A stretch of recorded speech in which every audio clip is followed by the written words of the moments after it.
Chapter 432. On the third day, the car soldier who was training with her was replaced by another car soldier who was heading to the capital this year. Identity: driver, special assignment, bodyguard. According to the changes in the mission situation, we will use a combination of indoor simulated driving and field driving. Normally, the most we need to use is flying. Watch carefully like this. A car soldier who was about to enter Zongnanhai was teaching Yi Qian, who was sitting in the front passenger seat. As he finished speaking, the jeep rushed out with a boom and rose into the air again. She stepped on the accelerator and started the car at high speed. Yi Qian could feel the entire car rise into the air. After passing through the broken section, it landed with a bang. At the same time, the car soldier fired continuously with his gun. The obstacles on the left and right sides were all blown away. Yi Qian, who was sitting in the front passenger seat, felt what it was like to see a bunch of bullets fly past her eyes. Exciting! Absolutely exciting! Faint smoke swept past the tip of her nose. She couldn't see the bullets, but she could feel their power. Even if they were empty bullets, there was still some residual power. Whether it was the car soldier's driving movements or the way he fired the gun, the car soldier was so cool that Yi Qian had the word respect written all over her face. She had no choice but to accept it. She had to operate the steering wheel with one hand and look forward with both eyes. At the same time, she had to aim and shoot. She had no choice but to accept it. There was always someone better than her. Yi Qian had always known that the reason why she improved so quickly was because of her 2 lifetimes of experience. As for them, they had relied on their own abilities to get to where they were today. Yi Qian was so focused on training that she almost forgot to eat and sleep. Especially from Friday afternoon until Sunday, even the male soldiers couldn't help but tremble in fear when they saw her ferocity. She started from touching the steering wheel to speeding around the circle at over 200 kilometers per hour. Bullets were fired continuously from both the front and back seats. The targets outside the circle fell one by one. The engine roared so fast that it covered the sound of the bullets. Yi Qian, who was driving, had a cold expression. She changed gears and stepped on the accelerator to the max. After coming out of the circle, she rushed directly to the broken bridge. Maintain speed, 10, 9, 8, 7, 6, 1, fly. The instructor's stern voice came through the earpiece, reminding Yi Qian that she was close to the broken bridge, and that she was about to complete her first flight across the broken bridge in half a month.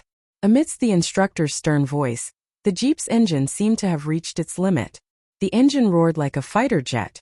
Yi Qian, on the other hand, did not notice that she was about to fly the jeep over the broken bridge. The car soared into the air and landed on the ground with a loud bang. After changing gears, the car shot off from the bridge like an arrow, leaving the bow and rushed straight to the finish line. There were already people waiting at the finish line. One of them was holding a timer, while the other was waiting for the car to arrive. The car door was open from the outside. Political Commissar Yen stood outside with a warm smile, clapping his hands. The results will be out in half a month. Girl Jian, we can see your results and we are very happy. Passing in 3 minutes. You used 2 minutes and 46 seconds. Passing. The soldier keeping time recorded Yi Qian's results in the scorebook. The scorebook recorded all of Yi Qian's training results, from failing to pass to passing and then to passing. Chapter 433. Her progress was so fast that even the veterans were full of energy. If they were beaten by a high school student who didn't even know how to drive, even if they entered Zongnanhai, they wouldn't feel good about it. However, some people were born to be worshipped by others. Yi Jian, who had only made one mistake in her previous life, had been reborn. She was like a golden scale in a pond, which would turn into a dragon when it encountered a storm. Yi Qian, whose back was already drenched in sweat, raised her hand to wipe away the sweat that was about to drip into her eyes. She took the scorebook from the soldier and read it carefully. Her face was expressionless, but the corners of her mouth were tightly pursed. Not enough. 2 minutes and 46 seconds. You failed. Little girl, if I remember correctly, tonight is your first time flying over the broken bridge. How can you say you failed with this result? Commissar Yen knew that the girl in front of him, whose eyes were as bright as stars, was strict with herself after every training session, but he didn't know that she was this strict. Commissar Yan, who was afraid that going too far was as bad as not going too far, immediately comforted her. You only touched the car for 12 days. Look, you passed the subject training in 12 days. Girl Jian, it's good to be strict with yourself, but you can't set too high a goal. If your goal is too high, you will not be able to surpass it one day. Sometimes it's not a motivation but a dispirited feeling. 2 minutes and 46 seconds. Let the instructor say it. If he says you passed, then you passed. Yi Qian saw that the commissar was trying his best to persuade her, and was afraid that she would go to the extreme. She couldn't help but laugh out loud. Her eyes curved like crescent moons. Commissar, don't worry. I know. I think you don't know anything. Take a rest first. If you continue to train like this, I'm afraid of you. Soldiers were too outstanding. As a leader, there was a lot of pressure. He was afraid that something unexpected would happen during the training. Yi Qian saw that he was really worried about her, so she didn't refuse. She obediently followed him to the side to rest. The instructor who taught her jogged over and answered the commissar's questions one by one. You're improving very fast. You have a strong sense of direction. You have a fierce spirit that's not afraid of death. That's why you're practicing very fast. The instructor's evaluation of Yi Qian was based on the fact that she was not afraid of death. She had no fear of death, so she could easily pass through the door of life and death. Even the male soldiers did not have her guts. But political Commissar Yin was afraid. He couldn't let anything happen to such a good seedling. He said seriously, remember to put safety first during the training. She is stubborn. You can't be stubborn with her. After reprimanding the instructor, he sternly swept his gaze over the two of them and said in a deep voice, you two better remember this. We have to produce results, but we can't lose our lives. If I lose my life, what's the point of having a pile of results? The instructor was simply being lectured by Yi Qian. After the political commissar left, the instructor from Xiang province laughed and said, you little girl, when you worked hard, even I was motivated to work hard. This time we were all lectured. However, what the political commissar said does make sense. We have to produce results, but no matter how good the results are, if we lose our lives, it will just be a pile of dead results. Yi Qian felt bad for implicating the instructor. He said softly, how about this? In the future, when political commissar and regimental commander Lu are here, we can relax a little. After they leave, we can work harder. What do you think? No way. I'm scared of you, Yi Qian. Even third brother Daredevil would not work as hard as you. The instructor rejected directly. Although he said that, Yi Qian was the kind of person who could easily inspire soldiers on the battlefield. When she worked hard, the other male soldiers did not dare to fall behind. When she worked hard, they also worked hard. Everyone's results were on the rise. Chapter 434. After receiving the results, Regiment Commander Lu said to Political Commissar Yan, whichever battalion this girl is placed in, the standard of the battalion will rise like a rocket. Her results in the past 10 days are almost as good as the results of an automobile soldier for half a year. Friday night happens to be night driving. How about this? Assign a co-pilot to her car and let her try. Night driving was also part of the training. It was an essential training for every bus station soldier. Driving on mountain roads? Political Commissar Yan's face showed a trace of seriousness. After a long silence, he gently shook his head. No. Driving on mountain roads is unpredictable and risky. It is all winding roads with 180-degree turns. There are no railings on the sides. She also has to maintain a certain distance from the cars in front. Old Lu, I don't agree with her driving on mountain roads. After all, it had only been 10 days. Practice on the training ground was like practice making perfect. Practicing a few more times and completing a series of actions under the instructor's instructions was a layer of protection. But it was different on mountain roads. It was all about experience. It was not just about courage. Not enough experience. I don't recommend night driving. Regiment Commander Lu sighed. After a moment of silence, he replied, you're right. She does lack experience. Let's see how her results are in the next 2 weeks. If possible, she should try it before going to the capital. She still has to try. If she doesn't try, she doesn't know what to do. The leader's itinerary will be out soon. Once there is night driving as one of the accompanying bodyguards, the girl must pass the night driving training. Otherwise, we can't assign her to the leader's side. Regiment Commander Lu's concerns made Political Commissar Yen finally nod in agreement. Okay, let's test it before going to the capital. Yi Qian didn't know that she had become a frequent topic of discussion between the regiment commander and the political commissar. It also made Political Commissar Yen hesitate to talk to her a few times. Until Friday of the third week, Yi Qian didn't know that she might need to undergo night driving training. She steadily started the car, changed gears, changed speeds, and turned. Her movements were as smooth as flowing water. There was not a trace of strangeness. There's a bumpy road ahead, a single-sided bridge, and a double-sided bridge. Yi Qian, maintain your speed and cross it quickly. The instructor's cold voice came through the earpiece, instructing Yi Qian to complete the training test. Yi Qian drove forward, made a right-angle turn, and crossed the single-track bridge. Yi Qian maintained the speed and drove the car as if she was walking on her own. She passed the bridge smoothly. Political Commissar Yen looked at the jeep on the training ground, which looked like a veteran driving a jeep. She finished the entire training course only 20 seconds later than an outstanding veteran. What training will there be later? He walked over to Yi Qian's instructor and said in a low voice, "It's already 4 o'clock in the afternoon. She still needs to catch up with the evening self-study." The instructor flipped open the training chart and said softly, "This is a subject that we started practicing last night. Cross a one-sided bridge and move forward in 2 wheels." Moving forward in 2 wheels meant that one of the wheels moved forward quickly and completed a drift. Okay. Let her rest for a while after this. I saw her take a bandage from the hospital just now. Her palms must have been rubbed until they had blisters. Yes, from Friday to Sunday, she practiced until 1 o'clock in the evening. She woke up on time at 6 o'clock the next day to train.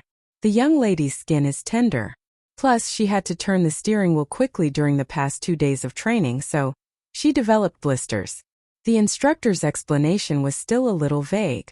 Yi Qian's palms not only had 1 blister, but both of his hands had blisters as well. It just so happened that the blisters formed a line between his fingers and his palms. Chapter 435. A few blisters popped, revealing a layer of pink skin tissue. After spraying anti-inflammatory medicine, she wrapped the bandage around her hand and continued to practice. The political commissar asked the instructor to inform Yi Qian through the headset, and then went to discuss with Lu Tuan. After a week, Jian Yuling's driving skills had improved. This could make up for her lack of experience. It was time to rest. Other than Yi Qian, who was still training, all the soldiers, including the soldiers who were in charge of maintaining the vehicles, had already rested. There was only one vehicle rumbling on the field, which was particularly eye-catching. Where did this little girl come from? She's training so hard every day as if she's going to the battlefield tomorrow. Just looking at her gives me the creeps. Maybe she's some leader's daughter who joined the army in winter. Otherwise, she wouldn't be training so hard. Nonsense. That little girl isn't even 18 years old. She's still a high school student. Why would she join the army? Besides, which leader's daughter would be willing to suffer with us soldiers? Didn't one of the leaders bring his daughter here last time? I saw that she even had to ask the guards to bring her water. Shoo! Lower your voice. Do you want to be punished? You even dare to talk about your leader behind his back. A few soldiers in the resting room sat together and chatted softly. When they saw that the training vehicle had not stopped, they looked over and more or less talked about it. Most of these soldiers were soldiers who joined the army last year and were assigned to the vehicle company in June of this year. They weren't in the same position as the soldiers who were going to Zongnanhai immediately. They were in charge of repairing and maintaining the vehicles in the company. They arrived on Friday, and Yi Qian happened to be here for the next few days. Those who didn't know would inevitably talk about it secretly. But more of them were envious. The soldiers who touched the vehicles directly in the company were all elite soldiers. When they started training here one day, they would really be able to make a name for themselves. You guys are sitting here chatting like gossips, aren't you? A powerful baritone voice came from behind them. The male soldier stood up in a row and turned around. Regiment Commander. It was Lu Tuan who walked past them. He stood in front of them and glanced at them with a serious expression. The male soldiers immediately felt a burst of pressure. Even so, they had to raise their heads and stick out their chests. They couldn't move. Do you all have nothing better to do? Repair all the wheels in front of me. Paint the wheels for me. Do you hear me? Lu Tuan's prestige in the unit was extremely high. Every word he said represented the military's prestige. The soldiers could only obey and absolutely could not resist. A soldier's duty was to obey orders. As long as it was correct, they had no reason to refute it. Just like now, they were caught by their regiment commander discussing right and wrong behind their backs.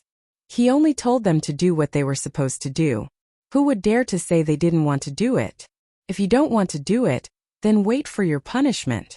The soldiers did not dare to utter a single word as they replied in unison, "Yes, sir." Then, they immediately jogged to the front of the mountain-like wheel and started doing maintenance on it.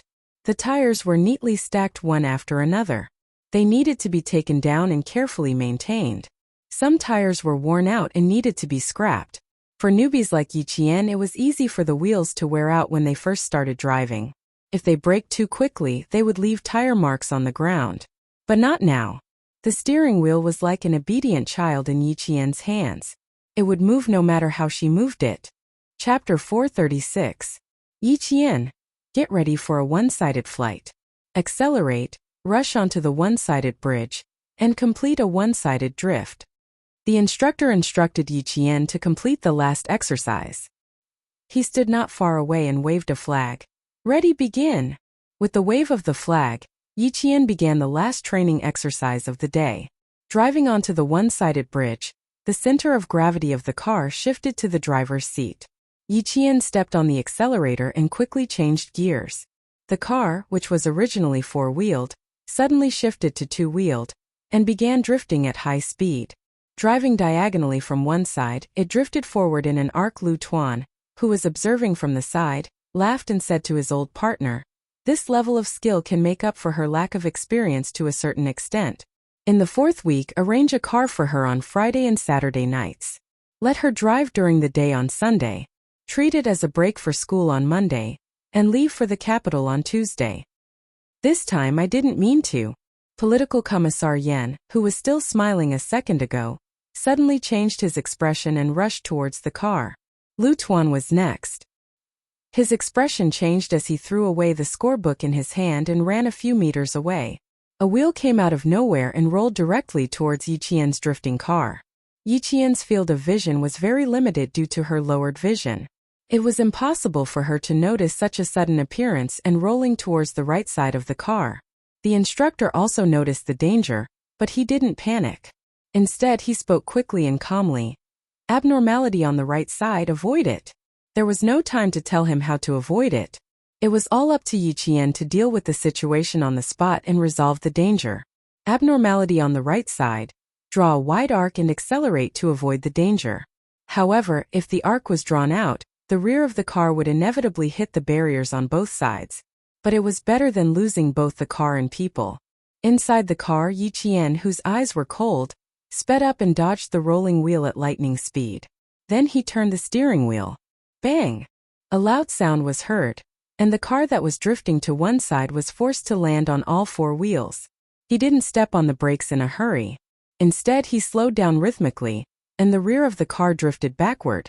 Under everyone's tense gaze, the car once again made a loud crash sound. In the capital, Xia Jinyuan, who had taken off his military uniform and was dressed in a suit and leather shoes, was memorizing some foreign culture and customs that he needed to remember during the exchange between the two countries. Suddenly, his heart started to panic. It came so suddenly that his face turned pale. He couldn't help but press his hand against his chest. His back arched as he pressed down on the dozens of pages of information with one hand. Cold sweat broke out on his forehead. What happened to you? J5, who was also memorizing the information, frowned and said softly, "You have gastric problems? Is your stomach acting up?" K7 raised his head and glanced at him. He said emotionlessly, "Is your stomach in your chest? Have you ever seen a man with a stomach in his chest?" Then he looked at Xia Jinyuan and frowned slightly. "Stand up and take a walk. Drink a glass of cold water to calm it down. It's nothing serious. It's just a normal heart palpitation. Normal heart palpitations don't need to be treated. Let's take a walk and get some fresh air. Also, Q King, are you afraid that you can't finish memorizing all this information? The panic came and went quickly. It had already disappeared while K7 was talking. Xia Jinyuan looked at the dozens of pages of information he had memorized and frowned. No, it's just that my heart skipped a beat. It's very uncomfortable and flustered. Chapter 437. It was as if something big had happened and he was panicking. Suddenly, Xia Jinyuan seemed to have thought of something. He stood up and said to the two of them, I'm going out to make a call. Go ahead and take a look. I'll be back in 5 minutes. After rushing out of the meeting room, Xia Jinyuan immediately called Lu Tuan. As soon as the call went through, he quickly asked, Lu Tuan, how's Yiqian's training? He did not hide his anxiety at all. He was anxious to know the situation. You don't usually call. Once you do, you run into trouble. Lu Tuan sighed heavily. With a gloomy expression on his face, he said, a minute ago, Miss Jian had an accident during training. The military doctor is checking on her now. If she feels any discomfort, send her to the hospital immediately. In an instant, Xia Jinyuan felt as if his entire body had been plunged into a cold lake. He felt as if his heart had been ruthlessly torn in half and hung in midair. His deep, cold eyes suddenly darkened. The alternating cold and pain made his breathing become labored. His voice was chilling. How could there be an accident? How is she now? Are there any obvious and substantial external injuries? There are no external injuries. There was a wheel during the side driving training. Lu Tuan's expression became increasingly gloomy as he briefly explained the situation. There are no external injuries. Miss Jian was fearless in the face of danger. She minimized the danger and hit the barrier with the back of the car. He glanced at Yiqian, who was cooperating with the military doctor. Apart from her slightly pale expression, she was calmer than everyone else present. A trace of a smile accompanied with a sigh. She's very clear-headed. She can even comfort me in old yen. The military doctor said that she was very calm. Even her heartbeat did not change. It didn't scare her. It scared us.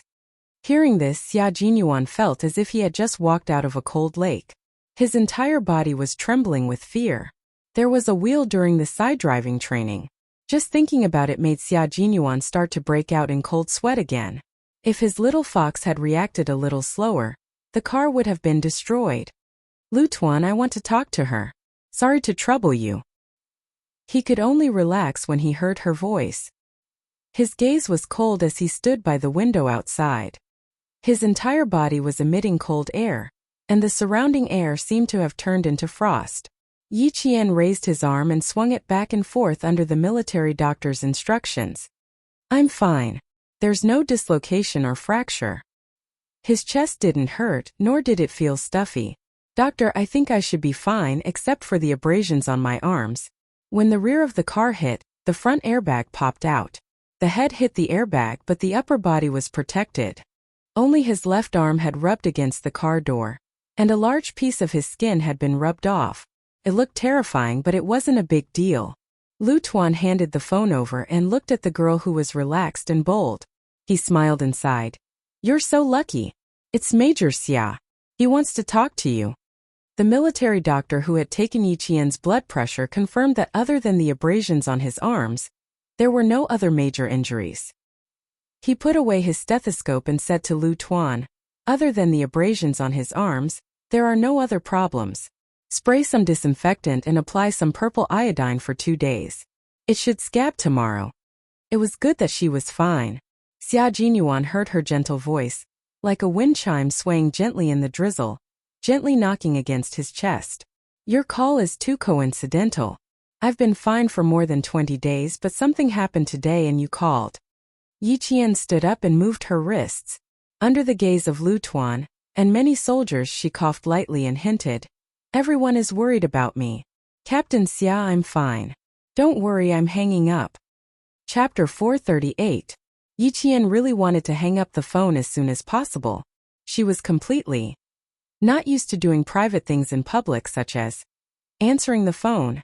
After saying that, she felt a little uneasy. She pursed her lips and said softly, "How about I contact you when I get back to school?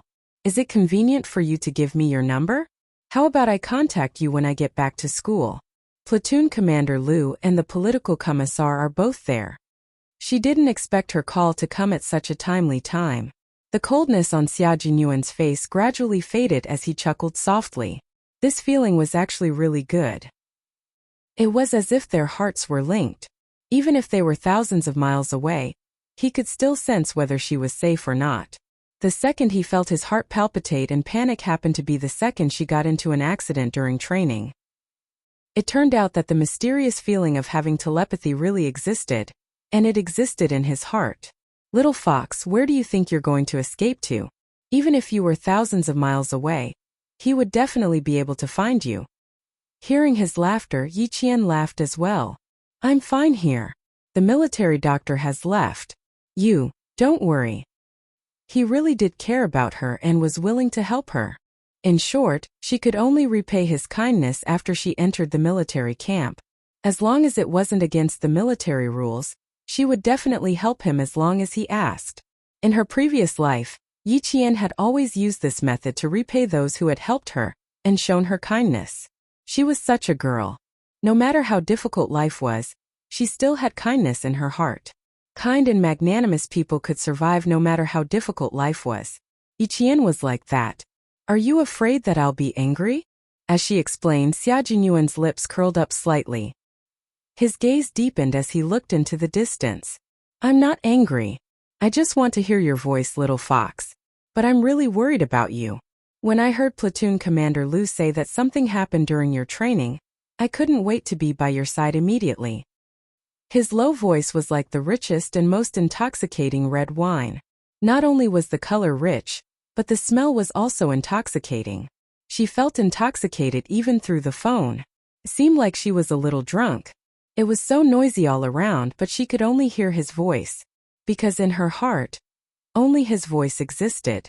Every word was like a musical note, coming slowly with the rhythm of her heartbeat. It was too quiet.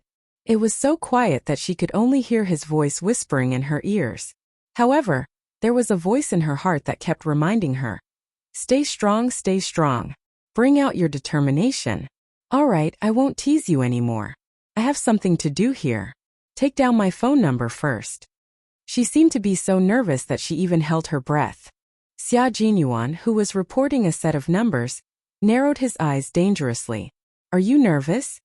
That's right, what he said just now was indeed a little over the line. His feelings for her were always somewhat uncontrollable, so he could only try his best to control it. Xia Jinyuan was a man with strong self-control.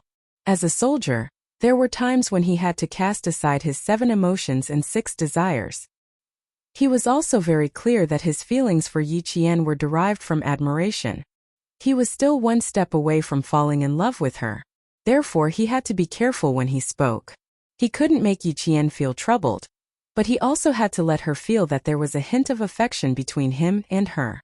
What Xia Jinyuan wanted was this kind of ambiguous relationship that was faintly discernible, with a hint of affection that would never cross the line. Chapter 439. Fortunately, Yi Qian was already used to it. He repeated Xia Jinyuan's number again, and after confirming that it was correct, he smiled faintly and said, "Okay, I'll contact you when I get back to school." It was best to remain calm when interacting with Captain Xia. That would also improve one's composure. The fact that Xia Jinyuan was able to quickly regain his composure and reply indifferently made the corners of Xia Jinyuan's lips curl up into a meaningful smile. If this went on, those little boys would want to flirt with little fox. In her eyes, they would be nothing more than clowns. But he was different. He was the one who held her hand and could walk side by side with her. They walked the same path, walked towards the same goal, and fought side by side. Therefore, he was destined to be different. "You're still smiling after hanging up. Tiske, that expression of yours is giving me goosebumps."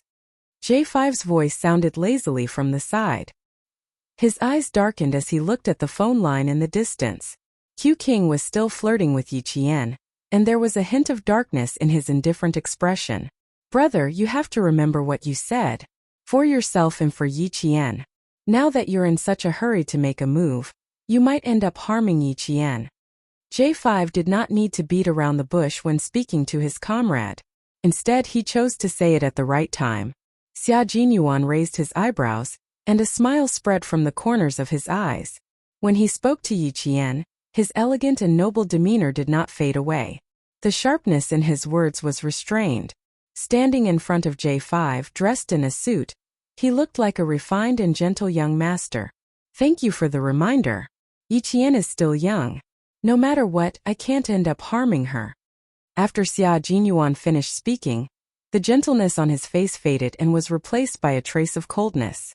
J5, I will deal with my personal affairs. I know that you are still an instructor in the Snowfield Brigade, but I can tell you clearly that I will obey your orders for combat missions, but please don't pay too much attention to my personal affairs. In the unit, Xia Jinyuan rarely showed his cold and sharp side. He even consciously restrained his arrogance, because everyone knew that joining the Snowfield Brigade was equivalent to abandoning your previous identity. No matter who you used to be, you were a professional soldier in the unit and would absolutely obey orders. But even so, Xia Jinyuan had his own bottom line, such as personal matters. It didn't matter if his comrade made fun of him, but he couldn't accept it if it was too deep. I'm very sorry, Q King. I was being presumptuous. I have a bad habit of worrying, especially when something happened in the unit in the past. So whenever a member of the unit is tempted, it's as if I'm facing a formidable enemy. Seeing this, J5's expression turned serious and he immediately apologized. I'm very sorry. This is the last time I mention your personal affairs with Yi Qian. Xia Jinyuan waved his hand and smiled. You don't have to apologize. I don't like it when the unit pays too much attention to my personal affairs. I'm Yi Qian and you know that she's still a high school student. You've seen her with your own eyes, so you know that she only avoids me. But there are still some brothers in the unit who don't know about it. I don't want to ruin that girl's image because of me. There was a deeper meaning to his words. J5 looked at Xia Jinyuan thoughtfully and saw a hint of a meaningful smile at the corner of his mouth. After thinking for a while, J5 suddenly realized something and said in surprise, You have such thoughts? Does she know? Also, don't you know that our unit never recruits female soldiers? Chapter 440. She doesn't know yet, but I'll make sure she sets her sights higher. So what if she doesn't recruit female soldiers? I dare say that her marksmanship isn't any worse than any of us here. Don't scare me, I'm not that easily scared. J5 was so shocked that he took a step back. He couldn't believe his comrade who was so proud of his little girl. He couldn't accept that a high school student's marksmanship wasn't any worse than their Snowfield Brigade's special forces. Xia Jinyuan took a step forward. His eyes were burning with passion. He patted J5's shoulder with a smile and restrained his pride. He said calmly, When have I ever exaggerated? Didn't you guys see her marksmanship when she was sniping the #1 target in the no man's land? It's already been more than a year. Do you think my little fox is still stuck in the same place? No, she's improving at lightning speed. His little fox was a warrior who relied on her own 2 hands to create a world for herself. She used her strong will and perseverance to overcome difficulties time and time again. Her roots were deep, her steps were steady, and her marksmanship wasn't any worse than a special forces soldier's. What was so surprising about that? Uncle Chun and Uncle Jen's training for her was strictly based on the training methods of the Triangle State Army. She was a special forces soldier without a military uniform. Xia Jinyuan had been out for more than 5 minutes. He still had a few pages of documents to read. After admiring J5's unsettled expression, he walked gracefully towards the conference room. Look, even a special forces soldier was surprised by his little fox's ability. What kind of commotion would she cause when she joined the army?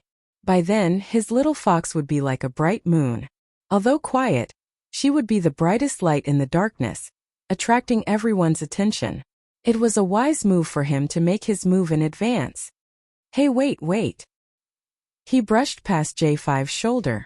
J5's eyes lit up as he thought of something. He turned around and chased after him. Did they mention Yi Qian's name in the meeting because she's also on the list?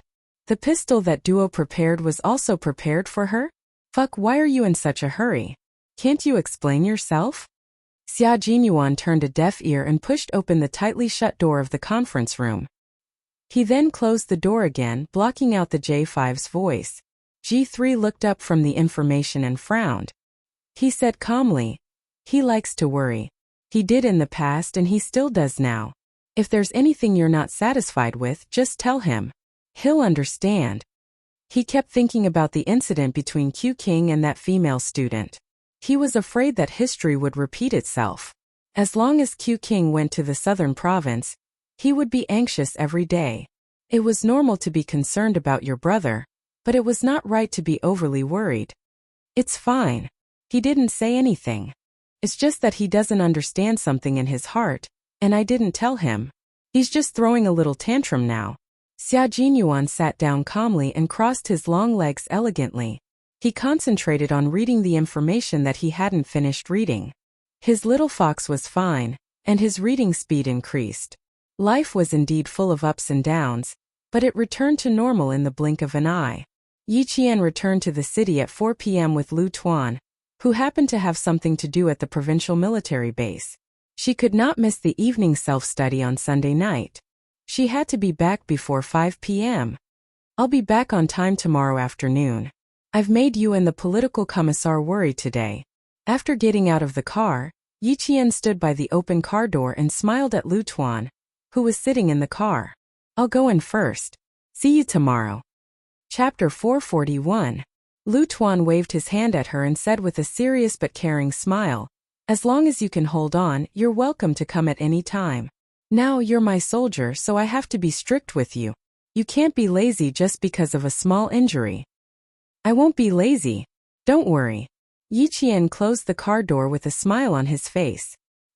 He waved his hand and watched the car leave before walking towards the school gate. On the other side of the road, Ying quickly wrote down a license plate number on her notebook with a fountain pen. Looking at Yi Jian, who was walking towards the school gate, a sharp sneer appeared at the corner of her mouth. Yi Jian. No wonder her classmates said that she didn't go to the evening self-study class since school started. It turned out that she had a car to fetch her every day. This was a discovery. She had to tell her family the license plate number and find out who it was. Yao Jing, who was good friends with Yi Ying, walked over and patted Yi Ying's shoulder. "Wasn't that Yi Qian? Who drove her to school?" Yi Ying, who was deep in thought, was startled by the tap. She quickly closed her notebook, patted her chest and turned around. With a look of lingering fear, she said angrily, "You scared me to death. Why are you here so early today? Don't you usually come when class is about to start?" "My mom is attending a banquet tonight. No one at home asked the driver to send her to school early. I asked you a question. Did you see who drove Yi Qian back? Didn't they say her family is so poor that they can't even afford her school fees? Why would someone drive her to school?" Yao Jing was a woman of her word at home. Seeing that Ying didn't answer, she urged, "Hurry up and say it. You're mute." Ying put her notebook back into her bag and smiled. "I don't know. My family doesn't have any relatives who drive her to school. Maybe she met someone outside." "Met someone outside? Who would drive her back?" "I don't know. I was just guessing. Let's not talk about her. It has nothing to do with us." Ying, whose eyes were shining, carried her bag and said with a smile, "Is Lumei's birthday coming soon? What are you going to give her?" The topic then turned to the birthday gift for a good friend. After returning to the dormitory, Yi Qian was surrounded by her classmates, and Jessen and the other girls. When they saw the hideous scar on her hand, they all gasped. "It's just that I was hit by someone's bicycle and fell to the ground. It's just a little scratched. It's really nothing else. Don't look at me like I've broken a bone. It really doesn't hurt." And Jessen raised her arm and looked at it again and again. Then she said to the students whose expressions had changed, "It's fine. The purple iodine solution covered a large area and looked scary. I used to fall on my butt and look worse than her. Don't worry, the scab will form tomorrow." She herself was a person who was resistant to falling. Her father was a geologist. Every summer, who knew how many times she would fall and get injured? A small injury like this was nothing to her.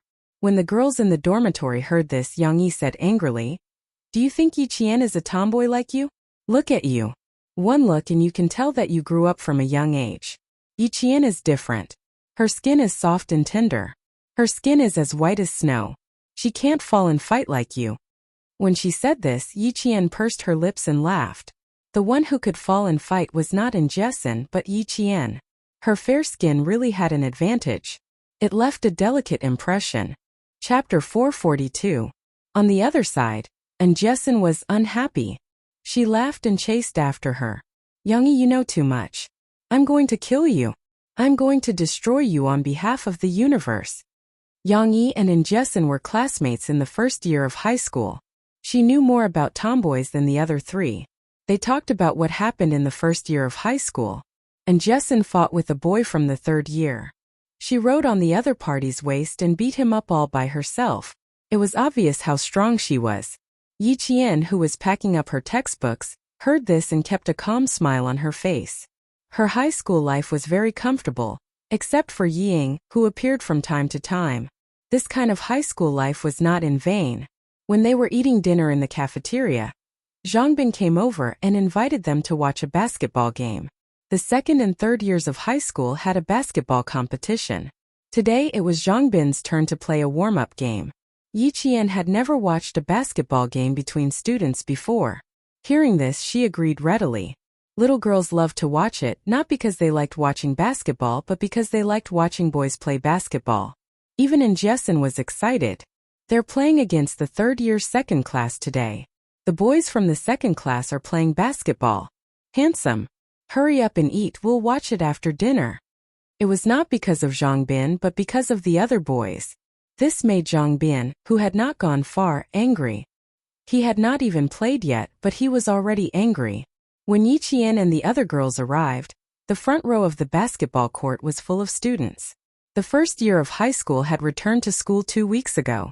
Once they came back, the school became more lively. Even the cheers were much louder. Over here, over here. Zhangbin, who had been paying attention, saved a seat. When he saw the 6 of them, he immediately ran over from the court. The boy was tall, almost 1.8 meters tall. Standing in front of the petite girls, he was full of youthful energy and also showed off the charm of a boy. I saved a good seat for you guys. Tonight's self-study session starts at 8 o'clock. You guys have to watch until the end. As he spoke, his eyes kept glancing at Jessen's face. She could see through the little boy's thoughts at a glance. However, Jessen did not look at them at all. Her attention was completely focused on the boys who surrounded a few girls in high spirits.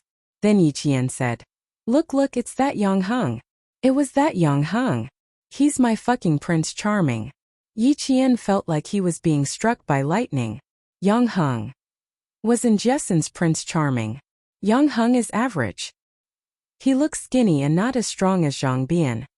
Yiqian felt that Jessen's Prince Charming had to be changed. Jessen's Prince Charming who liked Ying. Tsk. It must be the zebra prince. His entire body was covered in flowers and he was blind. When Zhangbin heard that, he purposely puffed out his chest and directly blocked Jessen's unbridled gaze of admiring Yang Heng. Look at how discerning Yiqian is. You've known her for so long. Why haven't you learned anything from her? Stop, make way. It was really difficult for a thick-skinned person like Jessen to realize that something was wrong. She glared at Zhangbin and wished she could run over to show her enthusiasm. He's so handsome, I like this type. Yiqian, you haven't seen him in a school uniform before, right? Look at our blue and white striped school uniform. He's just like a model. He's so handsome. Jessen did not stop praising Yang Heng. She was not the only one. Yiqian listened until the end and was full of praises for him. Chapter 443. In the eyes of other girls, Yang Heng was indeed a pretty good boy. His grades were good, and his name was definitely in the top 5 of the cohort. He looked delicate and pretty, and his frame was not bulky, which was exactly what girls liked.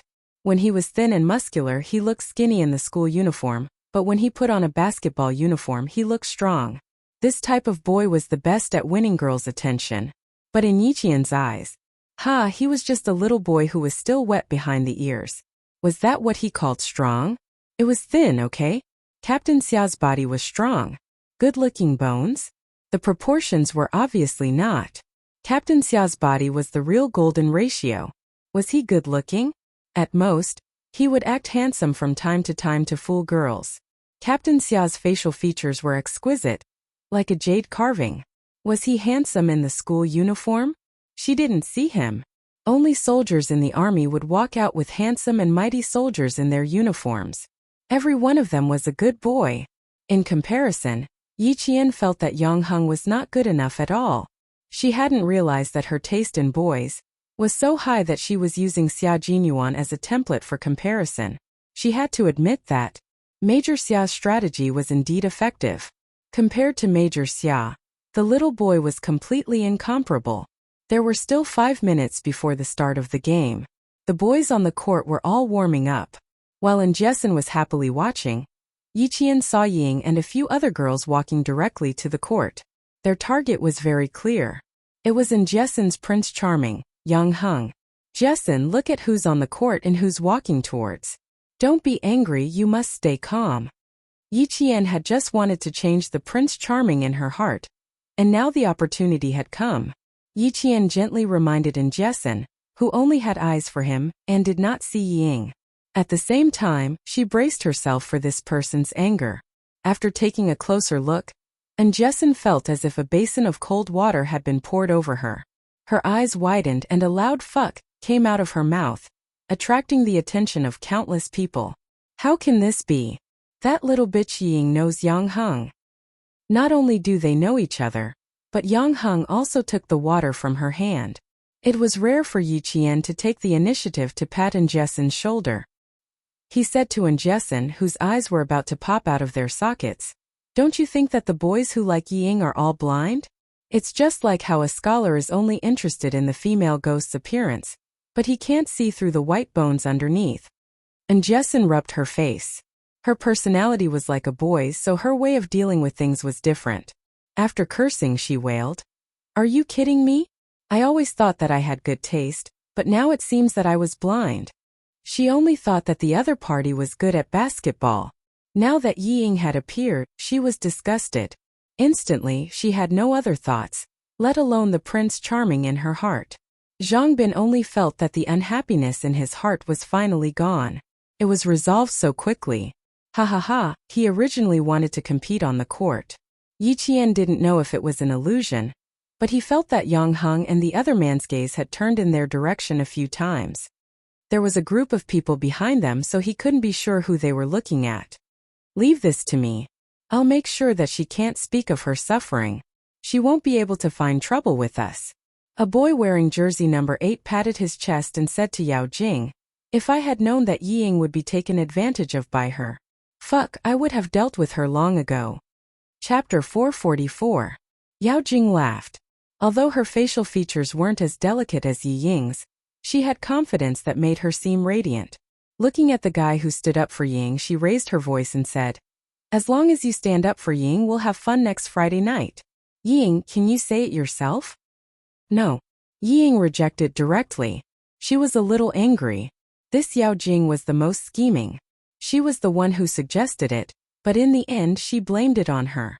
When Yao Jing heard this, the corners of her mouth twitched. She glanced at Ying and smiled. "If you don't want to, then forget it. To think that I stood up for you." "Forget it," she loved to save face. She was obviously angry, but she still had to suppress it. "If I say it's okay, then it's okay. We'll start in 2 minutes. Go sit at the side." Luo Ran's family owned a furniture factory. His family had some money. He was interested in Ying, so he wanted to show off. He patted his chest and made the decision. Ying frowned and looked at Yang Heng. She did not want to offend Yao Jing, so she could only ask him for help. "Luo Ran, don't mess around. Just play basketball. Don't make trouble." Yang Heng, who was playing with a ball, saw this and said lightly. He told Ying and the rest to go back to their seats. The whistle had already been blown. Yang Heng's gaze swept across the stage. There was a flicker of light in his eyes. So the girl he saw at the traffic station that night was her. At the beginning of the game, the girls screamed the loudest. The provincial number 1 middle school was developing well in sports, and the students' enthusiasm for sports was also much higher. Yi Jian was probably the calmest. Listening to the deafening cheers and watching the vigorous figures on the field, There was only a faint smile at the corner of her mouth. After watching for about 20 minutes, Yiqian felt a little bored. Just as Uncle Chan said, she liked the training ground in the army the most. She wanted to leave early and wait for Zhang Bin's class to score consecutively. She wanted to go to her side to cheer and share the joy with them. Yiqian raised his hand and waved at her, then sat down again to watch. Yiqian picked up the questions for the evening self-study session and laid them on top of the physics textbook. Amidst the noise, she calmed down and picked up a pen to start the questions. Yiqian was definitely the first person to be able to solve the questions in this kind of situation. During the halftime break, the players of grade 12 all leaned on their side to rest, while Zhang Bin and the rest switched to the other side. Yi Jian, who was almost done with a test paper, did not notice that she was doing the last question during the halftime break. Her roommate Li Qian was the first to return to his seat. He noticed Yi Jian, who was engrossed in doing the questions. He then looked at her completed test paper and sighed. Yi Jian, you're so smart and hardworking. After writing down the final analysis process, Yi Jian pressed down on the spring ballpoint pen and looked up with a smile. You don't have to admire me. I just don't like watching football matches, but I was too embarrassed to leave early. I did the test paper because I was bored. She looked at the backs of the other four who had yet to sit down, and Jessin was still shouting at the top of her lungs. She couldn't help but laugh. She's so crazy. I suspect she'll rush down. Yang Heng and the rest are here. They're resting in front of us now. It would be strange if they weren't crazy. Li Qian was very quiet. His grades were below average. When he spoke, he was gentle. Occasionally, he would reveal a shy smile. Because he was on the chubby side, he didn't always hang out with Jessin. Instead, he liked to hang out with Yi Qian and humbly ask questions that he didn't understand.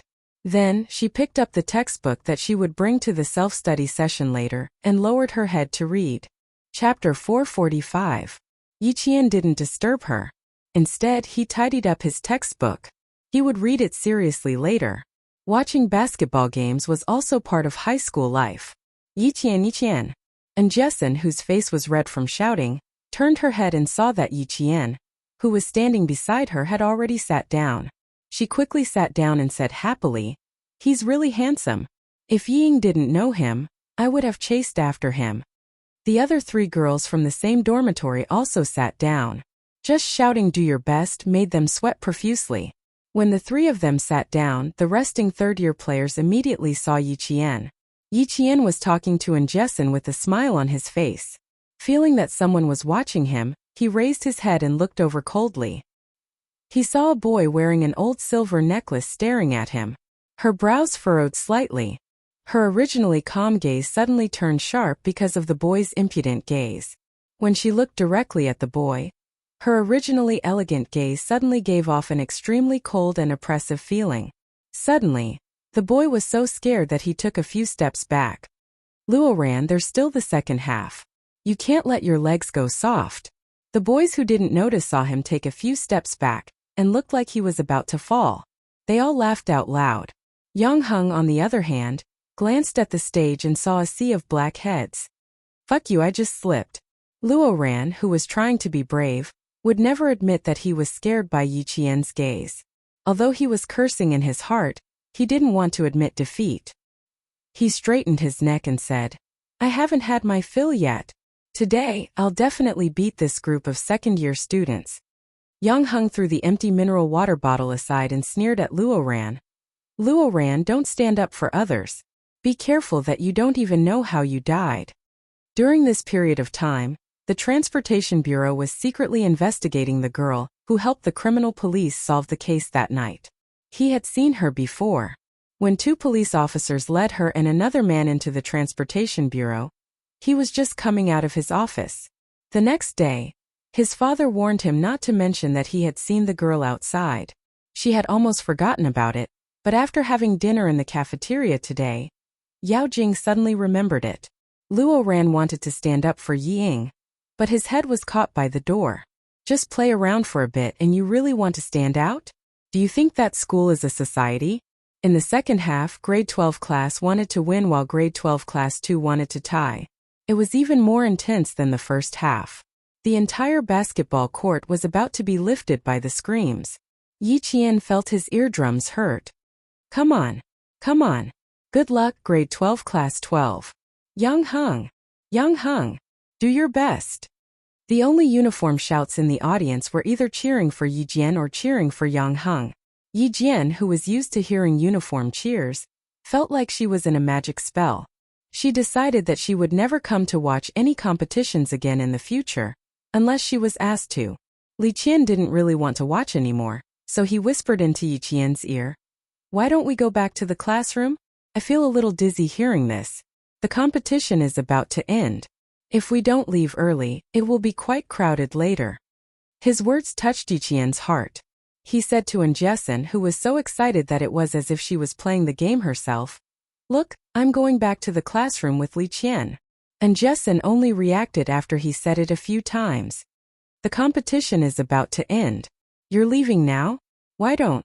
As she spoke, a black shadow suddenly came from below the stage. The students sitting in the front row were shocked and instinctively dodged to the side. Chapter 446. A few screams were drowned out by the cheers. The ball, which was supposed to go in, was snatched away by someone. It lost its aim and flew towards the audience. The students who saw it all knew to hide, while the students who noticed the situation all looked over. They didn't know who was the unlucky one to be hit by the basketball. It had happened before. Their faces were covered in blood. It was too horrible to look at. Yi Ying, who was sitting to Yi Qian's right, could see the situation.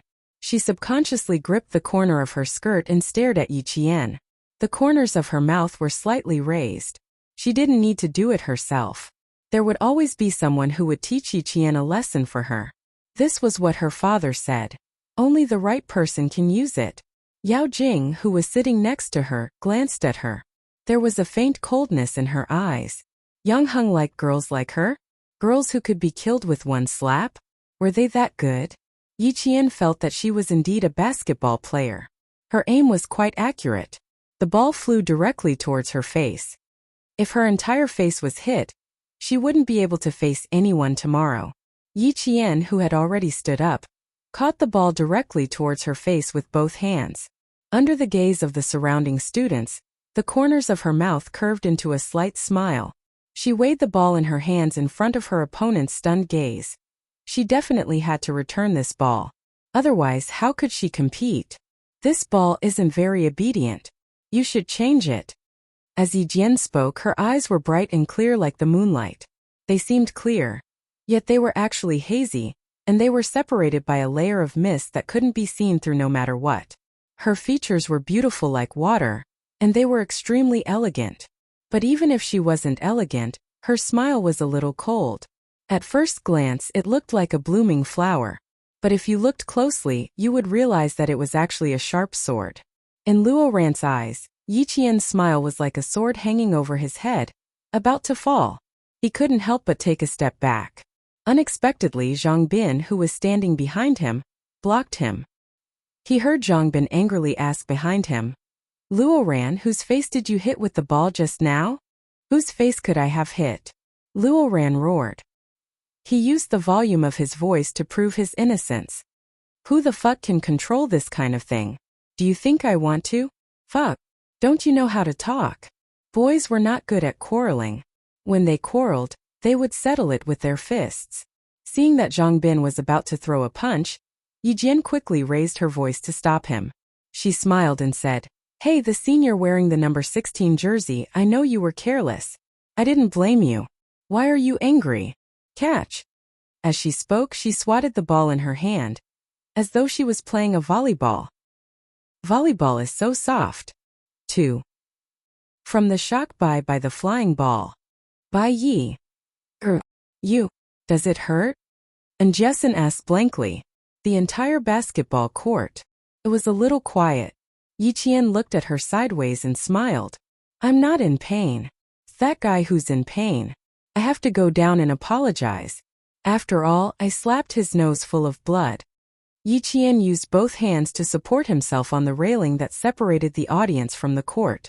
With a light leap, he flipped over the railing that was 1.5 meters high and walked in front of Luo Ran, who was looking up to stop the bleeding. "I'm sorry, senior.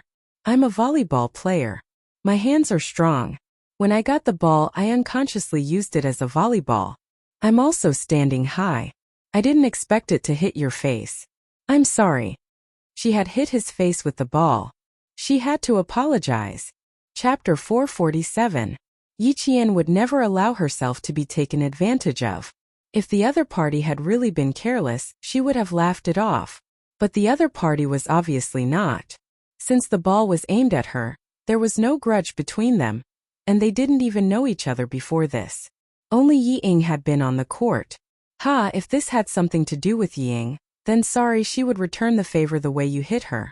Yang Heng took a towel filled with ice water and placed it on Luo Ran's nose. Looking at the obediently apologizing beautiful Yi Qian, he pursed his lips and said loudly, "It's okay, you can go back to your seat." When Yi Qian raised the basketball, Yang Heng felt something was wrong, but he never expected that. The power of the shot would be so great. It made Luo Ran's nose bleed. Also, he couldn't cause trouble for her. After all, Luo Ran was the one who hit her first. The other party was just giving him a taste of his own medicine. He didn't even have the right to ask for an explanation. His answer made Yi Qian raise his eyebrows slightly. Could it be that he didn't know her? Or that Yi Ying didn't mention her to him? Both were possible. Yi Ying now wished that everyone didn't know her and didn't go against her openly. Compared to junior high, she was much more experienced. Then I won't disturb your game. Sorry. Yi Qian apologized politely again. He didn't return to the spectator seats. Instead, he gestured for Li Qian, who was dumbfounded, to take her book and return to the classroom together. Luo Ran was hit by the basketball. Not only did his nose bleed, but his entire brain was buzzing.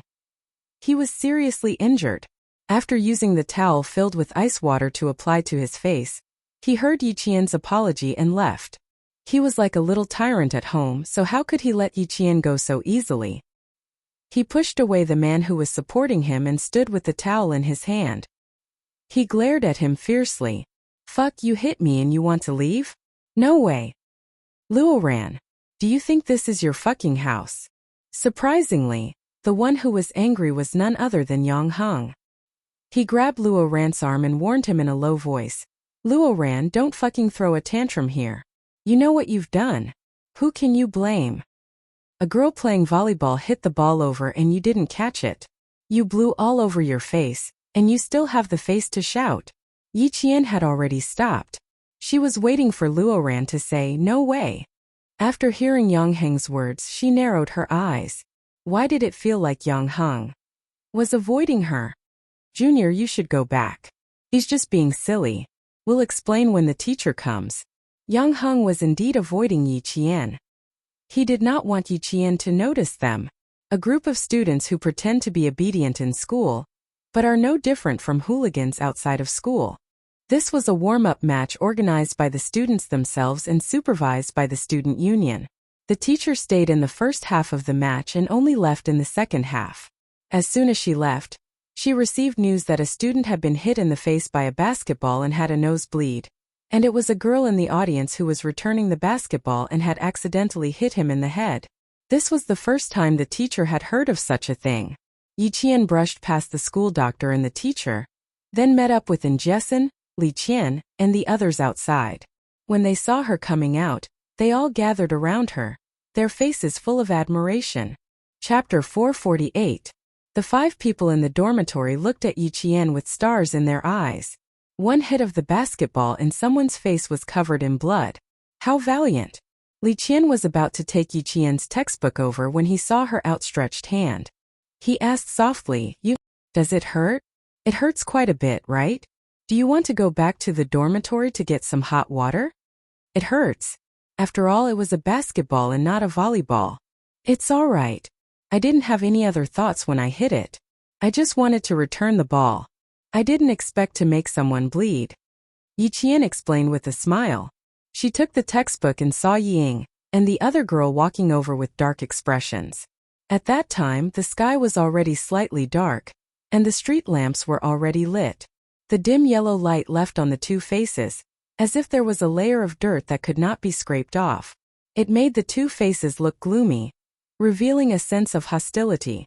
The basketball court was in a corner of the school, and there weren't many street lamps on both sides. Yi Qian and the other girls happened to be standing in the dark. Ying and Yao Jing, who walked out, were both preoccupied and didn't notice. I didn't expect your sister to be so capable. Ying, why didn't you remind me in advance? Yao Jing walked quickly. Compared to Yi Ying, who had caught up, there was an additional layer of frustration in her eyes. Why couldn't she handle such a small matter well? In the end, Yang Heng had to clean up the mess. Yi Ying was furious when she heard this. She caused this trouble and now she didn't remind her? What did she remind her of? She clearly didn't agree to do this on the court. Why didn't I remind you? I didn't agree at that time. Yang Heng didn't agree either. Yi Ying indeed gave in to Yao Jing, but today on the court she couldn't do so. Yao Jing would take a mile after taking an inch. Hearing this, Yao Jing stopped and turned to glare at her. She sneered. Ha, you mean it's all my fault now? Am I wrong? I'm just standing up for you. You were the one who told us that your sister bullied you. If you didn't say it, would I stand up for you? In short, the fault was all on others. It had nothing to do with her. Even if she was wrong, she had thousands of reasons to explain herself. In the end, it was still someone else's fault. If others didn't do anything, she wouldn't do anything. She wouldn't. It was a formula to find excuses for herself. Ying had always been a meticulous person. She vaguely felt that there was something wrong with Yao Jing's attitude toward her, but she couldn't pinpoint exactly what was wrong. A dark light flashed in her eyes and she carefully probed. Don't you know Yang Heng the best? Would he have agreed to such things in the past? Yao Jing was still in a fit of anger, so she let Yi Ying sound out a little. I went to the same school as him since we were young. He's never liked to do such things, so it's normal for him to stop it. Suddenly, Yi Jianjian understood why Yao Jing had been treating her differently. Turned out that she liked Yang Heng. She pursed her lips and smiled. Look at you. You know him so well, but you still said those words to Luo Ran in front of him.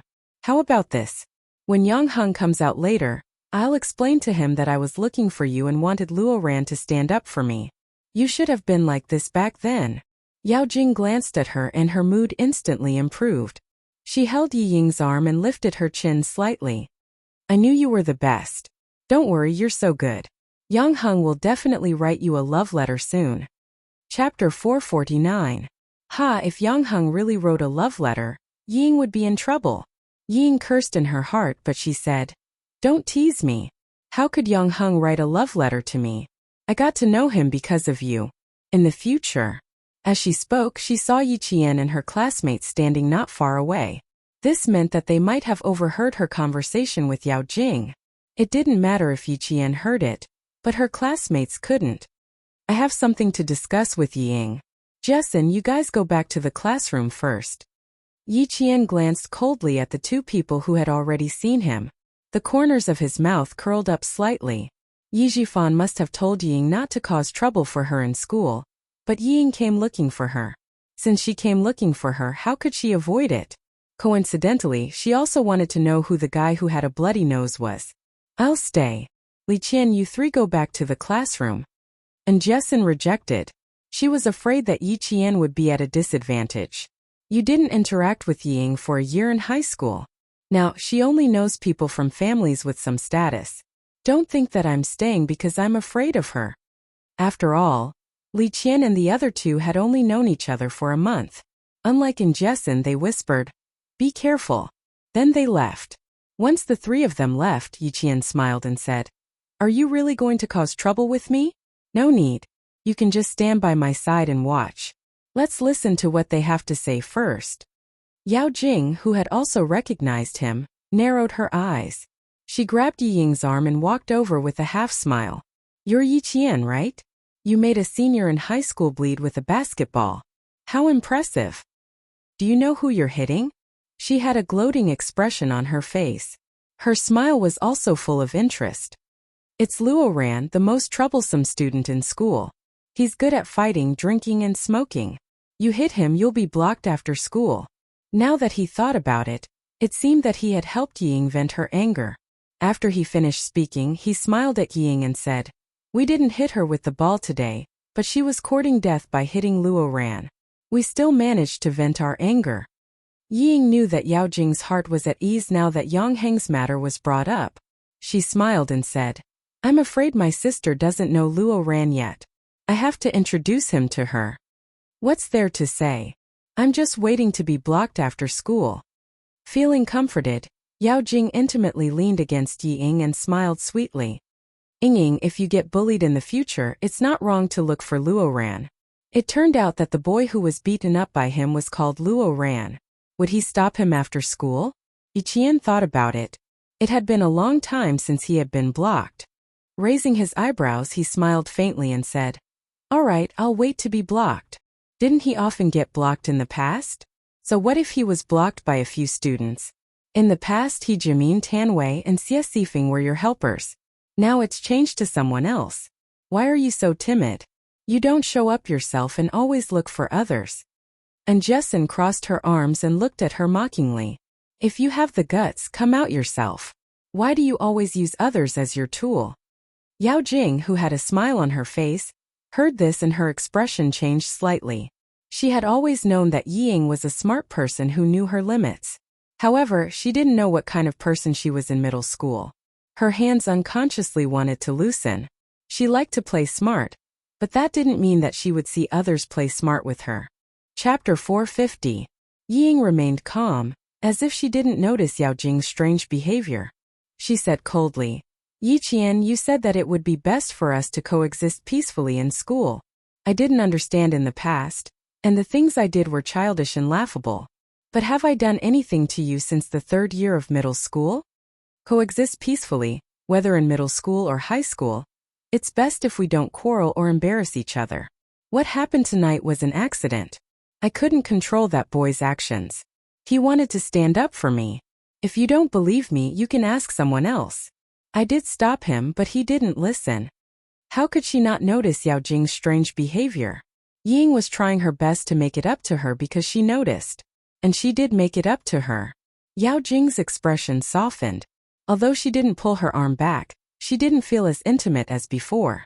She smiled sweetly and said, Yi Ying, why are you talking nonsense with her? So what if she's my sister? Do you think she'll hit you? She looked at Yi Qian and said arrogantly, I didn't like you today, so I asked Luo Ran to do it. If you have the ability, come find me in Luo Ran. This has nothing to do with Yi Ying. Birds of a feather flock together. Yi Qian sensed that the girl standing beside Yi Ying had her own thoughts and didn't really want to stand up for Yi Ying. Her lips curled up slightly, and her eyes flashed with mockery. Yi Qian didn't mind Yi Ying finding more friends to stand up for her.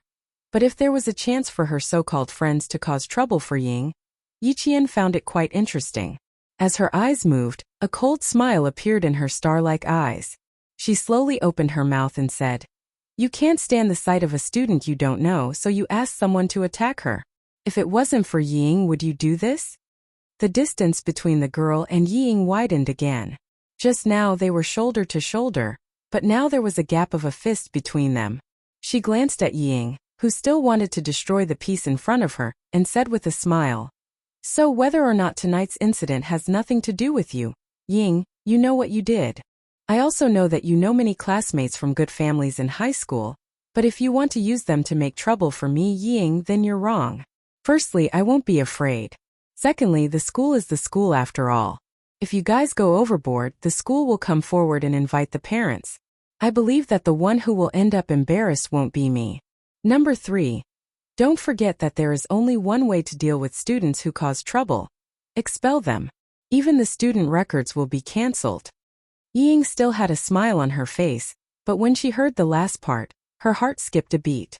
She instinctively looked at Yao Jing, who was beside her. When she saw that Yao Jing was expressionless, she glared at Yi Qian and said sternly, Yi Qian, how dare you threaten me?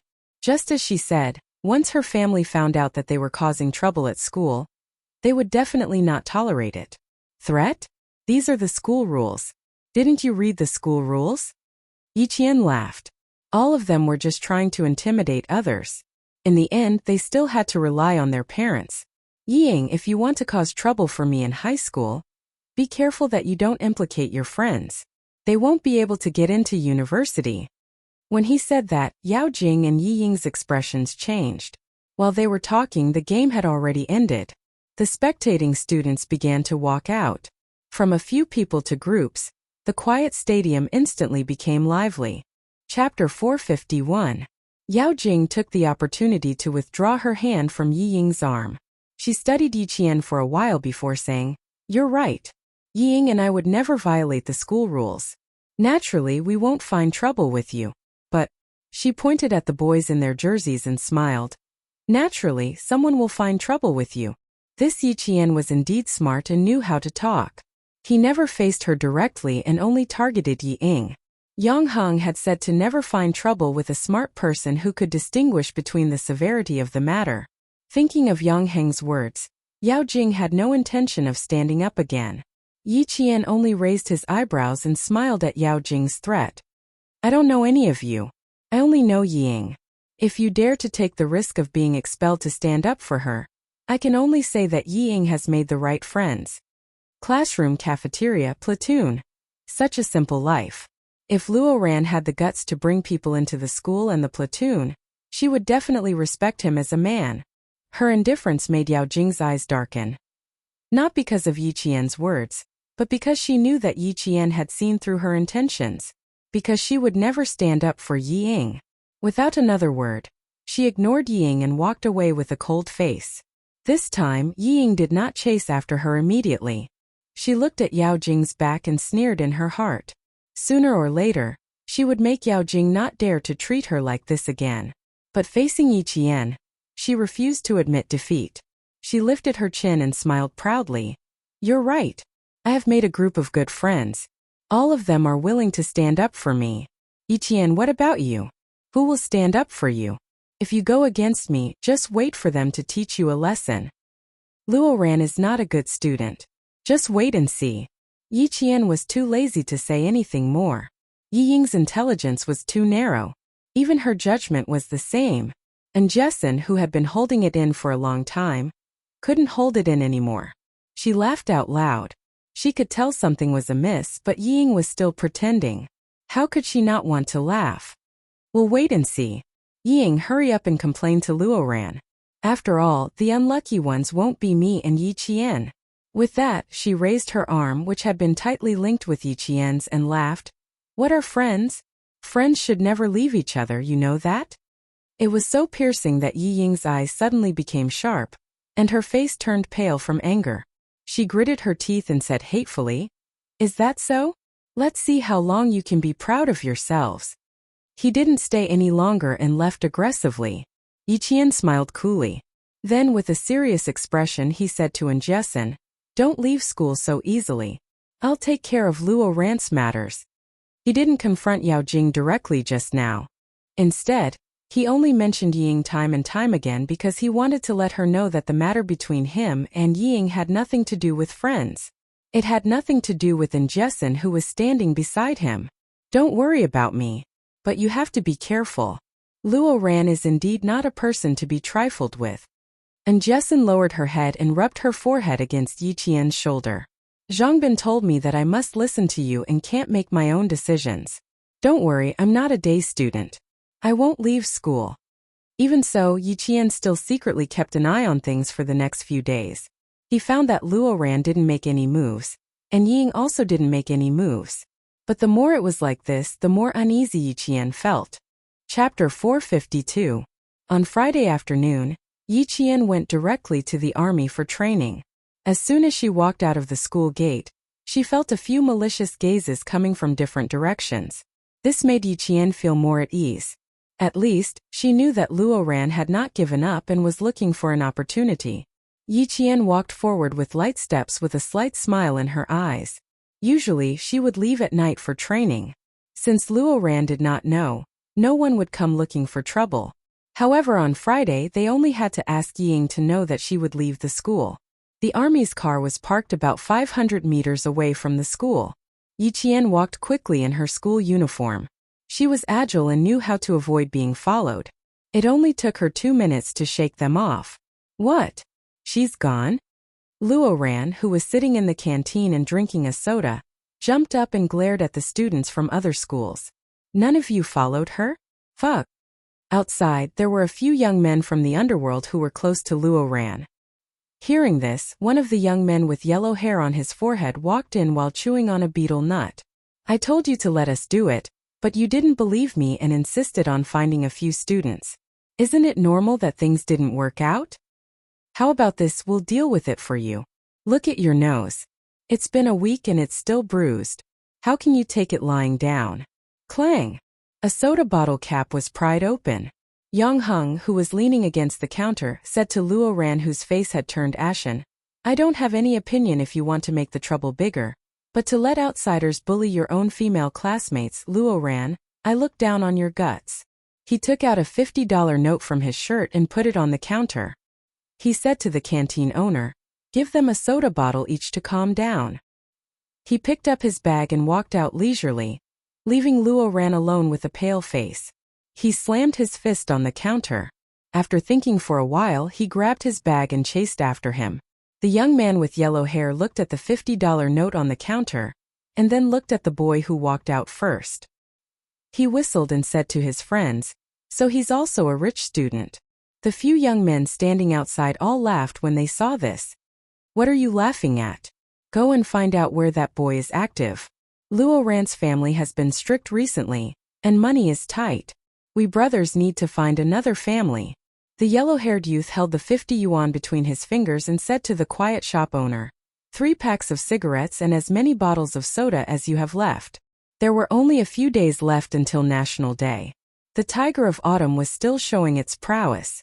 It was so hot that everyone wanted to drink a mouthful of ice. The soldiers all brought their own kettles. They didn't drink ice water, but tea with honeysuckle added in a large stainless steel bucket. They could drink as much as they wanted. After a bucket was placed on the training ground, it didn't take long for them to see the bottom. The basement was cool, but after a training session it was still hot enough to make one sweat. When Yi Qian arrived at the underground training ground, he saw that all the car soldiers were packing up. They looked like they were about to leave. Why are you all packing up? You're not practicing tonight? She asked the soldier who drove her here in surprise. Didn't you say that we'll be practicing every night until the end of December? The car soldier who picked her up pursed his lips and smiled shyly. The political commissar is here. Do you want to ask the political commissar? Political Commissar Yen was waiting for Yi Qian to come over. He signaled the car soldier to go about his business and smiled warmly. There's a special mission tonight. You've been practicing for almost a month. We've all seen your results. We all agree that you've improved very quickly. Chapter 453. Right now, you only have one night training course that you haven't started yet. I discussed it with Commander Liu, and we will start tonight. You will drive a car and be accompanied by your instructor. You will depart from your province for cross-province training. Yi Qian was stunned for a few seconds. After hearing this, he said in disbelief, Political Commissar, I don't even have a driver's license. He was worried that he didn't have a driver's license, not that he couldn't do it. Don't worry about that. We have our own arrangements. Go and see the car you will be driving tonight. The instructor is doing maintenance for you. Political Commissar Yen admired Yi Qian's confidence in himself. It wasn't arrogance but a down-to-earth confidence. He wasn't exaggerating, nor was he overly modest. Yi Qian immediately had no more worries after hearing this. He responded crisply and walked towards the parking lot. At 11 o'clock p.m. The surroundings were cleaned up. After all the preparations were done, jeeps drove out of the underground parking lot one after another. They drove to the side of the road in an orderly manner before turning on their headlights and driving into the mountains. All the cars were jeeps instead of armored vehicles. From the outside, they looked no different from the jeeps in the city. Yi Jian followed in the middle of the convoy and began the night training that would last until Sunday. She would only be back on Sunday. At 3 o'clock a.m., Political Commissar Yan's voice came from the walkie-talkie. He asked the instructor accompanying Yi Qian, How's the situation on your side? Reporting everything is normal. The instructor, who also didn't sleep, kept his mind awake and reported the situation of their car. Change at 4 o'clock a.m. The co-driver will take over. The co-driver was the instructor himself. At this time they were already on the mountain road. The long mountain road seemed to spiral into the sky. The headlights shone in front of them. On one side was the vast mountain range, and on the other side was an unprotected cliff. The entire mountain road was bumpy and uneven. Yi Qian's whole body was shaking. There wasn't a single minute of silence. After making a 180-degree turn, they continued to climb up. One moment they would make a 180-degree turn inward, and the next moment they would make a 180-degree turn outward. They continued to drive forward until the co-driver took over. Yi Qian had already completed the 4 stages of basic driving, practical driving, long-distance driving, and graduation assessment. At 5 o'clock in the morning, all the motorcades stopped by the roadside. After resting for half an hour in the wilderness, they continued to move forward. At 6 o'clock, the motorcade no longer followed the mountain road. Instead, they turned into another section of the mountain. Attention all vehicles, attention all vehicles. We will arrive at the simulated battlefield in half an hour. All vehicles, please prepare for battle. Even though it was Yi Qian's first time driving at night, she knew what the tests were. When the car turned out of the mountain road and headed into the mountains, she knew that they had arrived at the test area. There were a total of more than 10 simulated battlefields. The simulations here covered almost all the common situations that one would suddenly encounter while driving. The artillery blockade was the first simulated section. Amidst the sounds of explosions, Yi Qian drove through it. Flames rose in front of her eyes. She could feel the firepower even from inside the car. The steering wheel turned so fast that her hands turned into afterimages. After dashing out of the car, they arrived at the bullet hole road. The car was bumpy and the body was shaking. Like a newborn calf who was not afraid of tigers, Yi Qian courageously trained with the male soldiers on this completely unfamiliar training ground that was set up based on the terrain of the wilderness. There were dozens of wartime courses, and Yi Qian couldn't miss a single one.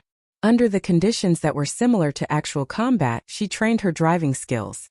This was also a foundation that no one could surpass when she officially wore the military uniform in the future. Chapter 454. After the assessment, the entire mountain was filled with thick smoke.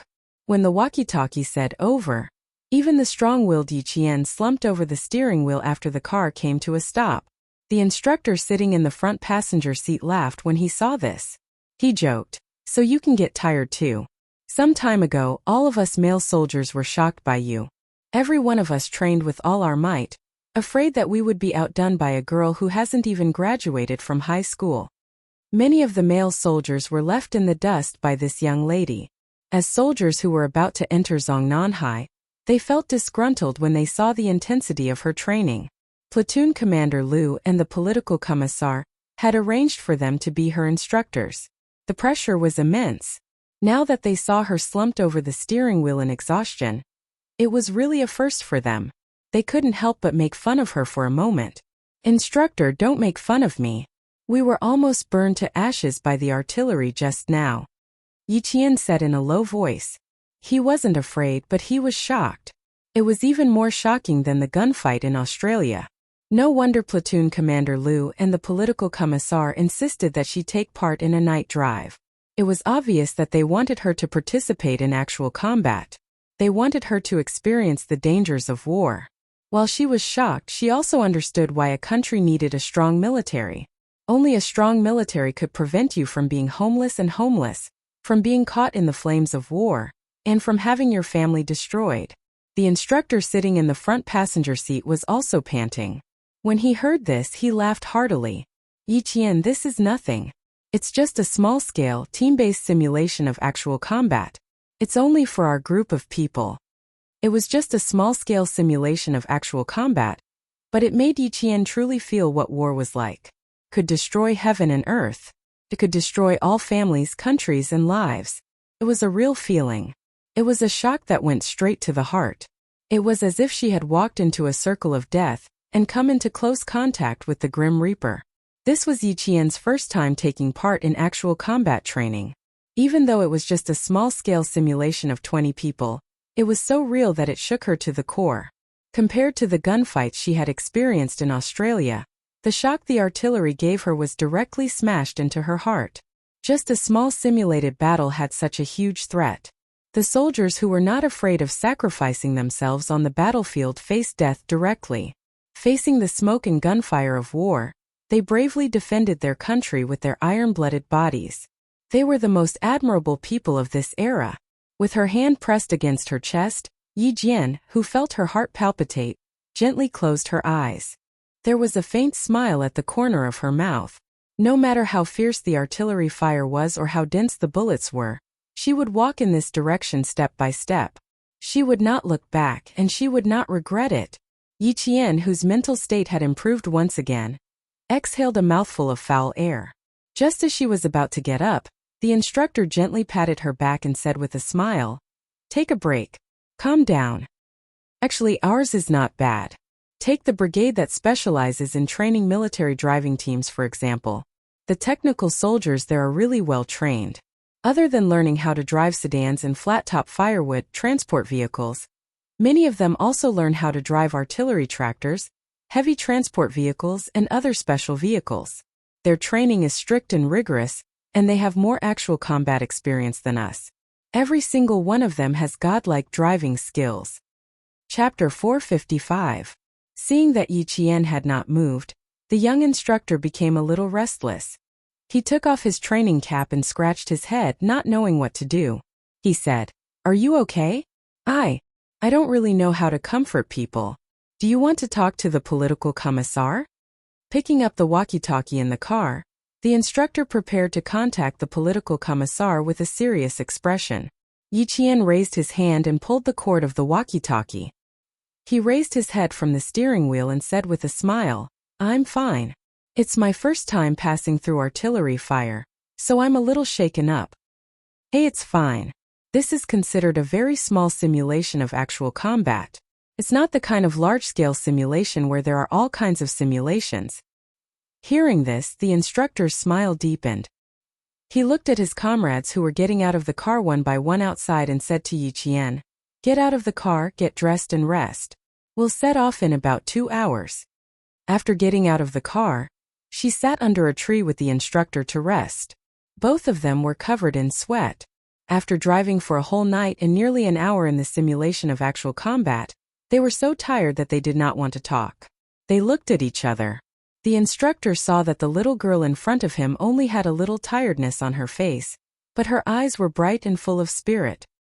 He could not help but smile bitterly and say, "I'm a big man, but my energy can't even compare to a little girl like you. Yi Qian, you're planning to apply for military school and go to the front lines after graduation, right?" After graduating from military school, students were directly assigned to the army. The choice of direction was also determined by the school and the army. The students did not have the freedom to choose.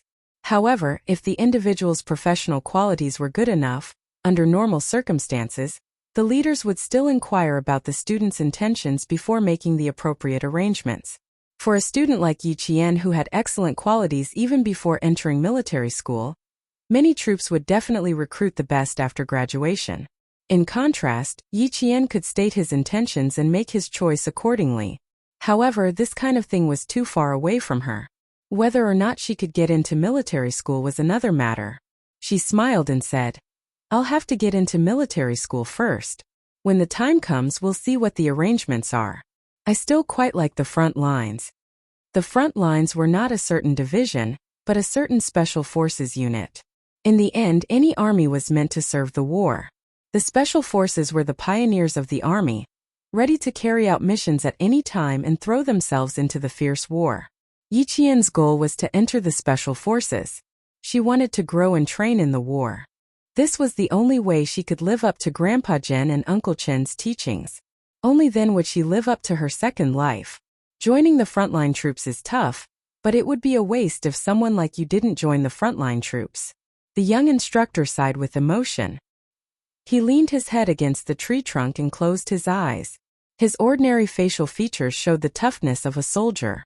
Although he was tired, he was still mighty and upright. Take the time to rest. The training is not even half over yet. If you don't rest well, it will affect the second half of the training. Yi Qian, on the other hand, did not feel tired. Training like this always stimulated her adrenaline and kept her in a state of excitement.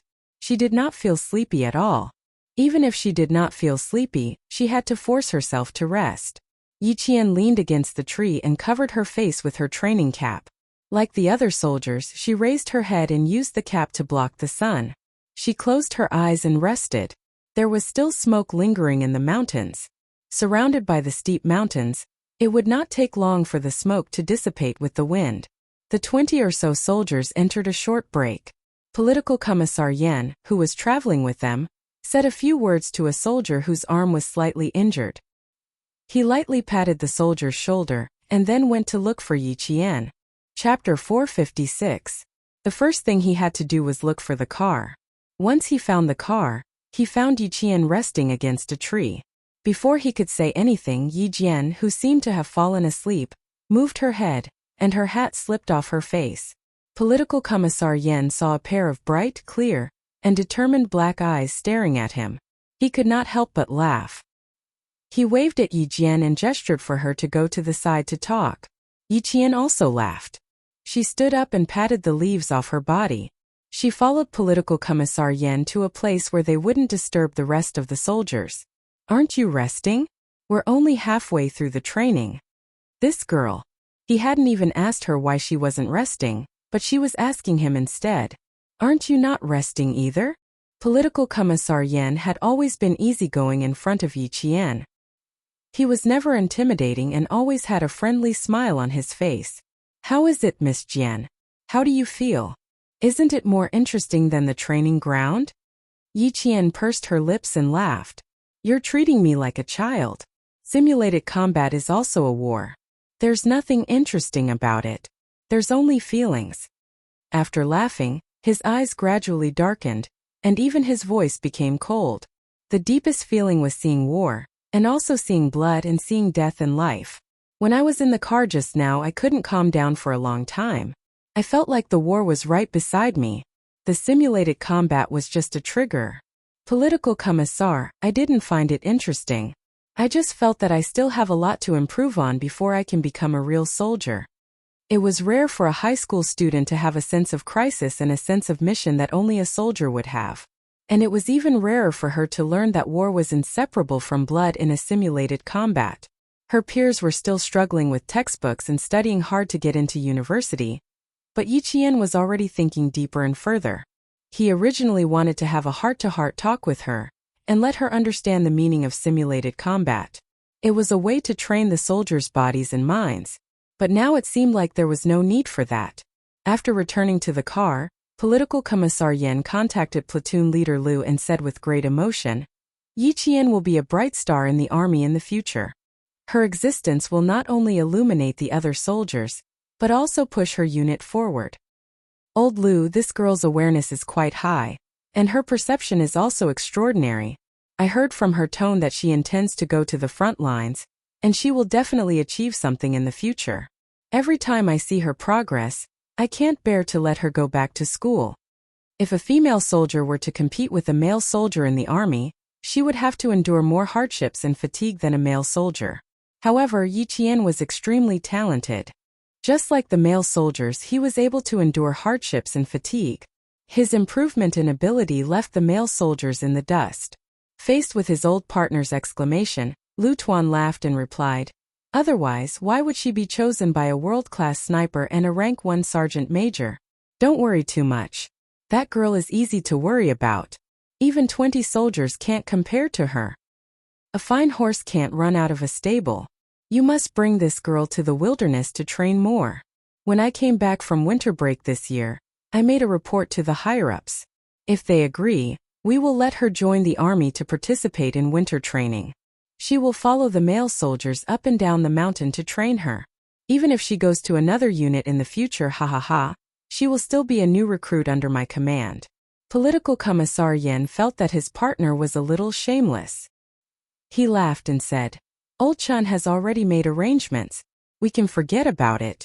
We have to wait for him to finish his arrangements before Miss Yi can join our unit." Chapter 457.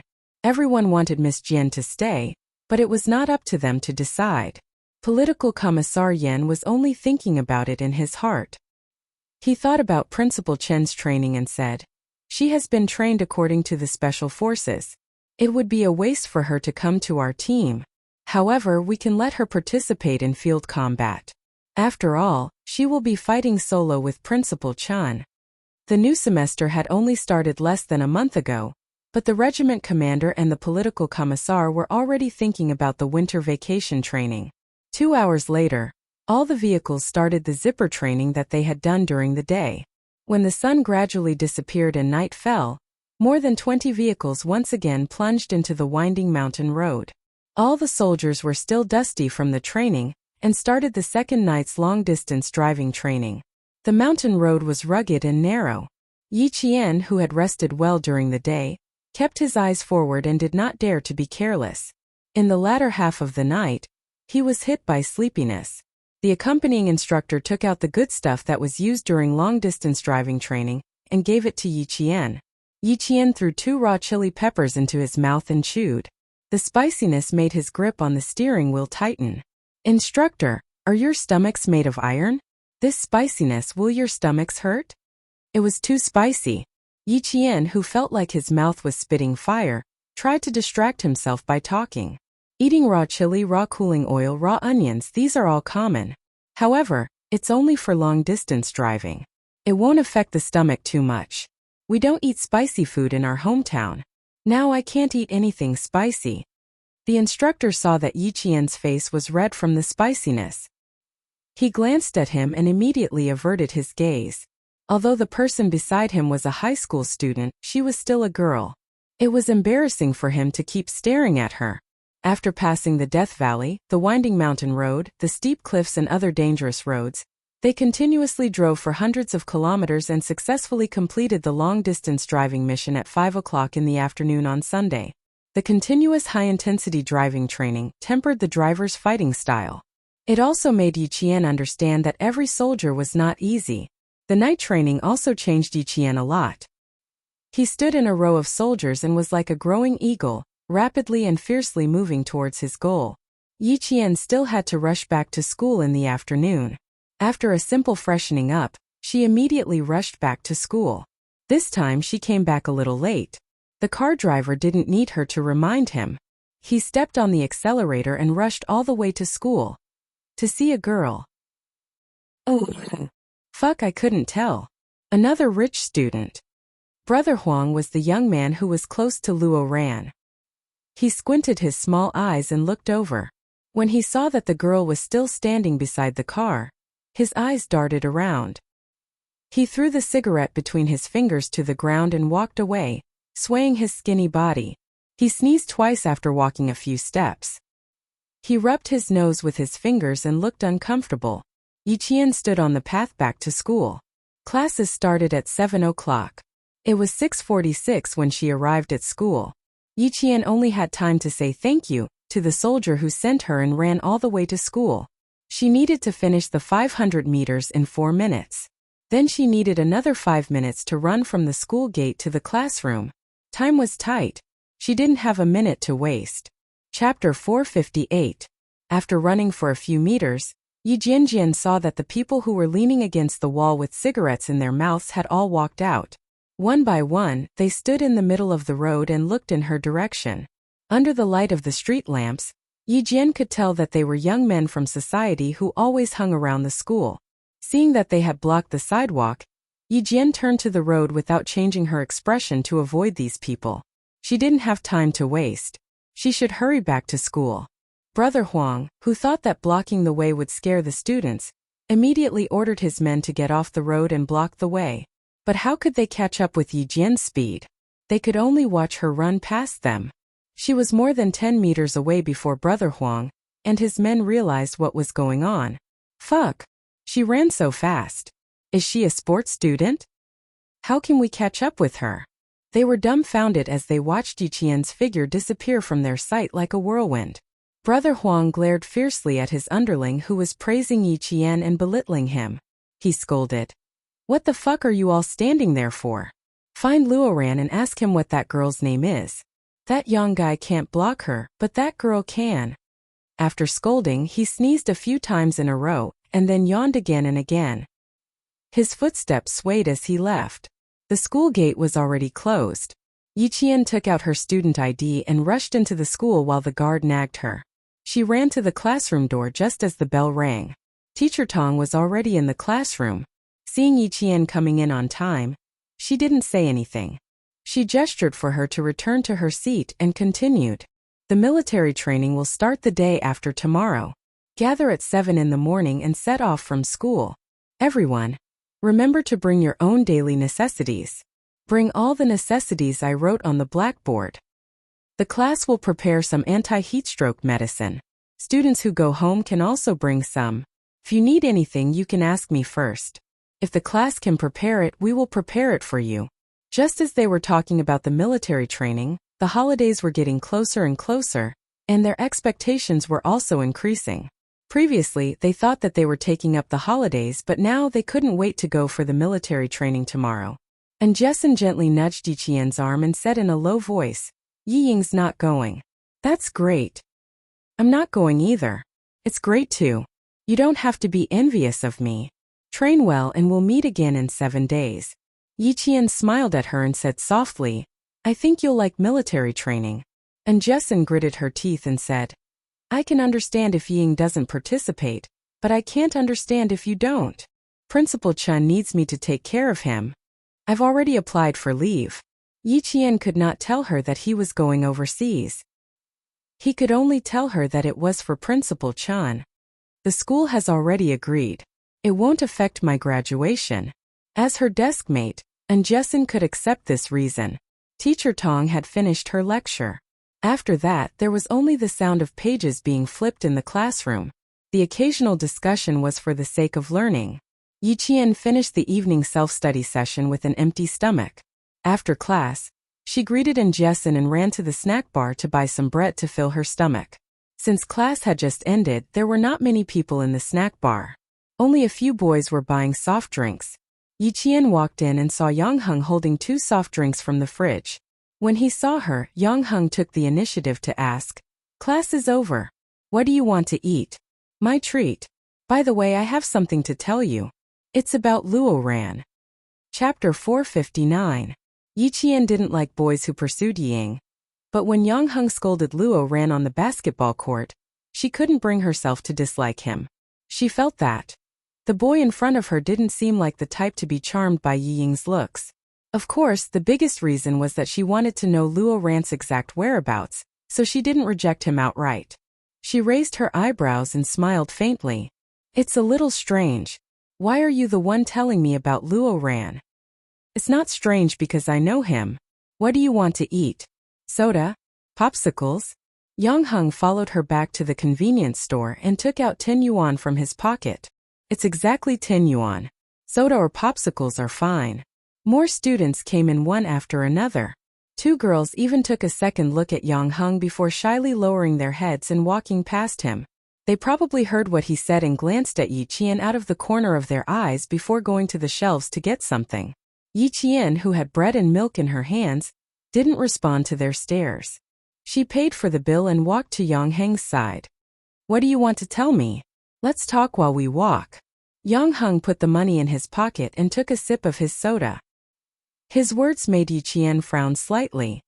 Yi Qian, I saw you at the Transportation Bureau. I see. No wonder I felt like you knew me. Yi Qian took a bite of her bread and said faintly, What do you want to tell me about Luo Ran? A warning like the one Yao Jing gave him? About being blocked by him after school?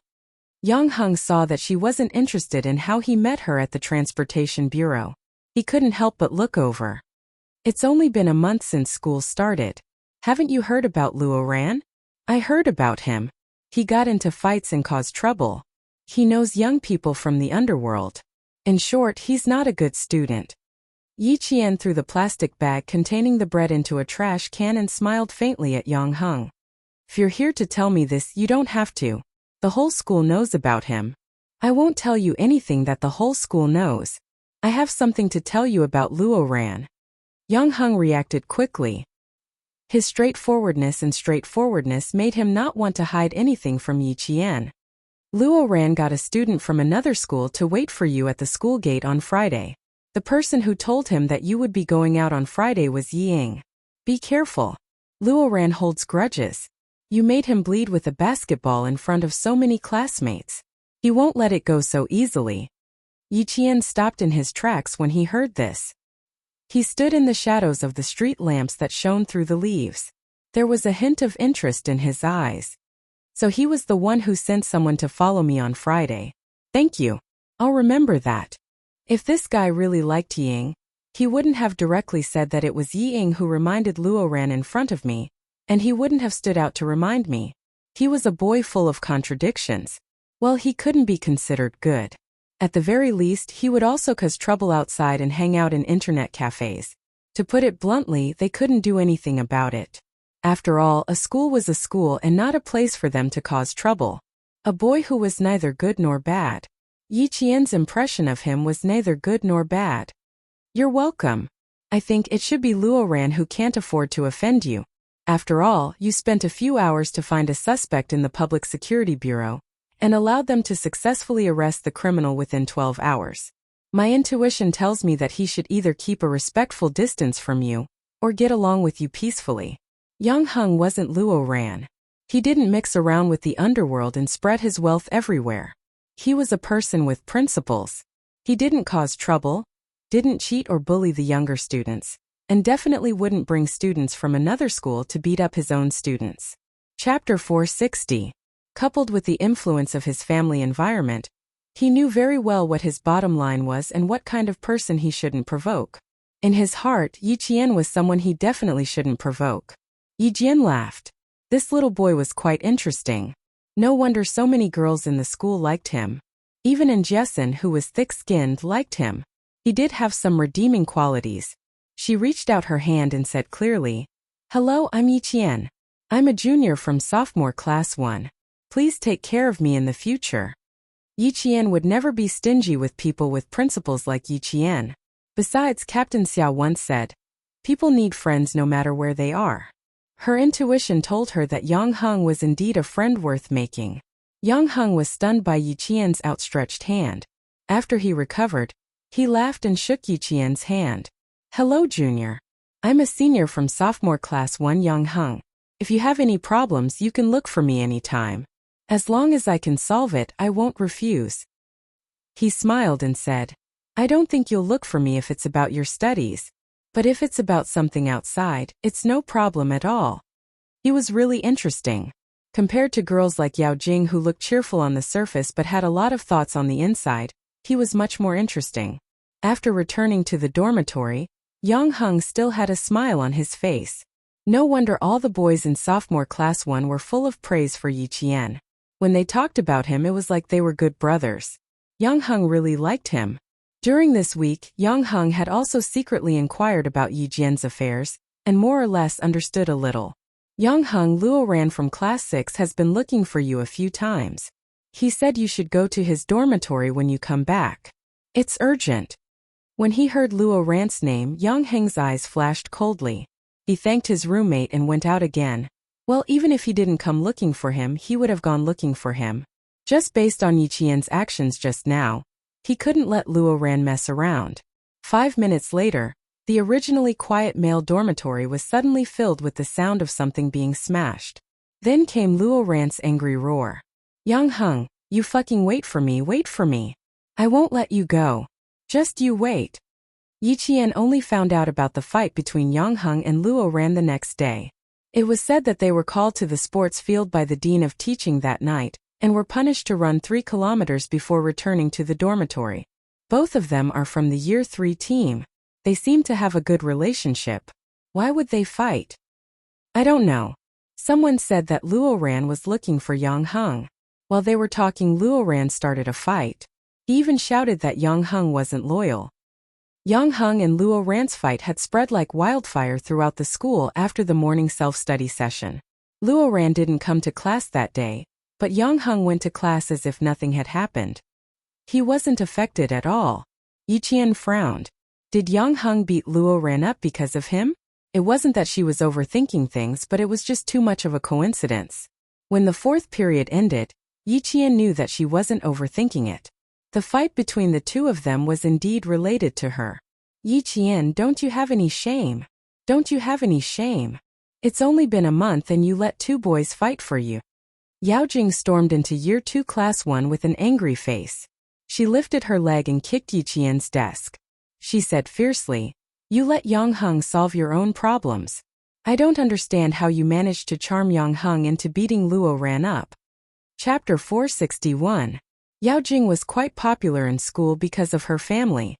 She had quarreled with other girls before, but this was the first time she had lost her composure like this. Yi Ying, who had been standing at the side, had no intention of coming over. Now that she heard this, she pretended to be anxious and walked over. What's wrong, Jing Jing? Let's talk things out. You know what kind of person she is. Sit down and talk things out. Let her apologize. She then said to Yi Qian, Jing Jing has a very good temper and rarely gets angry. Yi Qian, what did you do to let her down? Hurry and apologize to her. Before the teacher comes, let's settle this peacefully. Just like before, she would think of ways to put the blame on Yi Qian at the slightest sign of trouble. It was still the same even after a few years. After hearing her words, the classmates who were about to eat couldn't help but stop and wait for Yi Qian to explain what was going on. When Yao Jing heard this, the anger on her face became even more fierce. She shouted, Why is she apologizing to me? Why do I need her to apologize? Bitch son of a Before she could curse viciously, Yi Qian slapped her across the face. The slap was crisp and clear. It was like slapping a cucumber, leaving a 5-fingered imprint on her face. Yao Jing cried out in pain and covered her face in disbelief. She couldn't believe that. She was actually slapped. Moreover, the slap was directed to her mouth and face. Yao Jing, watch your fucking mouth. Yi Qian's mother is a martyr. And Jessen was already furious. If Li Qian and the rest hadn't been quick enough to hold her back, she would have slapped Yao Jing a second time. Her angry roar silenced the entire class.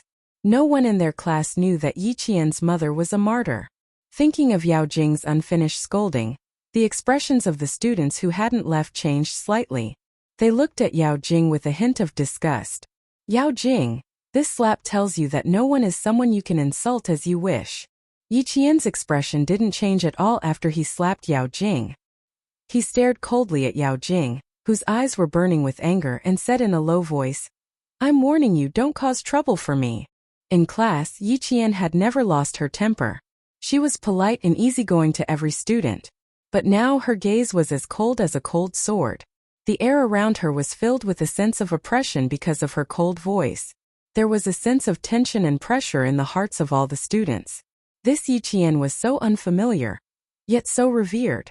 Ying seemed to have thought of something. She bit her lower lip and a trace of panic flashed across her face. She stood beside the furious Yao Jing and did not dare to say another word. Out of the corner of her eye, she caught a glimpse of Yi Qian's piercing gaze. Her shoulders shrunk. Her knees gave way and she fell on the chair beside her. Yao Jing didn't notice Yi Ying's fear. Her eyes were red from anger. She covered her face and glared fiercely at Yi Qian. She gritted her teeth and said word by word, Yi Qian, just you fucking wait. I won't let you off. Her threat was much more serious than Yi Ying's. She removed her hand from her face and said fiercely, Give me a slap today. Just you wait. I'll wait.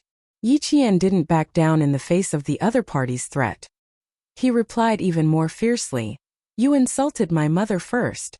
Do you think I'm afraid of you? Chapter 462. When Yao Jing saw this, she was furious. Instead of getting angry, she laughed. You've got guts. You're the first one who dares to go against me. Yi Qian, if you don't want to stay in the province, I'll send you off personally. This sentence angered the students of Class 1. A boy stood up and scolded. Yao Jing, this is our Class 1, not yours. What are you trying to do? So what if Yi Qian hit you? Your mouth wasn't clean just now. If it were me, I'd hit you too. Exactly. Is it because your parents are officials? So what? You're right to insult a martyr. You'll send Yi Qian off personally? Who do you think you are? Tell the teacher. We can't just let this go. She still thinks she's wronged. She still wants to take revenge on Yi Qian. When the students of Class 1 heard that Yao Jing not only refused to admit her mistake, but also acted so arrogantly, they couldn't stand it anymore. They all stood up to scold her. Under Teacher Tong's leadership, Class 1's sense of teamwork was very strong. Some students immediately closed the door at the back of the classroom. Two boys ran out to look for Teacher Tong while the rest of the students blocked Yao Jing, not allowing her to leave. Ying, who was frightened by Yi Qian's gaze, panicked even more when she saw this. Damn it! She made a mistake again. She meddled in something she shouldn't have. When the teacher came later, she would also be in trouble. Looking at Yao Jing, who was still stubbornly holding her head high despite the students' scolding, Ying gritted her teeth and stood up. She pulled Yao Jing to her side and said, "Calm down, all of you." Yao Jing didn't know that Yi Qian's mother was a martyr. She didn't mean to. She remembered Yi Jifan's advice and had no choice but to stand up. "Ying, you're so disgusting. You call Yi Qian sister, but when something happens you can't wait to jump out and step on Yi Qian. If you really wanted to help Yao Jing just now, you should have pulled her away when she was scolding Yi Qian. You shouldn't have stood aside and fanned the flames." And Jessin struggled until her eyes were red. She glared fiercely at Yi Ying. "You're up to no good. You've made things difficult for Yi Qian time and time again. Are you still human? Even if Yao Jing doesn't know, how could you not know? Yi Qian's mother is your aunt." Following that, Li Qian and Yang Yi held her back, afraid that they would blow things up if they didn't catch her. Yi Qian was afraid that she would break free and rush up to hit her, so he walked over and put his arm around her shoulders. He said softly, "Jessin, calm down. I'll take care of it. When have I ever let myself be taken advantage of? This time is no exception." Yi Ying, who scolded until she almost couldn't raise her head, stared at the strange gazes of her classmates. Her face was already red from embarrassment. He didn't say anything else, but he didn't leave either. Since he had stood out to protect Yao Jing, he couldn't let his efforts go to waste. Yao Jing was also a smart person. Since someone had stood out for her, she didn't say anything else. However, she couldn't suppress the anger in her heart. It wasn't a big deal to come over and scold Yi Qian, but she shouldn't have called her a son of a bitch. If she had known that Yi Qian's mother was a martyr, she definitely wouldn't have scolded him like that. A miscalculation. She had wanted to make things difficult for Yi Qian, but now she had embarrassed herself. The students of Class 1 all stood beside Yi Qian. Before the teacher arrived, they couldn't speak again. Yao Jing should have been the target of public criticism, but Yi Ying had stepped forward and replaced her. Instead, Yao Jing was temporarily spared from the students' saliva. Teacher Tong arrived quickly. She had already heard the whole story from the two boys. When she walked into the classroom, she saw dozens of students gathered together. Just from their backs she could feel their anger. Chapter 463. She was relieved that although the children were angry, they remained calm. "There's no need to gather together. Let's all go for lunch. Yi Qian, Ying, Yao Jing, the three of you come with me." Teacher Tong, who was standing outside, said sternly, "If you have anything to say, say it in the office. Yao Jing, I've already informed your parents to come over. If you feel wronged, you can ask your parents if it's you or Yi Qian who's wronged." When Yi Ying heard her name being called, her body swayed slightly. Her eyelids trembled slightly as she stepped forward to follow. Insulting a martyr was not a small matter. Yao Jing's parents quickly put down their work and rushed to the school in the car assigned to them by the department. Yi Ying was no longer in the office. After being scolded by Teacher Tong for a few minutes, she was asked to leave. Even so, her image in the class plummeted after she stepped forward. In the office, Yao Jing's parents first criticized their daughter fiercely before personally apologizing to Yi Qian. They also said that their family of three would definitely go to the martyrs' cemetery to apologize to Yi Qian's mother with flowers. However, they did not mention a word about Yao Jing being beaten up. Even when Yao Jing's mother saw that her precious daughter's mouth and face were swollen, she did not say a word. They did not dare to speak up for their daughter because there were two colonels in the office who rushed over from the provincial military. One of them was a colonel, while the other was a political commissar. The two of them sat in the office like door gods. Yao Jing's mother, who originally wanted to talk about this matter on its own, immediately stopped. The people from the provincial military were not just anyone. One of them was Colonel Liu, and the other was political commissar Yan. Principal Chow knew that Yao Jing's parents were officials with real power, so he immediately asked Principal Chun if anyone from the military was coming over. He then made a phone call and invited the two of them to come over to watch over Yi Qian. Deputy Director Yao, Yi Qian's mother is a martyr of our country. Before she died, she returned home with national etiquette. The Prime Minister personally covered the flag and lowered it to half-mast to welcome the martyr's return. Deputy Director Yao, we will pursue this matter legally. If something like this happens again, we will inform you directly in the form of a military letter to fulfill our responsibility as a guardian. Political Commissar Yen was not bluffing. It was true. His words caused Father Yao and Mother Yao to break out in cold sweat. The two of them quickly exchanged glances and lost all interest in the matter. The flag was lowered to half-mast to welcome the return of the martyrs. Just what was the background of Yi Qian's mother? Even after being dead for so long, he was still able to honor his daughter. Moreover, even the Prime Minister had personally come forward to cover the flag. Don't worry, we'll definitely control Yao Jing well. We'll definitely put an end to such situations. There won't be a second time. Mother Yao made a solemn promise and said to Yi Qian, Classmate Yi, we will definitely take good care of Yao Jing. Please forgive her this once. Lu Tuan looked up and said calmly, This child has always been honest. We watched her grow up. Deputy Director Yao, your family shouldn't make things difficult for her if you want her to forgive you. Do you want to get Miss Jin's forgiveness? He was already being merciful by not slapping the girl until all her teeth fell out. It was obvious that he would not forgive her. Father Yao and Mother Yao's expressions changed slightly. There was no way to get her forgiveness. It would be troublesome if it affected their daughter's college entrance exams. Yao Jing, who knew that she had kicked an iron plate, stood up. She could not even stand straight under the gaze of the two military officers. She walked over to Yi Qian and bowed deeply. I'm sorry, Yi Qian. I was too presumptuous. I'm sorry. Chapter 464. If Yao Jing hadn't apologized to Yi Qian, then Yi Qian would have just laughed it off and wouldn't have cared too much about what she had said. However, she had apologized and didn't say anything similar to Yao Jing's mother, asking for his forgiveness. This showed that Yao Jing was more scheming than Yao Jing's mother. She knew that she had to apologize immediately if she had done something wrong. She wouldn't let a single mistake get her into trouble, and she wouldn't make another mistake just because of a small mistake. She apologized because she knew she was wrong. She wouldn't force Yi Qian to accept her apology. However, as long as she apologized, no matter how angry Yi Qian was, would he still find trouble with Yao Jing? No, Yi Qian wouldn't find trouble with Yao Jing again. If he did, he would seem narrow-minded. On the other hand, Yi Ying's every plan and scheme was simple and crude. As long as she thought that she had the slightest chance, she would immediately jump out. In the blink of an eye, she would forget Yi Jifan's advice. She didn't know that she had to carefully plan after seizing the opportunity. Even though she had become more scheming over the years, she still failed because of her family background. She could be proud of herself for a while, but she would end up in a difficult situation afterwards. However, Yao Jing wasn't like that. Now that she had stood up, Principal Chow and Teacher Tong's expressions softened. Teacher Tong, who hadn't spoken, looked at Yi Qian and said gently, Since Yao Jing took the initiative to admit her mistake, and she really didn't know your mother was a martyr, please forgive her this once. Yes. Yi Qian, Yao Jing has a bad temper, but she has never offended any of your parents.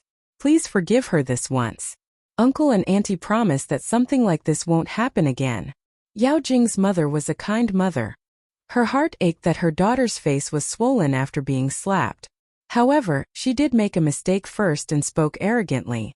She could only accept this slap. Commissar Yen glanced at the girl who was apologizing in the middle. He sighed softly and stood up. He walked to Yi Qian's side and patted her shoulder gently. With a heavy expression he said, Good girl, just forgive her this time. We all know that no matter how bad someone is to you, as long as they don't mention your parents, you will always be tolerant and magnanimous. Lu Tuan and I both know that it was indeed Yao Jing who hurt you. But child, you have to remember that the most hurtful thing in this world is the sword made of words. You have to protect yourself well and calm your mind. That way, even the sharpest sword made of words won't be able to hurt you. That was why it was said that it was difficult for children without parents to walk. Without the protection of an adult, they had to rely on their thin and weak bodies to resist those who wanted to harm them. If the army did not take care of her more, this child's days would be even more tiring. Yi Qian, who was sitting with her back straight, raised her head to look at Commissar Yan, who was concerned about her. She didn't say anything and only nodded lightly to show that she would remember it. Colonel Lu looked at Yao Jing's parents with a sharp gaze and said, "Little Jian is feeling terrible right now. I'm afraid she won't be able to accept Deputy Commissioner Yao's daughter's apology in such a short period of time. You guys should calm her down and let her vent her anger. She will naturally accept her apology." In the army, the regiment commander and the commissar always played the role of good cop and bad cop. When the mother and daughter cooperated, the two of them also cooperated tacitly. Chapter 465. Political Commissar Yan tried to persuade Yi Qian, while Regiment Commander Lu defended Yi Qian. The two of them sang the same tune, making Father Yao and Mother Yao's expressions a little awkward. The words of these two military officers made it seem like a family of three was forcing Yi Qian to forgive Yao Jing. "Yao Jing, sit back down." Father Yao's face darkened as he reprimanded. "Do you think your mistakes can be resolved with an apology? You don't know your place and you need to be taught a lesson. If you don't teach you a lesson today, you'll only make it worse in the future." "Dad, I'm apologizing to her. I know I was wrong." Yao Jing didn't listen and stood stubbornly beside Yi Qian. She lowered her posture and said again, "I'm sorry, Yi Qian. I won't ask you to forgive me.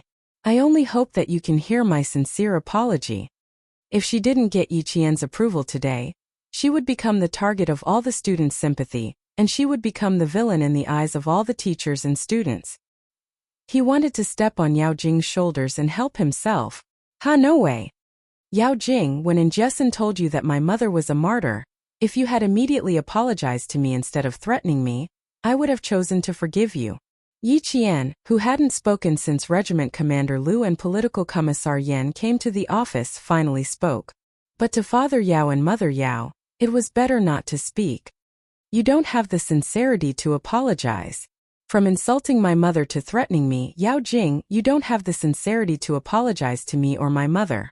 Even if you're standing in front of me now, you're only apologizing for your mistakes, instead of apologizing to my mother." Yao Jing's face turned pale.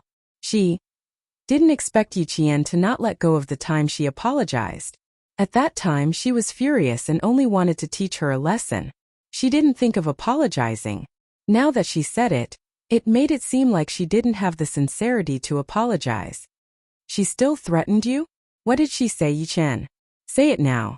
Teacher Tong wanted to persuade Yi Qian to forgive Yao Jing's unintentional mistake, but when she heard this, her expression became serious and she said, "Speak slowly, don't rush." A glint flashed across Yao Jing's eyes. Her body trembled slightly. She seemed afraid and regretful at the same time. She said softly, I'll say it myself." She did not dare to let Yi Jian continue. If she continued, she would be punished. "I said I won't, let's go. But I heard someone say that Ye's mother was a martyr, but I thought it was false, so I..." At this point she could still find a reason to make others believe her. Yi Jian sneered in her heart and looked at her with clear eyes. "Ying said that in order to protect you, she stood up and said that you didn't know. It was unintentional. You can choose not to believe in Jessen's words, but Ying is your friend. Do you think that your friend's words are false? But you still didn't apologize to me. Instead, you remained silent when you saw my classmates standing up for me." Yi Jian's voice was very clear, and her words were very clear. Her speed was neither fast nor slow, and at the same time, her words were powerful and powerful. Every word she said could make Yao Jing's expression change continuously. Her gaze was cold, and there was a sternness that could not be violated, forcing Yao Jing to take a few steps back. Chapter 466. "Yao Jing, why won't I accept your apology? The reason is that you only think that you shouldn't have said the wrong thing and landed yourself in this predicament. You shouldn't be apologizing for hurting me. Your apology is only for yourself. It has nothing to do with sincerity. So, I definitely won't accept your apology. No matter how many times you say sorry, I won't accept it." Yao Jing was a smart person. Her threats were much more credible than Yi Ying's threats. The smart thing about her was that she would definitely not put herself in harm's way after harming someone. When dealing with people like Yao Jing, taking a step back was definitely not a sign of generosity. It was a sign of weakness. She would take an inch and want a mile. Her threats would be pervasive. It would be best if she understood now that she, Yi Qian, was not someone to be trifled with. The consequences of provoking her were not something that Yao Jing could bear alone. Just like now, Yao Jing did not dare to say another word. Even though her face was still burning with pain, she knew that she had picked on the wrong person. She thought that Yi Qian would be easy to bully like Ying, who knew that the seemingly obedient and well-behaved Yi Qian was the most untouchable person. She was like a flower of a cactus. She looked slim and elegant, but in reality, who dared to touch her or provoke her? She would stab you until you bled profusely and did not dare to act rashly again. She lowered her head and did not see that her father's anger had reached an uncontrollable level. If not for Mother Yao's pleading gaze, her father would have stood up and slapped her. Yi Qian looked at the couple who loved their daughter dearly. Her cold voice instantly became gentle. She politely said, "Uncle, Auntie, if I humiliated you first and threatened Yao Jing to get out of school, would you forgive me so easily? I only slapped Yao Jing because I wanted to protect my mother. This was for my mother. As a child, if I can't even protect the dignity of my deceased parents, how can I face the world? I don't forgive Yao Jing. Please forgive me." She wouldn't leave an aggressive impression on the elders, but she would let them understand that young people shouldn't be bullied. After the Yao parents let Yi Qian say this, let alone get off the stage, even if someone gave them a ladder, they still wouldn't be able to get off the stage. Yi Qian's neither servile nor overbearing attitude, and his polite yet unyielding words, only made the couple feel even more ashamed. Leaders of the two military regions, it's our fault for not teaching our daughter well and raising such an arrogant daughter. It was normal for classmate Yi not to forgive her. We'll definitely discipline her strictly and won't let her run wild anymore. If anything happens to Yi Qian, as long as we find out that it has anything to do with Yao Jing, I will personally send her to the juvenile detention center to be reformed. We can't let her come out and harm others again. Since Father Yao had said it himself, it was a layer of protection to suppress Yao Jing. Yi Qian lowered his eyes and said calmly, "I'm only here to study, not to cause trouble. If others don't provoke me, I won't provoke them for no reason. I'll remember what happened today. No matter how classmate Yao Jing treats me in the future, I won't sit still and wait for death." The pale Yao Jing stood alone at the side with her head lowered. Her fingers were constantly twisting. No matter how unwilling and angry she was, there was nothing she could do. She was smart enough to know that she had kicked an iron board. Chapter 467. At 1:30 p.m., a group of people walked out of Principal Chao's office. Yi Qian and Yao Jing left the principal's office after Mr. and Mrs. Yao apologized profusely. At 2 p.m., the students returned to their classrooms, but the adults continued to sit in the office. Walking out of the office building, Yao Jing looked at Yi Qian coldly. Her usually smiling face was cold. "I underestimated you. Compared to Ying, you are indeed much smarter. Never provoke someone who is smart and knows their own limits. She was too careless. I will never use my intelligence to deal with my classmates. Today you came to me voluntarily. I have never been a tolerant person. If anyone dares to provoke me, scold me or humiliate me, I will pay them back double." Yi Qian did not have an overbearing arrogance, but he had an irresistible sharpness. Even though he said it casually, Yao Jing's heart trembled slightly. Snorting softly, the proud and arrogant Yao Jing crossed her arms and raised her eyebrows. She smiled coldly and said, "That's right. You're indeed someone who can't tolerate things. So, you've provoked Luo Ran, the little tyrant. Just wait and see, Qian. I don't need to do anything. Someone will avenge me." Luo Ran was indeed a hidden danger. She knew this without Yao Jing's reminder. Of course, it was impossible for them to leave together. Yi Jian took a shortcut back to the classroom and saw several students surrounding Jessen, talking about something. "Yi Qian, are you okay?" A classmate saw her and immediately stood up from her desk. She looked at her worriedly. "Did Yao Jing's parents make things difficult for you?" Yi Qian had only known her for a month, but she had already established friendships with her classmates.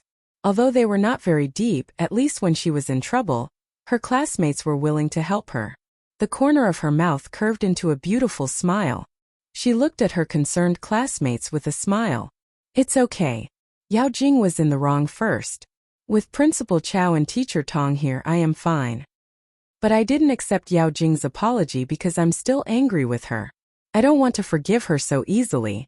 Rather than having Ying misinterpret the facts and spread rumors of her being petty, it was better to make things clear in class so that even if Ying found out something from Yao Jing, she couldn't make sarcastic remarks in class.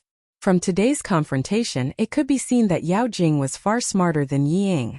Perhaps she had already seen through Yi Ying's true colors, but the two of them were just using each other.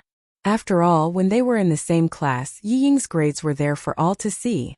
Yao Jing's intelligence lay in the fact that she would never jump out like Yi Ying after harming someone. She was afraid that others wouldn't know how powerful she was. She would hide and stand behind the scenes, letting others do the dirty work. She wanted to use Yi Ying, and Yi Ying wanted to maintain a good relationship with Yao Jing. Even if she was unwilling, she could only be used.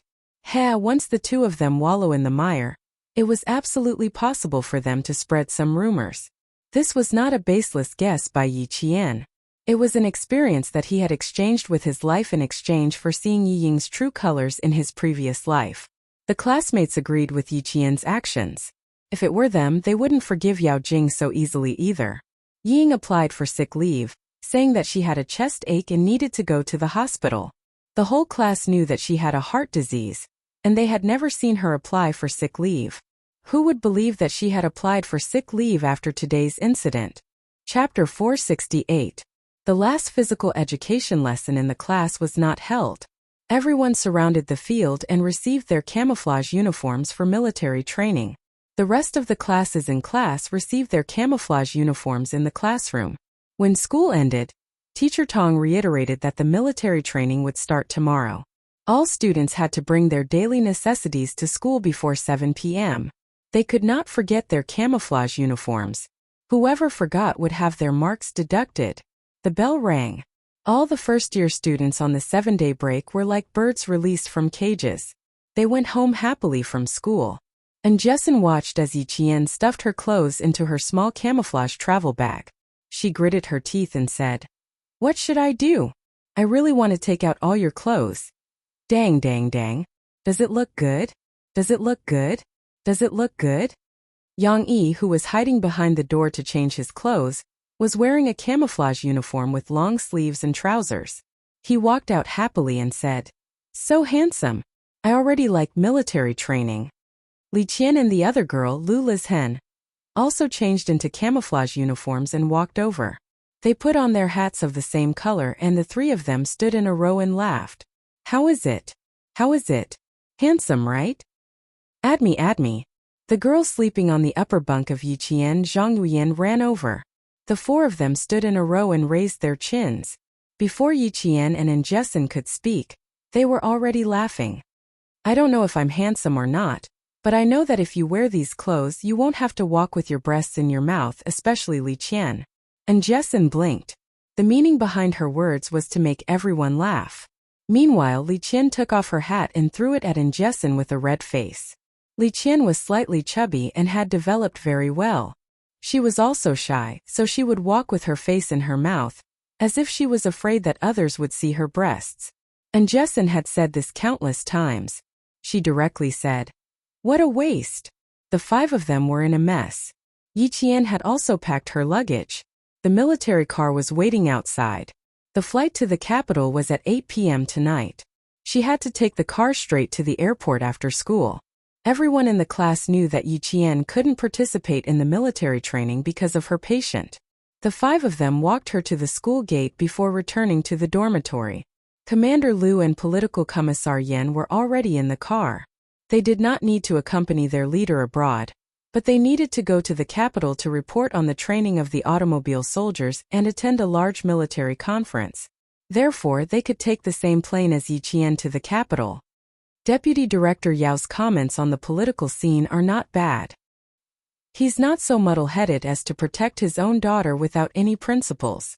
As for Director Hu, I'm not sure about that. Yao Jing got into a fight with a girl during her junior high school days.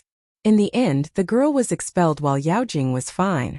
In the car, Political Commissar Yan told Yi Qian about some of the things they had found out in the afternoon so that Yi Qian could be mentally prepared. But you don't have to be afraid. Since Deputy Director Yao dared to say that as long as Yao Jing makes another mistake, he will send her directly to the youth detention center. It means that they all know that you are not someone Yao Jing can afford to offend. We also said that if something similar happens again, we will send a military letter to the city's political commissar. For the sake of Deputy Director Yao's future, director who will not dare to act rashly. So Jianlas, just focus on your studies in school.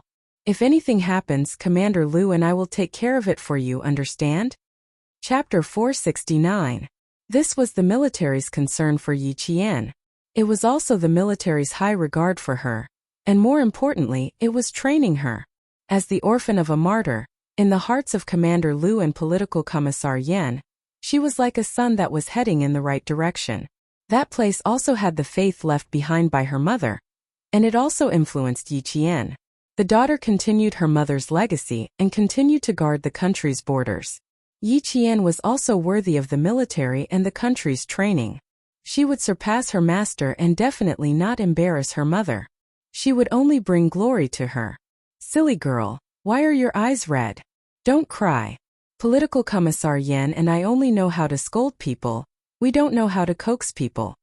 Commander Liu turned his head from the co-pilot seat and saw Yi Qian's red eyes glistening with tears. He immediately joked, "You're our soldier. No matter if it's a male or female soldier, we'll bleed and not cry." "I can't help it. Once you cry, I can't do anything. I can only pass you tissues." "Old Yan, why are you still in a daze? Send her tissues. This girl is so sad." "TSK, she fought with a male soldier until her body was bruised, but I didn't see her cry. I even wondered if she was born with an undeveloped tear gland and couldn't cry.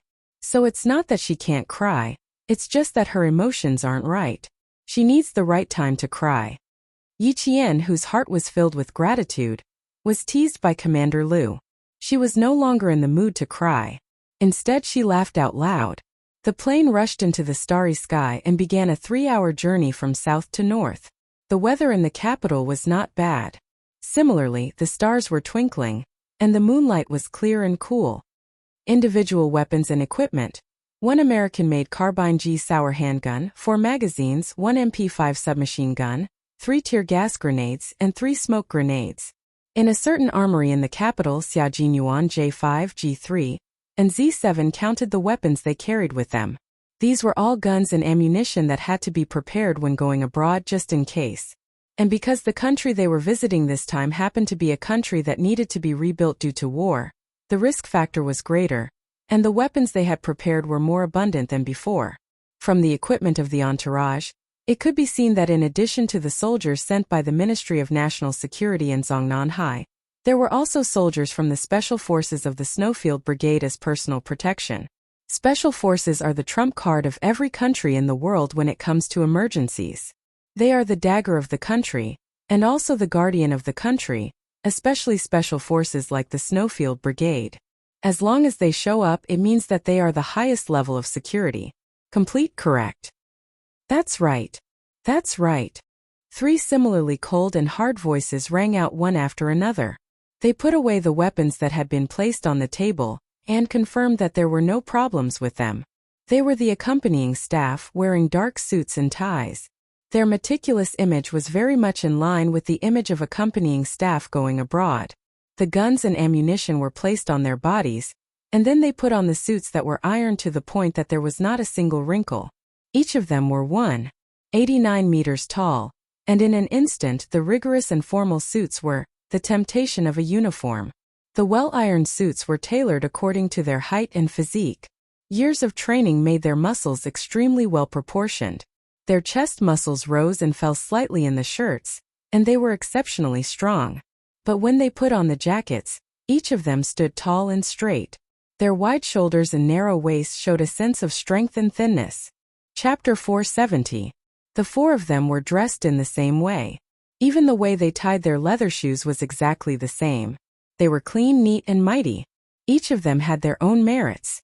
Visually, it was already a feast.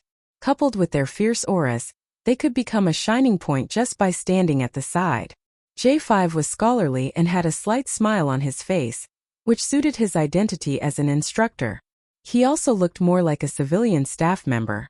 On the other hand, K7's gaze was cold. His handsome face was thin, and his facial features were three-dimensional like those of Westerners. When he wore a formal suit, he looked like an attending doctor who had just walked out of a conference room. He was so cold that no one could easily approach him. He was indeed a doctor accompanying a leader. Q King's murderous aura was heavier than the rest of them. Zhou Zheng's cold facial features were carved with a metallic coldness. His every movement was firm and unyielding, with a mighty and unyielding sharpness. Xia Jinyuan buttoned his suit and turned to look at his comrade who had been in the army for more than a year.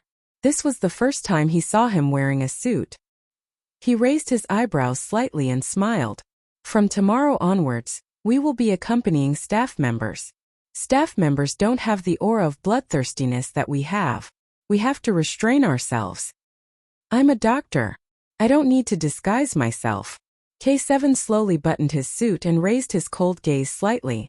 He said indifferently, "You guys are the ones who need to change. Especially G3. You're now a staff member. You haven't carried out any special missions for more than a year. Have you forgotten how to disguise yourself?" G3 adjusted his bow tie that felt a little tight. His slender hands were originally used to hold guns, but now he used them to adjust his bow tie. Even such a small action had the masculine charm of a man and a unique aura. He glanced at Xia Jinyuan and the corners of his mouth curled up slightly. He revealed a rare and interesting smile. "Don't talk about me. Look at Q King. Why do I feel like I'm his accompanying staff member when he's dressed like this? No wonder I felt that something was wrong and was still looking for my own problem. Now that you've said it, I finally know what the problem is."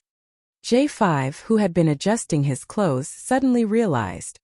Aren't we his accompanying staff? Who else could wear a suit like him?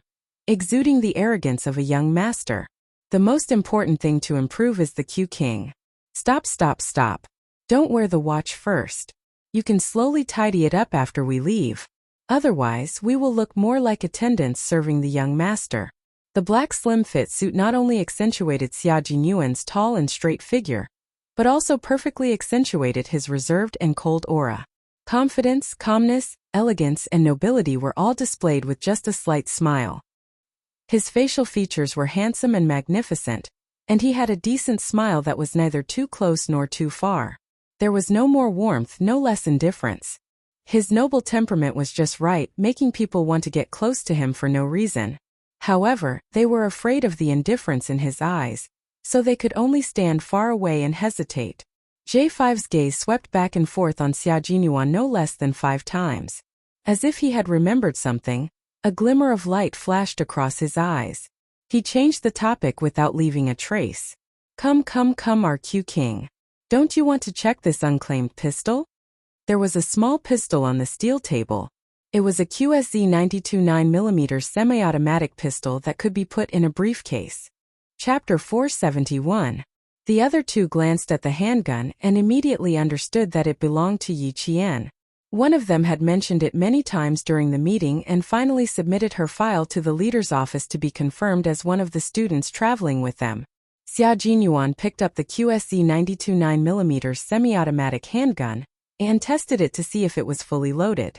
After confirming that there were no jams, he signed the gun receipt form. "Your little fox should like this kind of handgun. It's small and delicate, easy to use, and extremely lethal." J5 smiled and patted Xia Jinyuan's shoulder.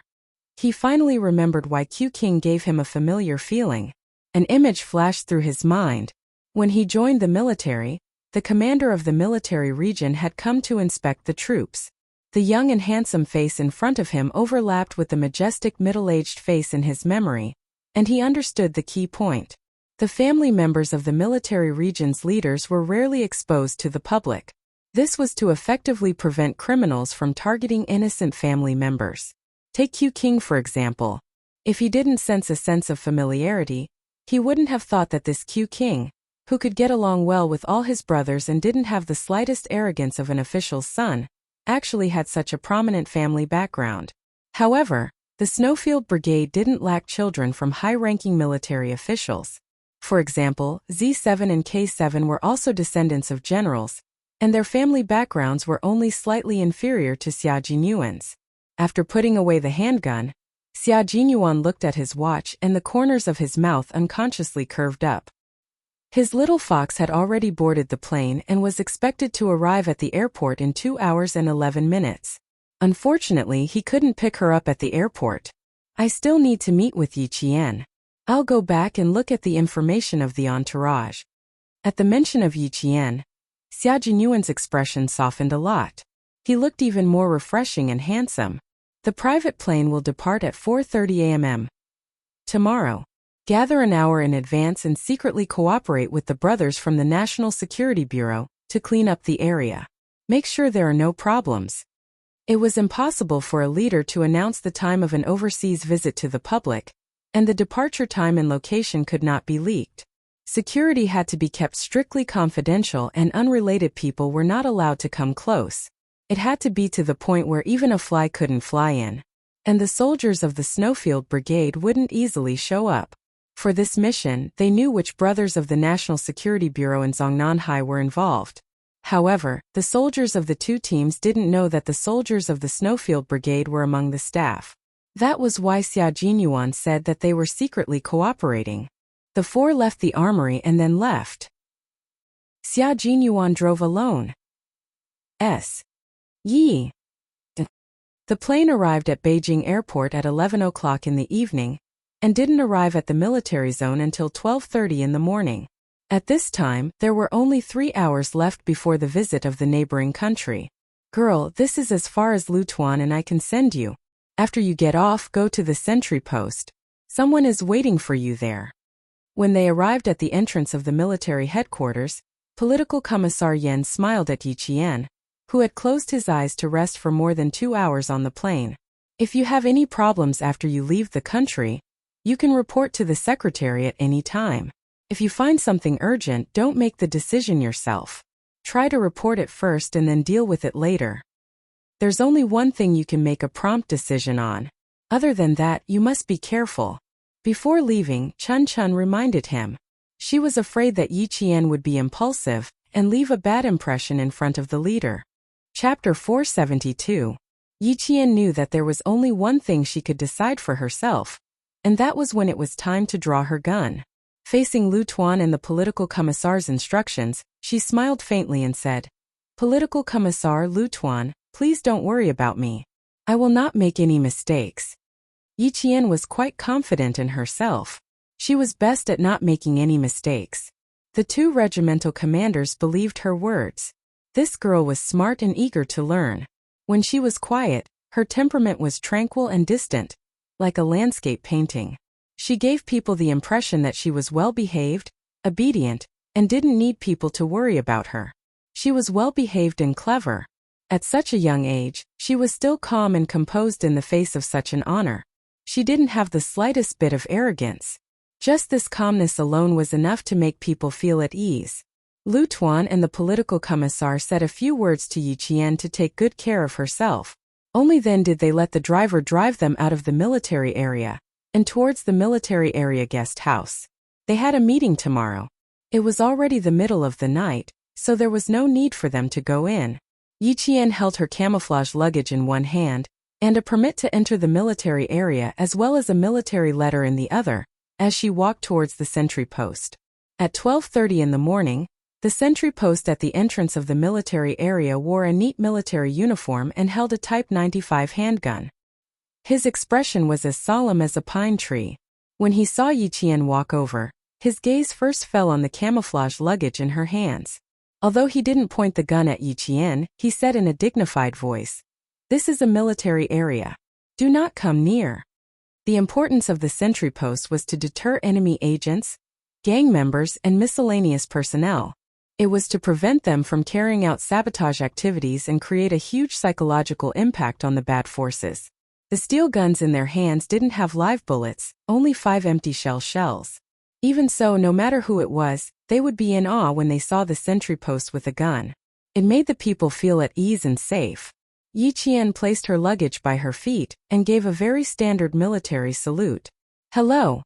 I am a student who is here to report to the military area. This is the military letter and my permit."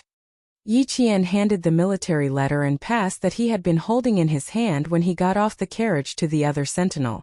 Facing the two steel guns, Yi Qian did not feel fear, but a sense of familiarity. The sentry took the letter and read it carefully, but did not let them go immediately. His gaze was still cold and stern as he said, "Please wait at the side.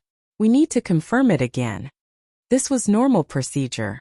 Yi Qian smiled and stood to the side as the sentinel confirmed and let them pass. Didn't he say that someone was waiting for him at the sentry post? Why wasn't there any? In the middle of the night, the military area was heavily guarded. The street lamps were lit up, illuminating the majestic corner of the military area. In the hazy night, it showed the mystery, grandeur, and inviolable majesty of the country. The national emblem in the center of the gate was illuminated by a snow-white lamp. It was the brightest and most solemn scenery in the entire night. Someone's footsteps were slightly hurried as he strode through the military zone. The tall and straight figure exuded an awe-inspiring aura as he walked out from within. Yi Qian watched as the figure walked out of the darkness, passed through the sentry box, and came before him step by step. The familiar scent of mint, the familiar face, and the most familiar soft smile that made his heart tremble. "You are the person who is here to pick me up?" After asking, Yi Qian felt a little silly. Since he came out, he was naturally the person who was here to pick him up. Xia Jinyuan took the luggage from her hands, raised his eyebrows and smiled. "That's right. I am the person who is here to pick you up." Chapter 473. Pick her up? Yi Qian couldn't help but take another look at him. He was wearing a black suit, yet he said he was here to pick her up? Shouldn't he be wearing a military uniform? Why was he wearing a suit and leather shoes? He looked so elegant as if he had just walked out of a cocktail party. Yi Qian's focus was on why he was wearing a suit, while Xia Jinyuan's focus was on why this girl was so calm when she saw him coming out. Couldn't she be a little surprised? He smiled and asked, "Come, let me see if you're a little surprised." "Why do I feel that?" "You're not surprised at all. Every time we meet, Captain Xia, you don't give me a surprise. You always give me a shock." The more she didn't want to have too much contact with him, the more likely they would bump into each other. They could even enter the same hotel together. Hearing such words again, Xia Jinyuan was immune to them. He had left for less than 5 minutes because of a small matter, but the person he had been waiting for hours just happened to arrive when he was about to leave. He felt a little regretful that he didn't greet her immediately, but now that he saw her, he felt quite satisfied. However, this little mouth of hers never said anything that made him suddenly happy. She always said something that made him not know whether to laugh or cry. She was so calm that it made him feel helpless. Xia Jinyuan's thin lips curled up slightly as he looked at Yi Qian, who had followed him into the military area. Under the dim moonlight, she looked more gentle than she did during the day. She was so well behaved that she looked like a little fox that had just walked out of a fox's den. There was no craftiness, only obedience. Xia Jinyuan only felt a feather gently tickling his heart. Tickling it. He raised his hand and stroked her hair gently. "Don't worry, Miss Gu. But I'm pleasantly surprised, and I'm very happy that you're here." He spoke softly, causing Yi Qian to look up at him. The moment their eyes met, Yi Qian's breathing quickened slightly. Under the misty streetlights, he could see a small flame flickering in his calm eyes. It also seemed to contain an expression that he couldn't understand. It was an expression that made him a little flustered. Yi Qian's dark eyes moved slightly. He forced himself to look away calmly. As he clenched his fists, he smiled and said, "Extremely happy? You must be overjoyed to see that I'm finally here, and you don't have to be scolded anymore." When they met, she had to get used to his ways and slowly learn how to deal with him. Yi Qian gently loosened his clenched fists and smiled faintly. "My flight was at 8. I rushed over immediately after I got off the plane. I didn't waste a single minute in between. I think the leaders also know that I can only come over at this time. They probably won't let Captain Xia get criticized." Overjoyed. Let's see what he has to say if I understand it this way. What was there to say? He felt that every time they met, this little fox was becoming bolder and bolder in front of him. The way she avoided him was also becoming more and more spirited. He began to properly spar with her. and then they would meet again to counter each other's moves. Xia Jinyuan was pleasantly surprised to find that he really liked the way they got along. He laughed deeply, and his gaze became increasingly gentle like water. His deep eyes seemed to shine with the moonlight, so bright that it was as if he could see through her thoughts.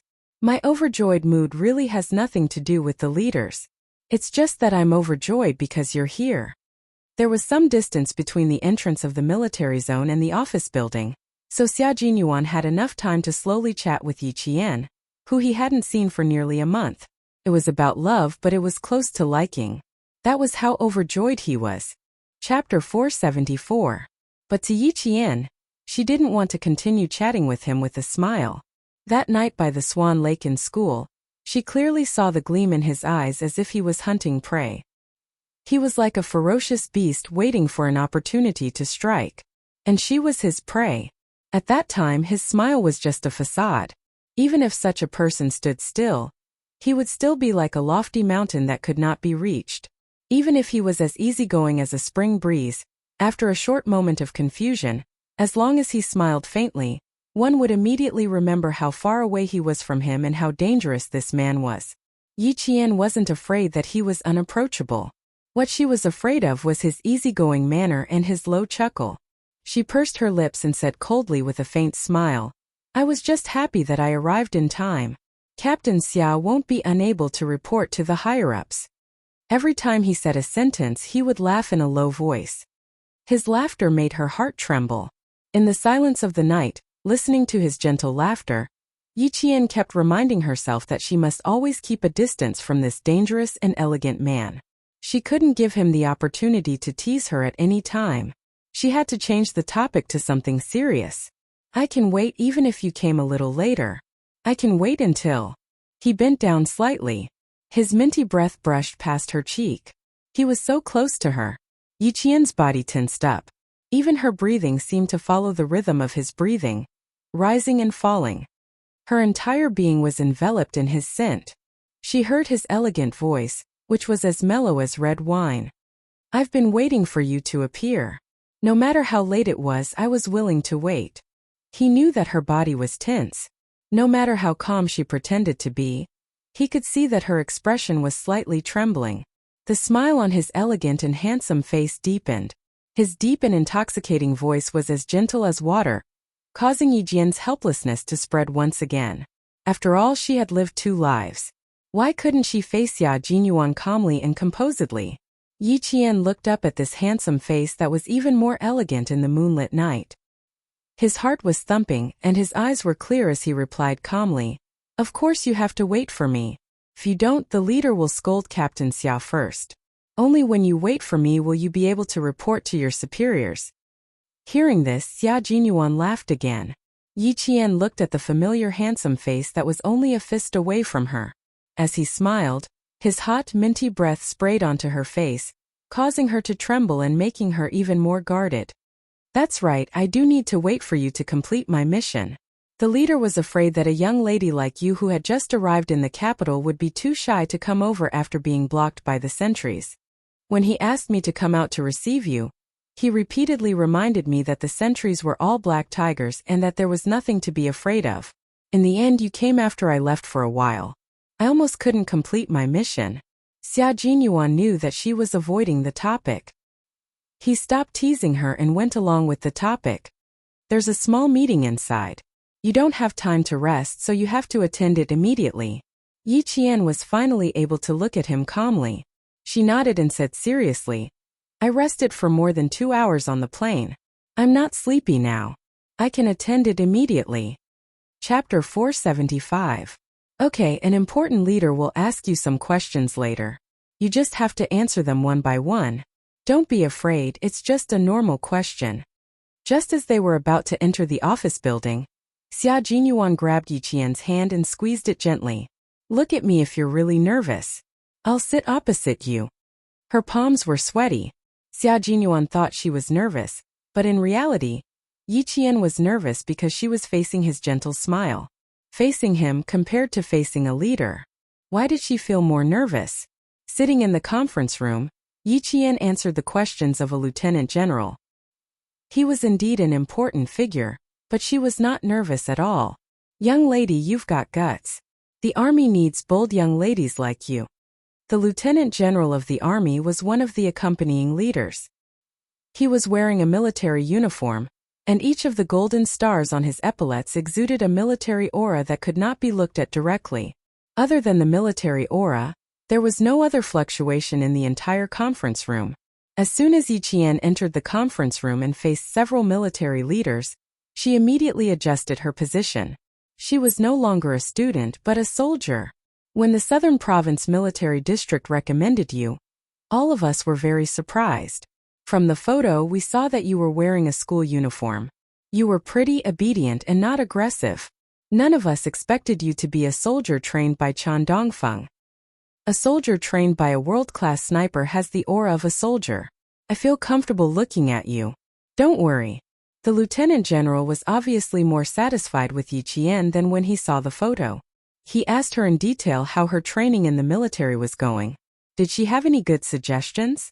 He even asked her about Yi Qian's future. Yi Qian answered unhurriedly. She completed every sentence without any hesitation. Her answers were as gentle as a spring breeze, and she did not have any stage fright. Sitting opposite her, Xia Jinyuan's handsome face was cold, but he was smiling in his heart. Occasionally, he would look at Yi Qian with undisguised admiration. He wanted to look at her gently, but there were 3 leaders around after all. The little fox had just arrived, so he didn't want to add to her troubles. Restraining his gentleness, there was no need to hide his admiration. A 16 or 17-year-old little fox was received by a lieutenant general of the army, and at the same time there were 3 colonels. These were all important figures who could shake the entire army with a stomp of their feet. Seeing that his little fox wasn't afraid and was still calm and collected, not everyone had this kind of composure. He admired her openly, so why would he need to hide it? On the surface, Yi Qian appeared calm and composed, but the man's gaze was burning like fire. It made her mouth dry up. In front of a lieutenant general and 3 colonels, he actually didn't restrain himself. Yi Qian, whose head was throbbing with pain, had the urge to have a good fight with Xia Jinyuan after the meeting. Let's see if he still has the face to show up in front of me after I beat him black and blue. There are still 2 hours until 4:30. Colonel, show the information in your hands to Yi Qian. The lieutenant general picked up the military cap on the conference table and smiled at Yi Qian. This colonel is also one of the accompanying staff. If you have any questions, you can ask him. Finally, the lieutenant general finished his questions. Before he left, he didn't forget to say to Yi Qian, "The younger generation will surpass us in time. Good luck." Chapter 476. It was just a meeting, but the lieutenant general had already acknowledged Yi Qian's capabilities and expressed his admiration for her in every way. When the 3 colonels saw Yi Qian off with a military salute, they all returned the salute with a serious expression. After they put down their right hands, they smiled at Yi Qian and gave her a few words of advice before leaving. After the 3 important leaders left, the air in the large conference room became much smoother. Xia Jinyuan watched as she secretly patted her chest and couldn't help but raise his eyebrows and laugh. "I thought you weren't afraid, but it turns out you hid it well. Sit down. I'll get you a glass of water to moisten your throat. You talked so much and stayed up all night. Don't lose your voice when you board the plane early in the morning. You're going to build a bridge of friendship between the students of our country. You have to let them know our country's sincerity." Yi Qian only knew that she was going to a country that had just calmed down, but she didn't know which country it was and why the country's leaders chose to go there at this time. Hearing this, she sat down in the large conference chair and sighed deeply. She smiled and sighed. "I wasn't afraid at all, but you. Captain Xia, are you also so presumptuous in front of the leaders? You keep staring at me. I was fine at first, but when you looked at me from time to time, I became very nervous and thought I said something wrong."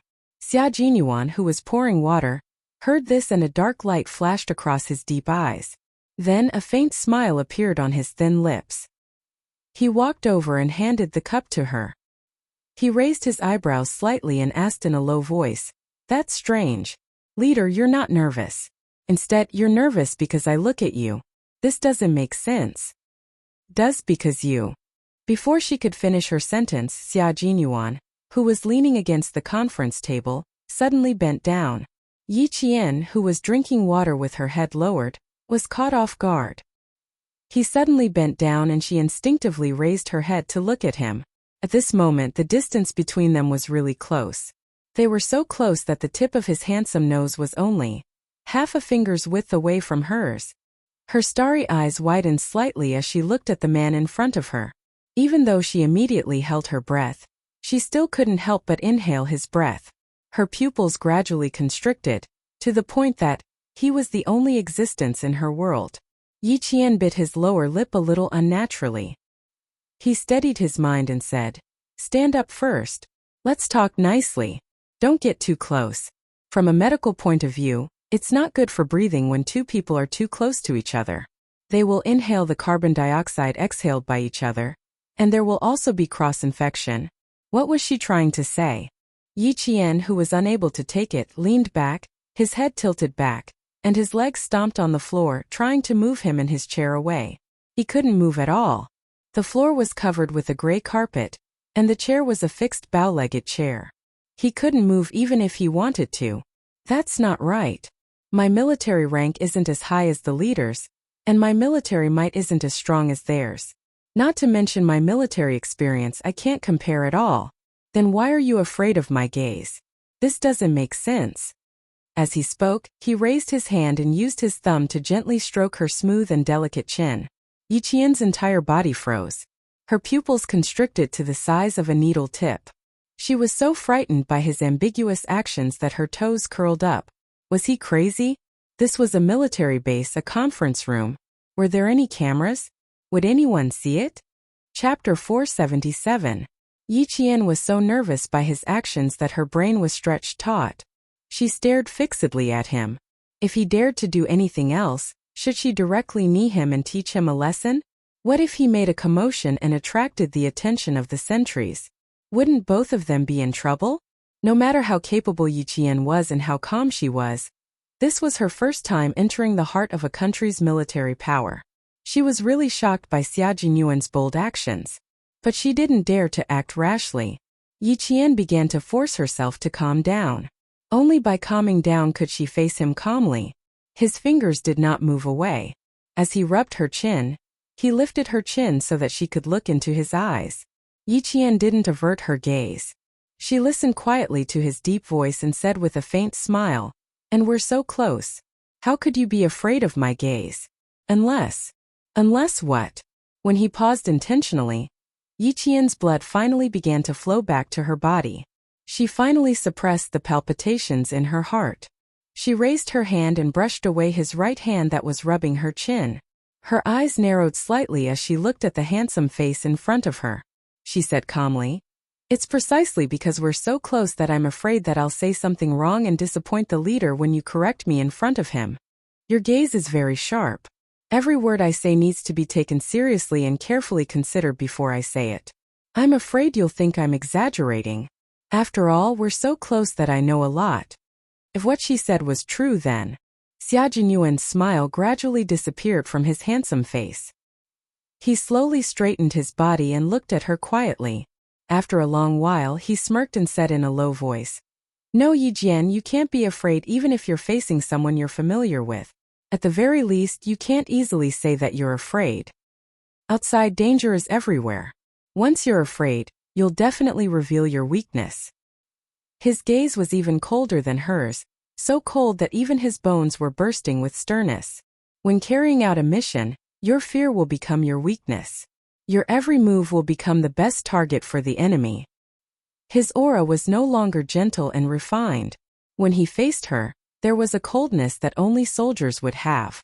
Yi Qian felt a chill in his heart as he slowly stood up and collected all his emotions. The ambiguity between the two of them disappeared instantly, leaving only a heavy and solemn atmosphere. "I understand what you mean. Were you testing me just now?" Hearing her question, Xia Jinyuan raised his eyebrows and said, "That's right, I was testing you. That's because I've noticed that whenever I look at you, your eyes will flicker unnaturally. Yi Qian, if you want to become a special forces soldier, first of all, You need to maintain a perfect state of mind in any non-personal situation. Don't let your emotions affect your gaze. Instead, use your gaze to control the emotions in your heart. When Xia Jinyuan poured the water, he thought of testing her. If he wanted to take her forward, then he had to personally correct some of her small habits. A little fox who would become alert at the slightest movement. A little fox that he had his eyes on. He wanted to take her to a higher and further place, so he had to correct any problems that he discovered. Yi Qian didn't expect that his ambiguous action just now was actually a test. She hated that she didn't realize it at all, and instead had thoughts that she shouldn't have. Her gaze sharpened as she stood up straight like a long spear and accepted Xia Jinyuan's harsh criticism and advice. Chapter 478. Don't let your ability be ruined by the emotions you occasionally reveal, especially when you're on a mission. There's no one else in your eyes, only vigilance. Do you hear me, Yi Qian? The last sentence could be said to be the harshest words and the coldest tone Xia Jinyuan had ever spoken to her since they had known each other. Flirtatious, teasing and romantic relationships all disappeared from her mind. All that was left was the calmness before a mission, the calmness that would never be swayed by others again. Yi Qian stood up straight and said in a deep voice, "Yes, I hear you." She felt a thin layer of sweat on her back. She couldn't see through this man who was like a spring breeze one second and cold the next. Just like now, she had yet to walk out of his cold voice, but he had already restrained his sternness and revealed an intoxicating warm smile. "Okay, you can relax now. I believe that with your intelligence, you've already remembered my words and will definitely correct them." He smiled as he picked up the glass of cold water and handed it back to her. "Here, finish the water in the glass. It's cold, refreshing." His deep and dark eyes contained a deep meaning that Yi Qian couldn't figure out. After taking the glass, she lowered her eyes slightly and took a sip of the cold water. It was indeed refreshing, and even her mind was much clearer. Xia Jinyuan was a mysterious man. She had too many things to learn from him. Thanks to his timely reminder, she understood that no matter who she faced, as long as it wasn't in private, she should maintain a certain distance and not let her emotions be swayed by the gazes of acquaintances. He was a good teacher and a good friend of hers. It was her fortune to have such a good teacher and friend as she grew up. "The plane leaves at 4:30. Now you need to rush to the airport with me immediately and arrive early to make preparations." Xia Jinyuan was very satisfied with Yi Qian's attitude. After being intimidated by him, she didn't run away, but chose to accept it and recognize the truth. This was the good thing about her. Business was business, personal was personal. Even if he was strict with her on business, it would never affect their private interactions. A person who separated business from personal matters was also a person who could distinguish between kindness and hatred. He wasn't worried at all that being strict with her would make her stay away. The more she fought, the braver she became. How could she possibly run away? She took small sips of water and put her hand into the side pocket of her suit. She elegantly took out an object that emitted a metallic coldness. It was a QSZ 92 9mm semi-automatic pistol that could be put in a briefcase. This pistol was transferred from the military's arsenal. It's brand new and has never been used before. It's just right for you. He placed the pistol on the conference table and slowly pushed it in front of her. 2 spare magazines. Including the one in the pistol, there are a total of 35 bullets. If no shots are fired, all 35 rounds of ammunition must be handed over to the firearms stockpile. Yi Qian picked up the pistol. As he gripped the handle, he pressed down on the trigger and removed the magazine. The magazine fell into the palm of his left hand. Touching the gun, Yi Qian's eyes were cold and sharp as he carefully checked the magazine's capacity. It was indeed full of 15 bullets. Then he reloaded the magazine. Then she coolly pulled the sleeve and raised her hand. With a cold expression, she looked through the camera and saw the crosshair. She aimed at a moth flying in from outside the glass of the conference room. "No problem." Yi Qian put away the pistol. Her eyes were as calm as a mirror as she looked at Xia Jinyuan, who had a slight smile on his face. "Can we go now?" Chapter 485. The Attacking Hearts Telepathy Group, of course. Xia Jinyuan was not in a hurry to deal with a little fox who was so cold to him. A hint of mockery flashed across his elegant and handsome face. He calmly walked out of the conference room. As he walked, he said calmly, "You need to change into a new set of clothes. The Ministry of Foreign Affairs has prepared a brand new school uniform for you." "I need to change into a brand new school uniform?" Yi Qian took the bag he took out from the cabinet. She glanced at him and went into the walk-in closet to change. It was a Western-style student uniform. The bottom was a grayish-white, navy blue, and dark red checkered skirt. The top was a white shirt and a navy blue blazer with grayish-white edges. The top was a pair of black leather shoes and a pair of white lace socks. Yi Qian suddenly had the urge to go back to the bathroom and change back into the provincial number 1 middle school uniform. This student uniform, why did it feel a little strange when she wore it? Xia Jinyuan, who was waiting outside, saw her tugging at her skirt uncomfortably. His eyes darkened and his sexy Adam's apple involuntarily slid up and down. The little fox's student uniform made the blood in his body restless. He pursed his thin lips and contacted the logistics department through his earpiece. "Change into another set." Her legs were too long. What was supposed to be a knee-length plaid skirt had turned into an extremely short skirt. Her straight and slender legs were exceptionally smooth and fair. They were so shiny that his eyes were a little dazzled. Yi Qian immediately let out a long sigh of relief. "Wear pants. This skirt is too short. I'm afraid it'll be rude if I bend over." "Aha. Wear pants." Xia Jinyuan agreed that it was better to wear pants. Soon, the logistics department sent over a pair of pants from the same series. At the time, he had considered the difference between a skirt and a pair of pants. He felt that a skirt would be more suitable for a girl, but he was afraid that it wouldn't work, so he bought both. Luckily, he had a pair of pants. After changing into a pair of pants, Yi Qian's expression instantly became much more natural. He swept his legs across the changing room. Not bad, the pants were elastic. When she came out again, Xia Jinyuan really felt that his little fox looked very beautiful in the school uniform. Her legs were long and her waist was slender. Her shoulder-length hair was tied up high with black elastic bands, revealing her beautiful face. Her watery eyes faintly revealed a cold and ruthless expression. She was the kind of beauty that he liked. "It's getting late. The car is waiting for us downstairs." Xia Jinyuan cleared his throat and discreetly narrowed his eyes. At the same time, he hid his amazement at her in his heart. Regardless of whether it was day or night, the office building in the military district was exceptionally quiet. There were no soldiers in military uniforms coming and going. Yi Qian felt that this place was filled with an inviolable solemnity. After walking out of the office building, Xia Jinyuan took a briefcase from a soldier. He nodded slightly to express his gratitude before taking Yi Qian to the airport. In one night, Yi Qian had already made a round trip to the airport. "We'll arrive at the airport in an hour. You can rest for now. I'll wake you up when we arrive." Xia Jinyuan also sat in the back seat. His every move was a soldier's code of conduct. He didn't tease Yi Qian with words or actions. This was a time for Yi Qian to accumulate experience. He wouldn't tease her to the point that she would put all her attention on him.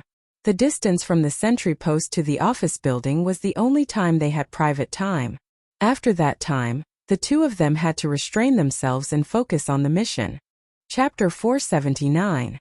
It was almost 2 o'clock in the morning, and there were still 2.5 hours before the plane took off. All the departments were in position. The State Security Bureau and Zongnanhai had already arrived at the private jet building, and the security personnel were conducting a thorough inspection before the plane took off. The flight route inspection team had finished all the work before the plane took off in China. They were just waiting for the plane to take off, and they would immediately start preparing for the arrival of the plane from abroad.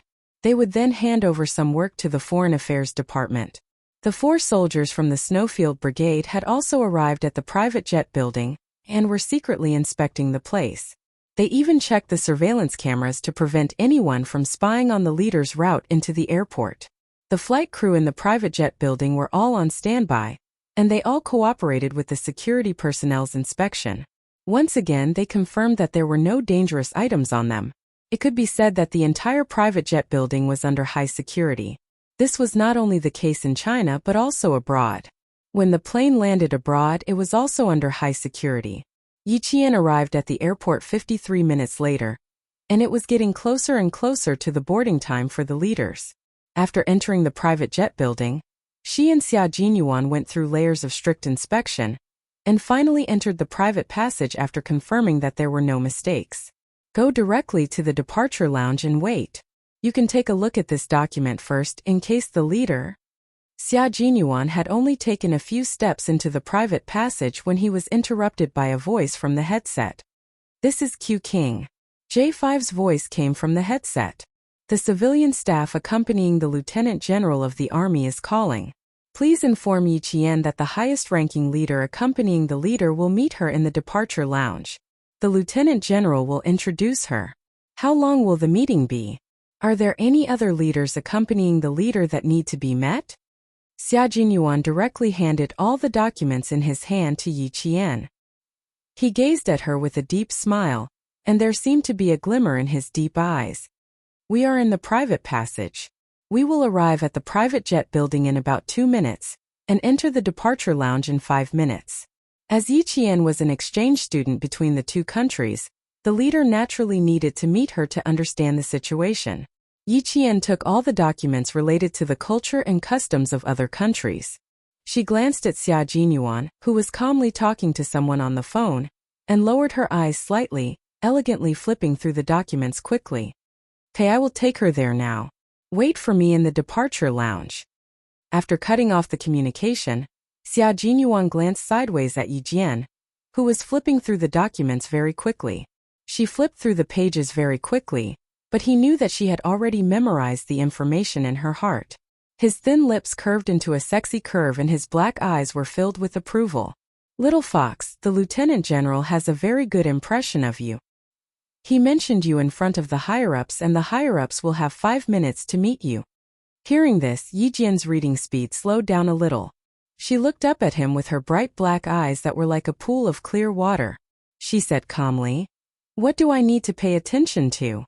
"Nothing. You are a student. The leader will not talk to you with the strictness of an inspection." Xia Jinyuan couldn't help but laugh when he saw her calm expression. This girl's calmness. She did indeed have the demeanor of a general. Uncle Jen and Uncle Chun had really trained her well. She was calm and collected, and the more chaotic the situation was, the calmer she would be in danger. She would never drop the ball at a critical moment. Chapter 480. Previously, he had said that she was a qualified soldier. Now, he had to say that his little fox had already stepped into the threshold of the special forces. Relax, be calm, have a logical train of thought, speak clearly, and have a good grasp of the rhythm. There's still some time before 3:50 p.m. Read the information in your hands carefully first. The leader will probably ask about this. Xia Jinyuan spoke unhurriedly, not giving Yi Qian any psychological pressure. He even helped Yi Qian to calm down. It was obvious how important a mentor and helpful friend was. Not only would they not drag you down, but they would also help you at any time and give you pointers. Yi Qian smiled and looked at him with a faint smile in his eyes. The Xia Jinyuan at work was completely different from his usual self. Even though he was speaking softly to her now, he did not hide the sword-like sharpness between his eyebrows. Every look in his eyes was cold and full of masculine charm. She could calmly face Captain Xia like this. She did not need to spend too much effort to guess what he would do next and what he would say to her. She could not help but sigh. "Captain Xia, you're really good to me. Especially when I have a question to ask you during work. I feel very at ease. Instead, you're not serious when you're resting and make me worry?" Not serious. Make her worry? This sudden comment made the corner of Xia Jinyuan's mouth twitch uncontrollably. How was he not serious? Why did he make her think that way? If he was really not serious, he could do whatever he wanted to her immediately. Oh, he could not. He could not do whatever he wanted. His little fox's claws were sharp and would scratch him until he was covered in blood. Xia Jinyuan narrowed his eyes, curled his lips and said calmly, "Why would you think that? Did I do anything impolite? I don't think so. Other than that time in the military conference room, I really don't remember anything else. I didn't do anything impolite. I won't let Captain Xia do anything impolite to me. It's just a feeling. That's how I feel. Captain Xia, don't you think that sometimes you really like Yi Qian closed the 10 pages of documents that he had finished reading.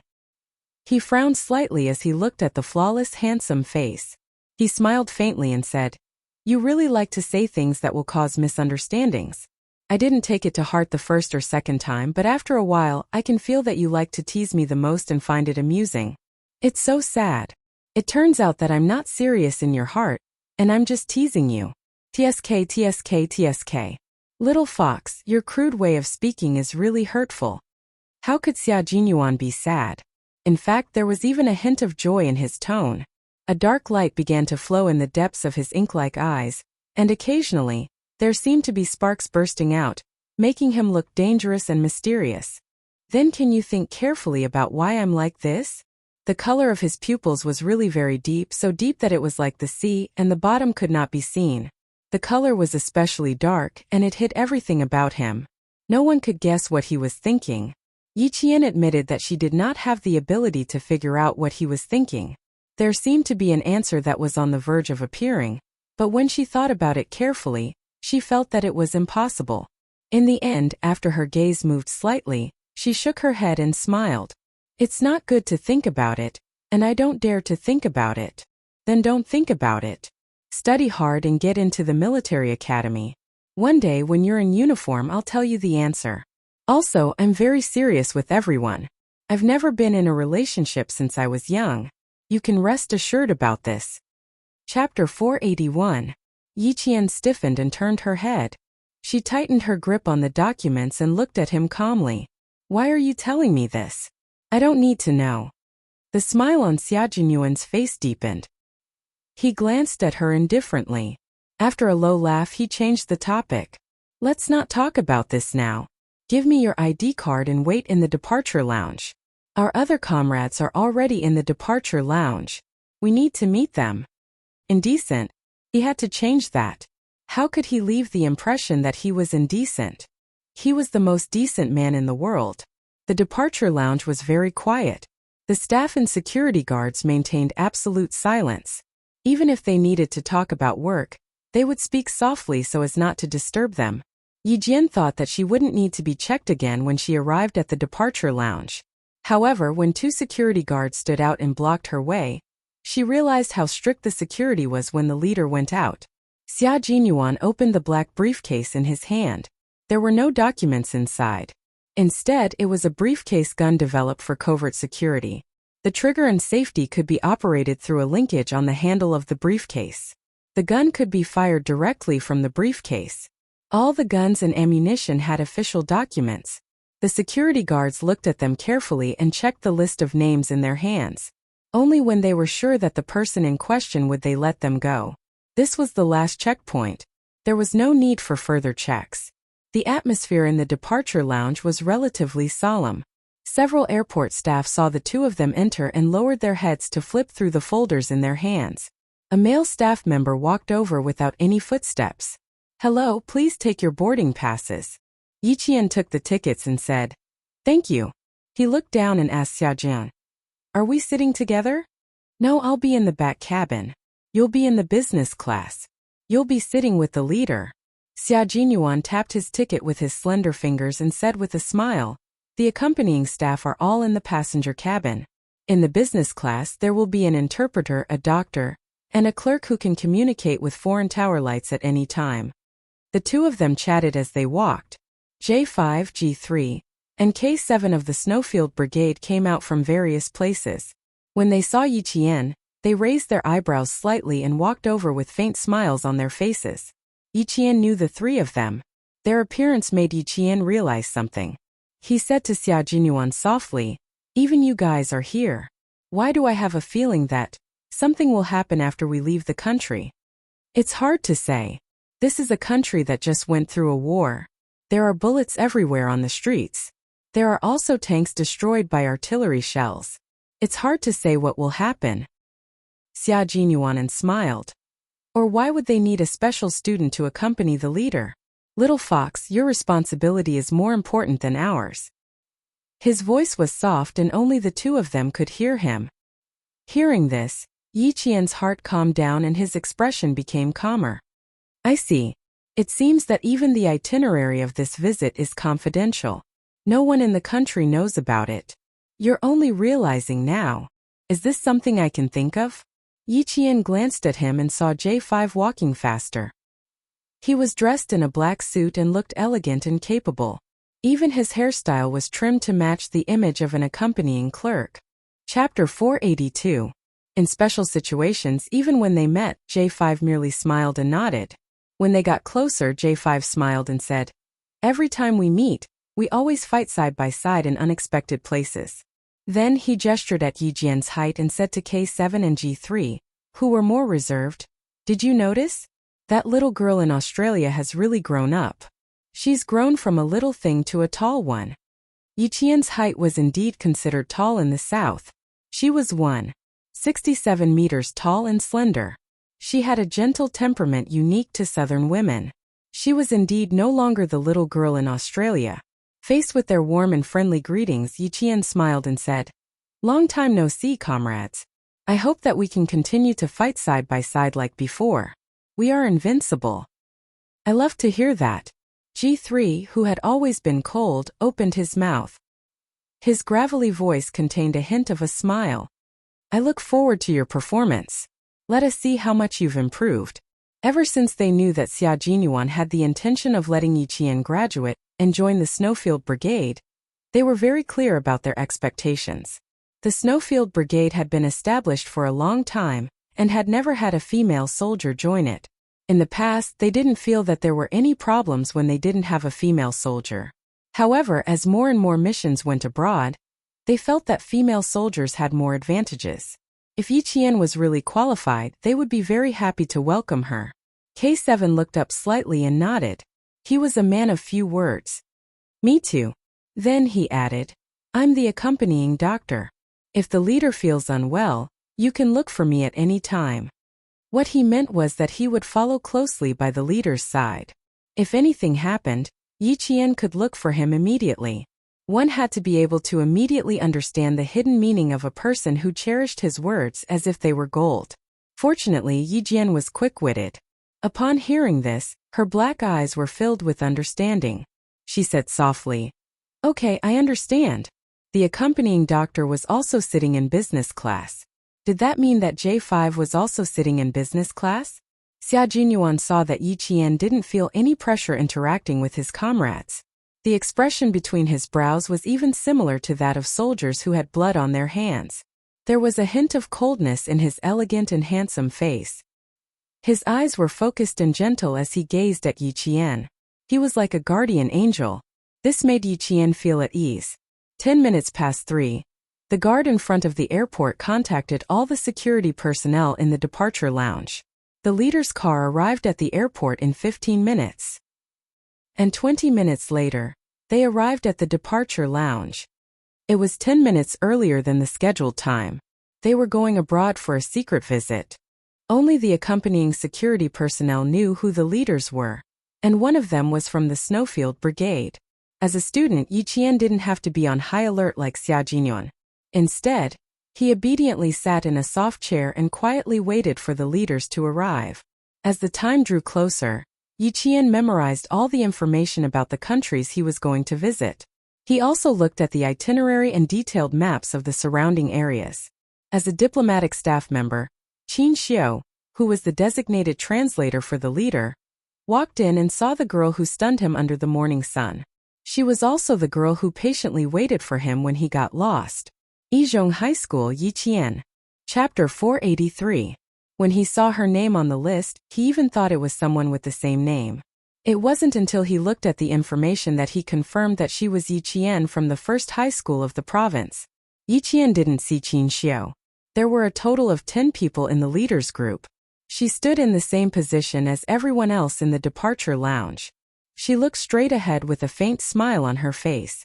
When she saw the leader walking towards her and taking the initiative to greet her, even someone as calm as Yi Qian couldn't help but feel her heart race for a few seconds. She often saw him on TV, and he would also appear when there was a major disaster in the country. Such a big shot was now standing in front of her, and he was praising her to all the people accompanying him. "You're smaller than in the photo, much smaller than in the photo." You look very smart. Nan Province is a beautiful place. Every place has its own people. This young lady is not bad. She has the spirit and beauty of Nan Province. She's a talent. She was chosen to be in front of the leader and was responsible for the student exchange between the two countries. She was also responsible for the leader's personal safety. How could she not be a talent? He also asked about Yi Qian's academic performance. At the same time as Xia Jinyuan said, he also asked her if she understood the culture of South Asia. Under the gaze of a group of powerful leaders, Yi Qian answered in a clear and orderly manner. Qin Xiu saw this and raised his eyebrows slightly. A faint smile appeared on his handsome and elegant face. This girl was indeed a talent. She was so young, but she had already walked beside the leader and accompanied him abroad. The student exchange between the two countries was mainly to accompany the daughter of the new president. With Yi Qian's performance, she was indeed qualified to do so. J5 G3, and I will sit in the back of the cabin. You and K7 will sit in the front with the other leaders.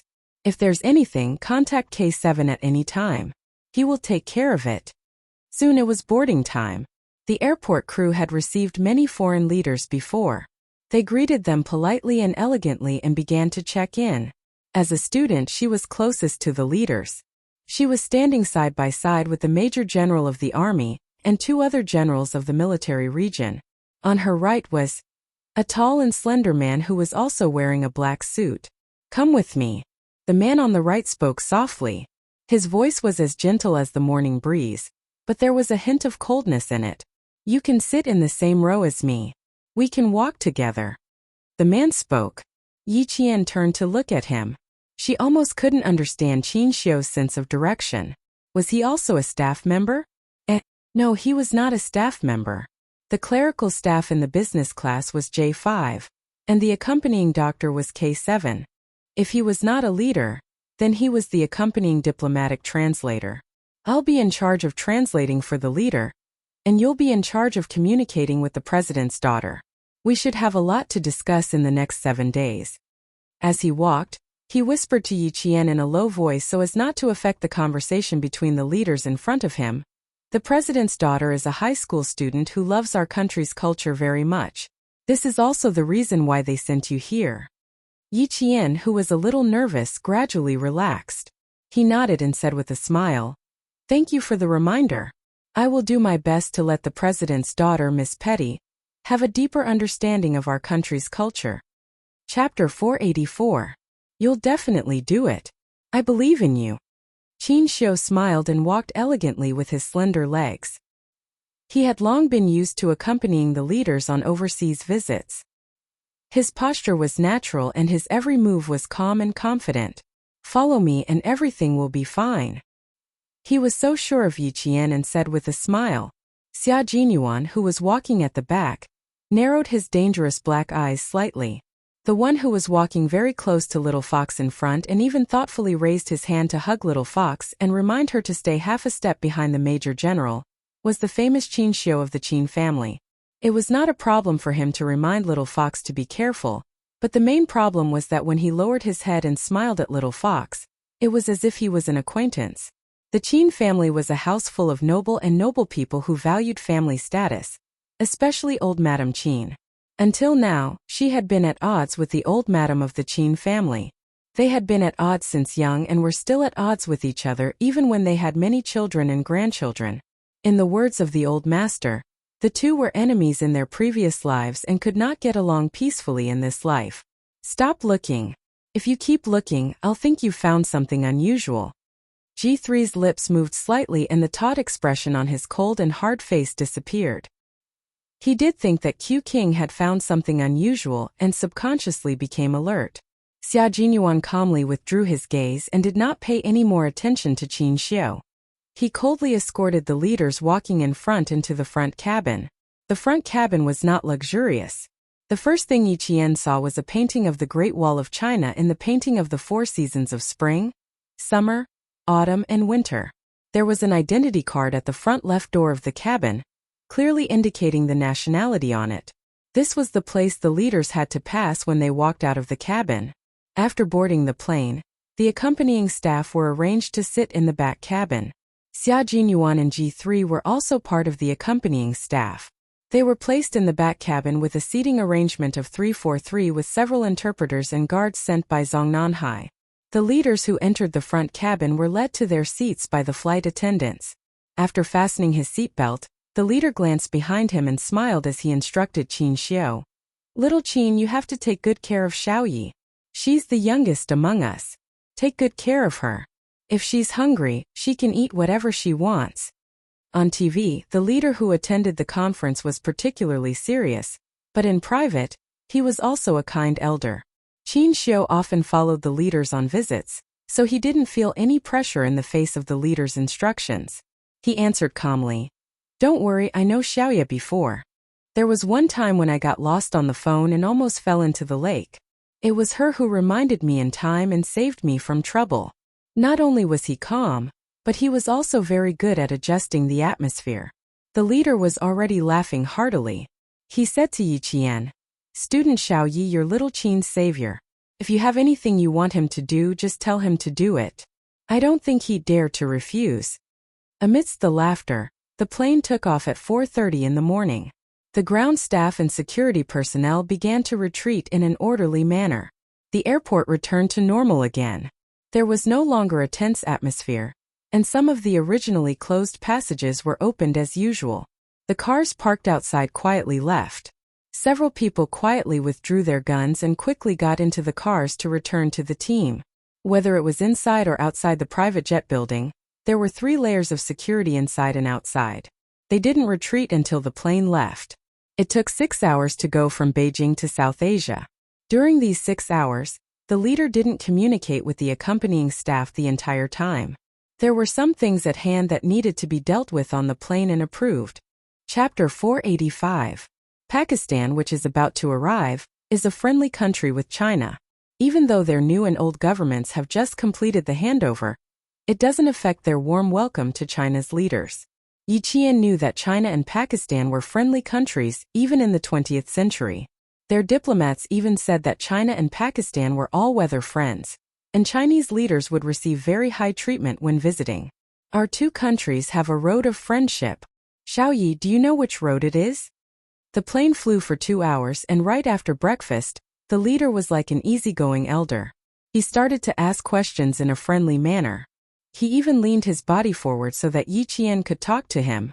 Yi Qian was afraid that the leader would suddenly talk to her, so she even cut short her mealtime to maintain her best posture and answer questions at any time. Qin Xiu, who was sitting in the same row as her, wiped his hands with a wet tissue and looked at Yi Qian with a warm gaze. This kind of thing, under normal circumstances, it would be difficult for a high school student to answer. After all, not everyone was familiar with this history. He even took out a pen and prepared to remind Yi Qian as he wrote. However, he heard the girl's confident smile. Under the warm cabin lights, her smile was as beautiful as a flower and as gentle as water. Her dark eyes were clear and bright, and her calm voice contained an appropriate amount of seriousness. That was her respect for history and the memory of the martyrs. She slowly said, "The Karakoram Highway is also known as the Road of Friendship between China and Pakistan. It is 1,224 kilometers long, and is the only land route between China and Pakistan. It was built in 1966. The Chinese side built 600 kilometers of road. More than 15,000 Chinese people participated in the construction, and more than 100 of them unfortunately died. This road of friendship is the road of our people's burial. This road also became a road to prove the friendship between the 2 countries. History should not be forgotten, especially the next generation. The friendship between the 2 countries was not established overnight. Our martyrs used their blood and bones to pave this road of friendship. We must always remember that the word friendship is as high as the sea and as high as the mountain. It can be as high as it can be as deep as the sea. It's good that you know this. It shows that the young people in our country are at a high level of education." After listening quietly, the leader said to Yi Qian, "I've seen your application. It's very good. It said that if a man doesn't join the army, he'll regret it for the rest of his life. It's the same for a woman. Go to the army and train yourself. Learn to be vigilant in times of peace. That's the way to the long term. The accompanying clerks, who were also known as J5, started taking notes the moment the leader started speaking. Their pens moved quickly as they carefully recorded the conversation between the leader and Yi Qian. Then the leader said to the Major General of the Army, "Looking at student Xiao Ye's training video, she doesn't look like a high school student at all. She's no worse than us ordinary soldiers. When we go back, do some work on the video recording of her training and publicize it in the army. Let the male soldiers see who said that women are inferior to men." His tone was not very strict, but rather relaxed and humorous. Although the atmosphere in the front cabin was serious, there was absolutely no sense of heaviness. Qin Xiu looked at Yi Qian with a slight smile the entire time. After she finished talking with the leader, he used a pen to write a sentence on the notebook. "You did well. Keep it up." When the notebook was sent over, Yi Qian thought that there was something she needed to improve.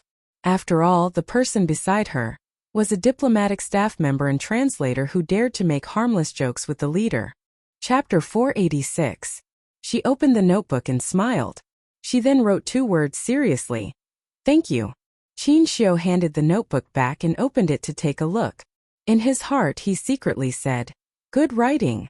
It was strong and vigorous, round and delicate.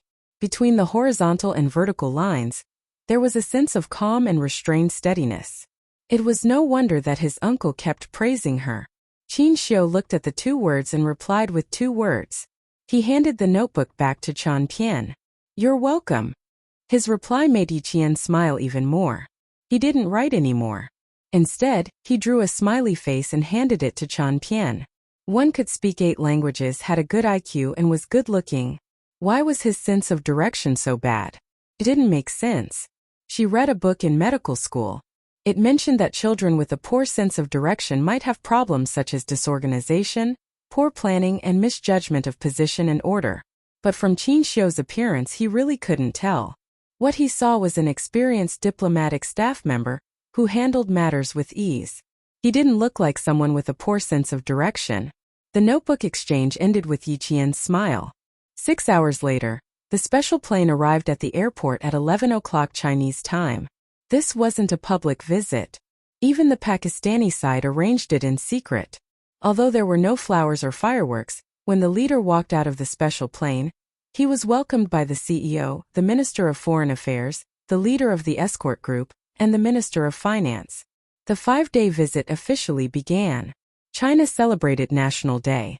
While other countries thought that no leaders would visit China during the National Day holiday, China's leader had already begun a secret meeting with the Pakistani side. As a religious country, Pakistan's cultural life was monotonous. During the meeting between the leader and the Pakistani president, Yi Qian understood why this girl, who was the same age as him, loved Chinese culture so much from chatting with the president's daughter. In less than 2 days, Yi Jianjian and Miss Petty had become good friends with each other. From scenic spots and historical sites to local customs, festivals, customs, and some interesting things that happened in school. "I like to travel, but it's not a good time to travel in my country.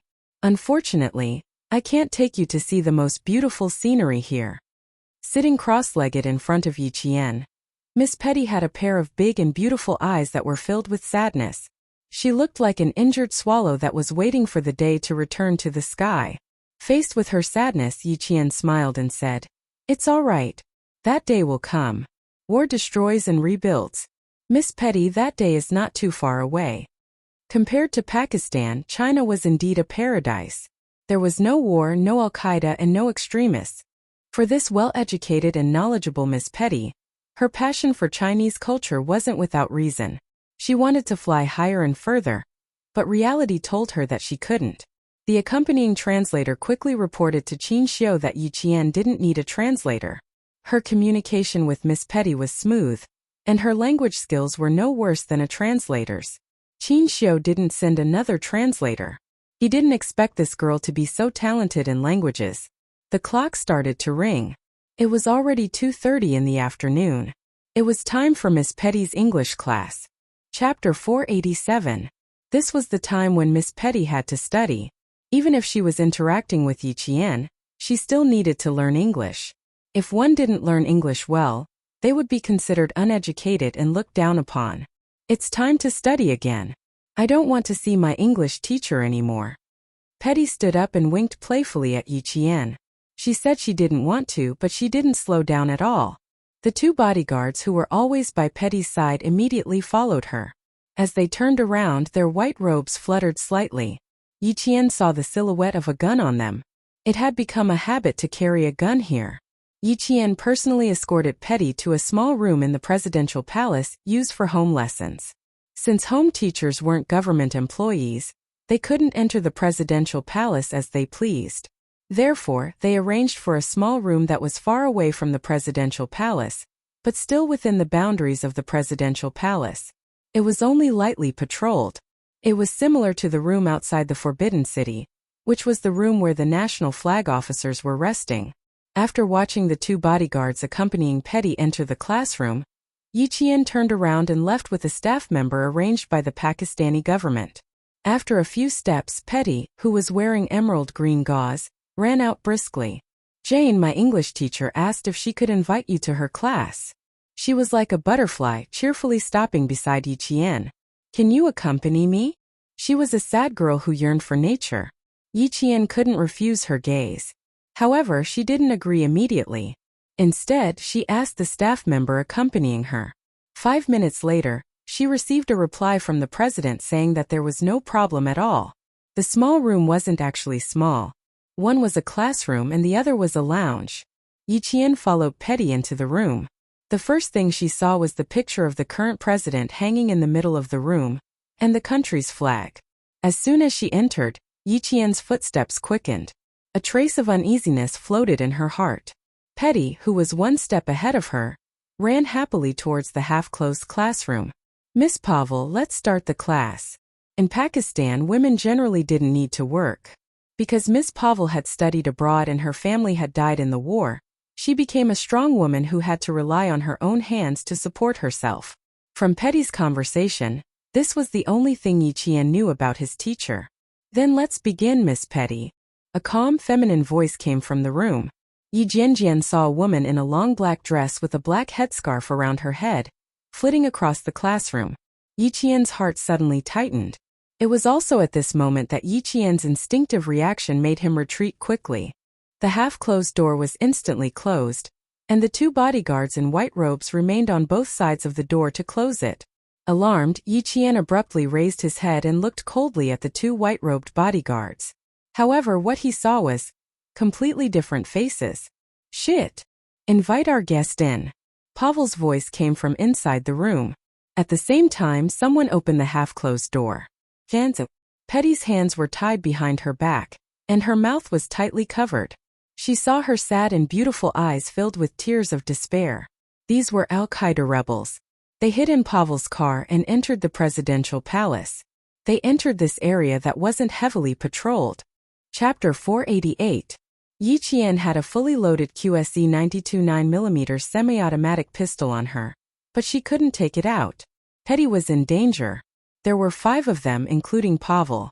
5 people had entered the presidential palace without being discovered. Yi Qian couldn't understand how the soldiers outside were on duty. The leader of the Chinese government was still there, and the 5 of them hadn't been discovered. Could there be other Al-Qaeda members lurking around the presidential palace?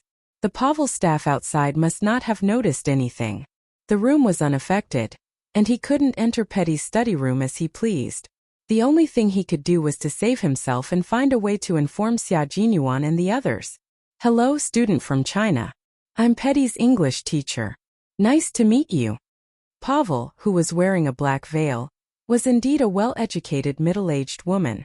When she smiled and greeted Yi Qian, her eyes were gentle. It was hard to imagine that she was related to Al-Qaeda. She didn't walk out. Instead, she stood at the door and looked at Yi Qian with a smile. She saw the Chinese girl's body sway slightly. She was trying her best not to look so scared. Bring her in. When she spoke again, Pavel spoke in Urdu instead of English. Her eyes were fixed on Yi Qian. Her gaze went from gentle to cold, and finally, there was a trace of coldness in it. Yi Qian didn't move. His gaze swept across Petty's face, who was now pale with fright. He looked at Pavel quietly. Her body was stiff. At least, in other people's eyes, she was scared. If Petty wasn't there, she could at least fight 1 against 5. However, Petty was being held hostage, so she couldn't do anything. 2 Al-Qaeda members in white robes walked over. They pushed Yiqian's back hard from behind, causing Yiqian to fall forward. Yiqian staggered a few steps. Even when his hands touched the door frame, he couldn't steady himself and fell to the carpeted floor. Her hands were pressed against her chest. Embarrassment, fear, helplessness, and panic could be seen in Yiqian's expression. This was a normal reaction that a student should have. It would be abnormal if she was too calm. When she got up, the 2 bodyguards had already walked to Yiqian's side. They pushed her back into the classroom again and closed the door so that no one outside could hear what was going on inside. A semi-automatic pistol with its magazine ejected was lying quietly in the lounge outside. This was the only sign Yiqian could leave behind. The gun was there and she was there. If the gun wasn't with her, it meant that there was a problem. The meeting between the leaders of the 2 countries was coming to an end. It had been an hour since Yiqian and Petty were sent out of the presidential palace. There was still half an hour before Petty's class ended. Xia Jinyuan had secretly checked the time several times. He was a little panicky. He pressed down on the headset and said to the accompanying J5 in a deep voice, "Inform the interpreter that after the meeting, escort the leader out." About 10 minutes. The pen in J5's hand was scribbling on the notebook. He was taking note of every word that the leader said. It would take more than a day or 2 for the reclamation project to take shape. Now that they were in the middle of the meeting, 10 minutes was a conservative estimate. Chapter 489. Every time, the leader would choose the right topic and time to leave a good start for tomorrow's meeting. China was a big country and Pakistan needed to rebuild. The friendly relationship between the 2 countries was also reflected in the investment and cooperation. China invested and Pakistan cooperated. Only by working together could they develop and move forward together. Qin Xiu quickly received J5's reminder. He nodded at him and found a suitable time to remind the leader. The people accompanying them were all soldiers from the special forces.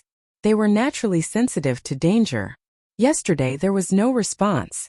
Today, they suddenly suggested escorting the leader away as soon as possible. They smelt something fishy. Before the door of the meeting room opened, a Pakistani staff member in a Western-style suit rushed in. He walked very quickly. Xia Jinyuan even saw him jog a few steps. He only walked faster when he saw the Chinese staff member. This was the Pakistani staff member who accompanied Little Fox. Xia Jinyuan's eyes suddenly sharpened. He rushed to his side and blocked him. "The meeting is in progress. If you have any questions, please report to us first." "Thank you." Ba Feng's soldiers also walked over to block them and said the same words as Xia Jinyuan. The Pakistani staff member trembled as he took out a pistol from his pants. This pistol was left in the lounge. Miss Petty, Jane, and Pavel are not in the classroom.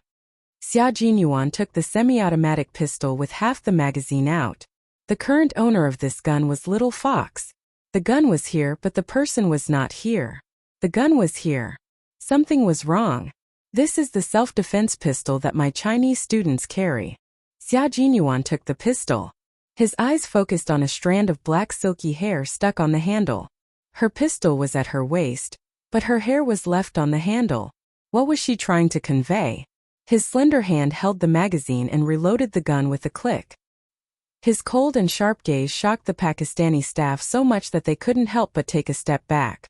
"We need Pavel's detailed information, as well as all the surveillance cameras around the presidential palace. At the same time, your country should immediately launch a rescue operation to ensure Petty's safety." This was Pakistan. Al-Qaeda, terrorists, and religious extremists were all impossible to guard against.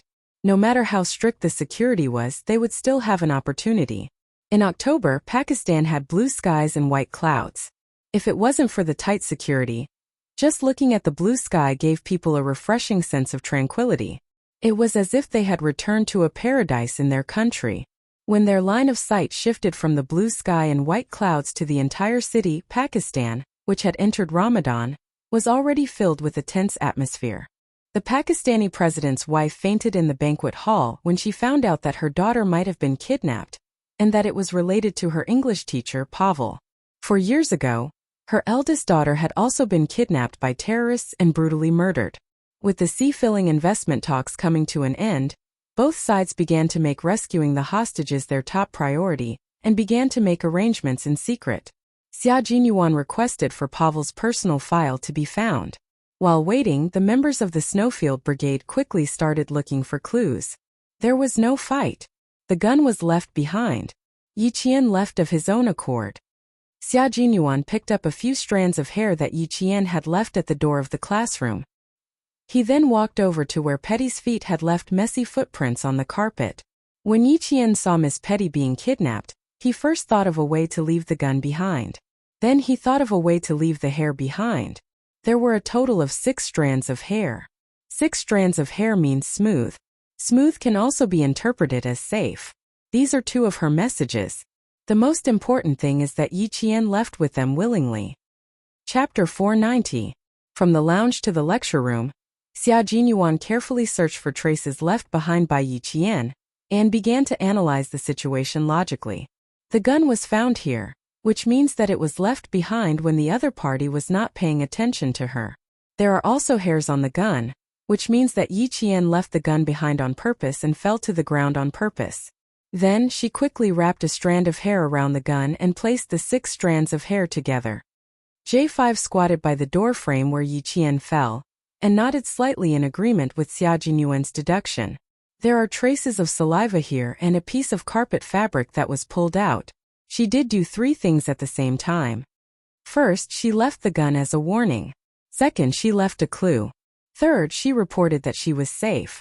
In the face of at least 4 criminals, she was able to remain calm in such a short time. She even left a clue and told the Shuiyu team that she had left voluntarily.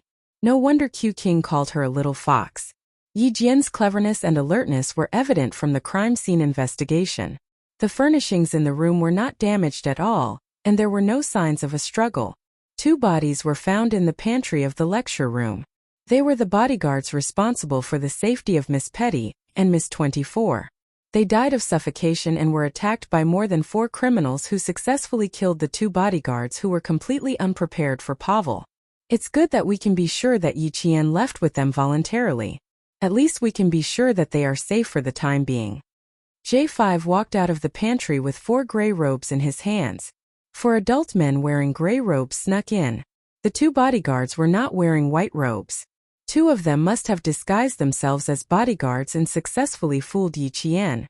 Xia Jinyuan shook his head and said calmly, "No, Yi Qian would not be fooled so easily. She is very sensitive to smells. Pakistani people have a strong body odor. We may not be able to tell the difference, but she definitely can." Just now, the Pakistani staff said that Yi Qian sent Petty into the small room and waited for the 2 bodyguards to enter before she left with the Pakistani staff. After walking less than 2 meters, Petty ran out alone and said that Pavel invited Yi Qian to attend her class. The Pakistani staff asked the president for permission, and the president agreed after 5 minutes.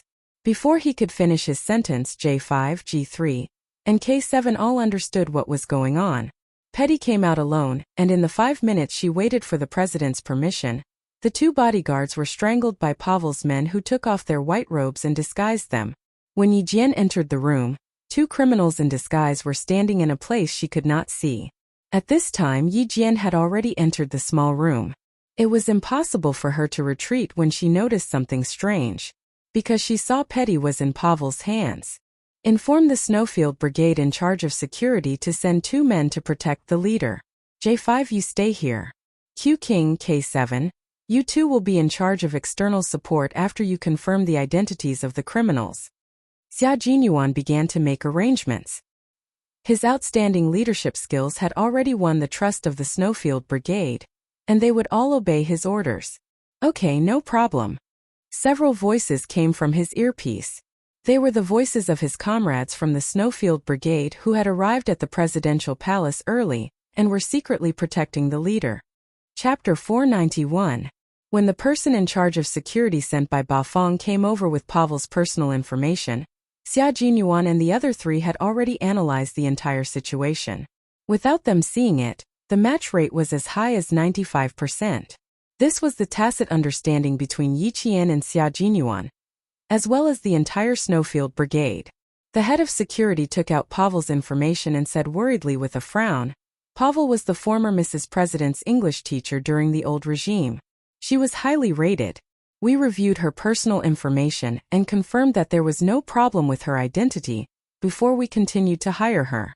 None of us, including Mrs. President, expected her to be such a terrifying person. You can't tell if a person is terrifying from their appearance. You can only know if they are terrifying if you investigate them thoroughly. Xia Jinyuan took out Pavel's personal information.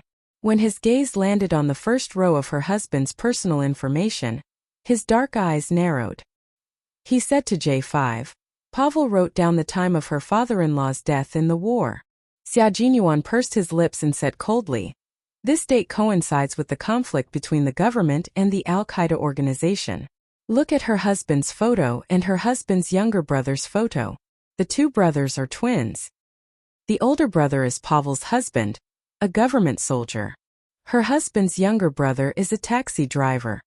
The faces in the two photos looked like they were taken from the same person. Their facial features and expressions were almost identical. The only difference was that one of them had a beard, while the other didn't. The one with a beard was Pavel's husband, who was wearing a Pakistani military uniform, while her husband's younger brother was wearing a white robe. K7 narrowed his eyes. Government soldiers are not allowed to have beards. He then asked the person in charge of the presidential palace's security in English, why do you have a beard as a government soldier? Didn't you investigate this? What if Pavel's husband was a taxi driver, and her brother was a government soldier? As soon as K7 finished his question, beads of sweat rolled down the security officer's forehead. He looked at the security officer and then slowly lowered his head to look at the two photos. His lips trembled slightly. Pavel's husband's younger brother is a member of Al-Qaeda. No, Pavel's husband is an Al-Qaeda member, and his brother is a real government soldier. Xia Jinyuan looked at the man with a heavy gaze. His sharp gaze was like a cold arrow shooting into the man's eyes. The date of her husband's death was the same as the date of the largest battle between the Pakistani government and the Al-Qaeda. How could they not have discovered such a major problem? They even let Miss Petty learn English from the wife of an Al-Qaeda member. What kind of security did they do? How did they pass the review and approval process? Soon the surveillance cameras around the small room were shown. Pavel drove out of the presidential palace from the rear exit. Then, a garbage truck slowly drove out behind her. There was no need to analyze any further. Yiqian and Petty must be in these two vehicles. What made Xia Jinyuan even more helpless was that there were very few surveillance cameras in the entire Pakistani capital. Some had not been rebuilt due to the destruction caused by the war, and some only had surveillance cameras but were not connected. This made it very difficult to trace the whereabouts of the vehicles. Chapter 492. The members of the Snowfield Brigade didn't waste too much time on the Sky Eye. The leaders of the Snowfield Brigade were escorted back to the hotel in the castle by the special forces of the Snowfield Brigade, who were in charge of security. This was a large hotel that was operated by Chinese people, but it was also funded by the Chinese government. There were a few rooms that were not open to the public. Only the leaders of the Chinese side or the senior engineers who came to support the Pakistani side could stay there. Not only was each room equipped with an individual elevator, but it was also anti-eavesdropper. The doors, walls, and glass were all bulletproof and anti-collapse. The staff of the Chinese side also stayed there. The security guards were all armed and ready. After the leader returned to the hotel room, he immediately said to Major General Liu, I heard from them that student Xiaoya left with the base's organizers willingly. From this point alone, it can be seen that she is a brave and righteous child. We brought her out, so we must bring her back safely. Her mother, Sun Xueqing, sacrificed herself for the motherland. Today, the motherland that she protected must protect her child. Send a letter to China and immediately send an elite special forces team over to support the Pakistani side. If necessary, we will share the trials and tribulations with the Pakistani government. The hidden meaning of fully supporting the Pakistani side was that they couldn't rely on the Pakistani side. They had to rely on themselves at critical moments. The meaning of share the trials and tribulations was that they shouldn't treat this place as a foreign country when they opened fire. They shouldn't care about how many bullets were fired, how many bases organizers would be killed. As long as the Pakistani government was fighting, the special forces of China could continue to fight. In short, the soldiers sent by the Chinese side will fully support the Pakistani side. If the Pakistani side didn't rescue Miss Petty and the government didn't retreat, the soldiers sent by the Chinese side will definitely not retreat. They must live and die with the Pakistani government. The Major General quickly conveyed the leader's words to Xia Jinyuan and said earnestly, "The leader is very concerned about Xiao Ye's safety. At the same time, he also believes that with Xiao Ye's ability and performance, she will definitely protect herself and Miss Petty." You guys, carefully think about the meaning of the leader's words. The Chinese government is already sending soldiers. They won't be slow. They will arrive in about 3 hours. The Chinese people are here to represent friendship. Since there are criminals who want to destroy the friendship between the two countries, this will not be allowed. The Chinese side will definitely stand behind the Pakistani government and support them to fight against the Al-Qaeda. Since 1996, when the Chinese side recovered Hong Kong, the dragon that had been sleeping for 100 years had finally risen. The Chinese side didn't care how foreign forces interfered with other countries' affairs. However, if they dared to bully China, they would be sorry. Who would dare to say that they didn't have sufficient reasons? However, this visit was a secret, so it was better to keep a low profile. Xia Jinyuan had already digested the words of the leader. The leader couldn't speak too directly. He had to act like a big country. It was fine as long as his own people understood. "Major General, please report to the higher-ups that we have a rough idea of where Pavel went. Due to the importance of this matter, the translator who stayed behind is still negotiating with the Pakistani representative." Where the place? Chapter 493.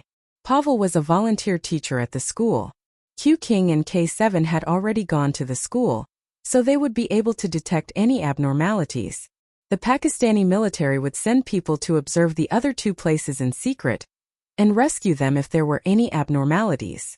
After the Major General hung up the phone, he reported Xia Jinyuan's words to his superiors.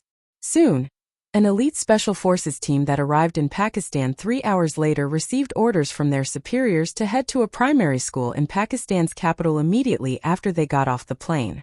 In October, the weather in Pakistan was cool and refreshing.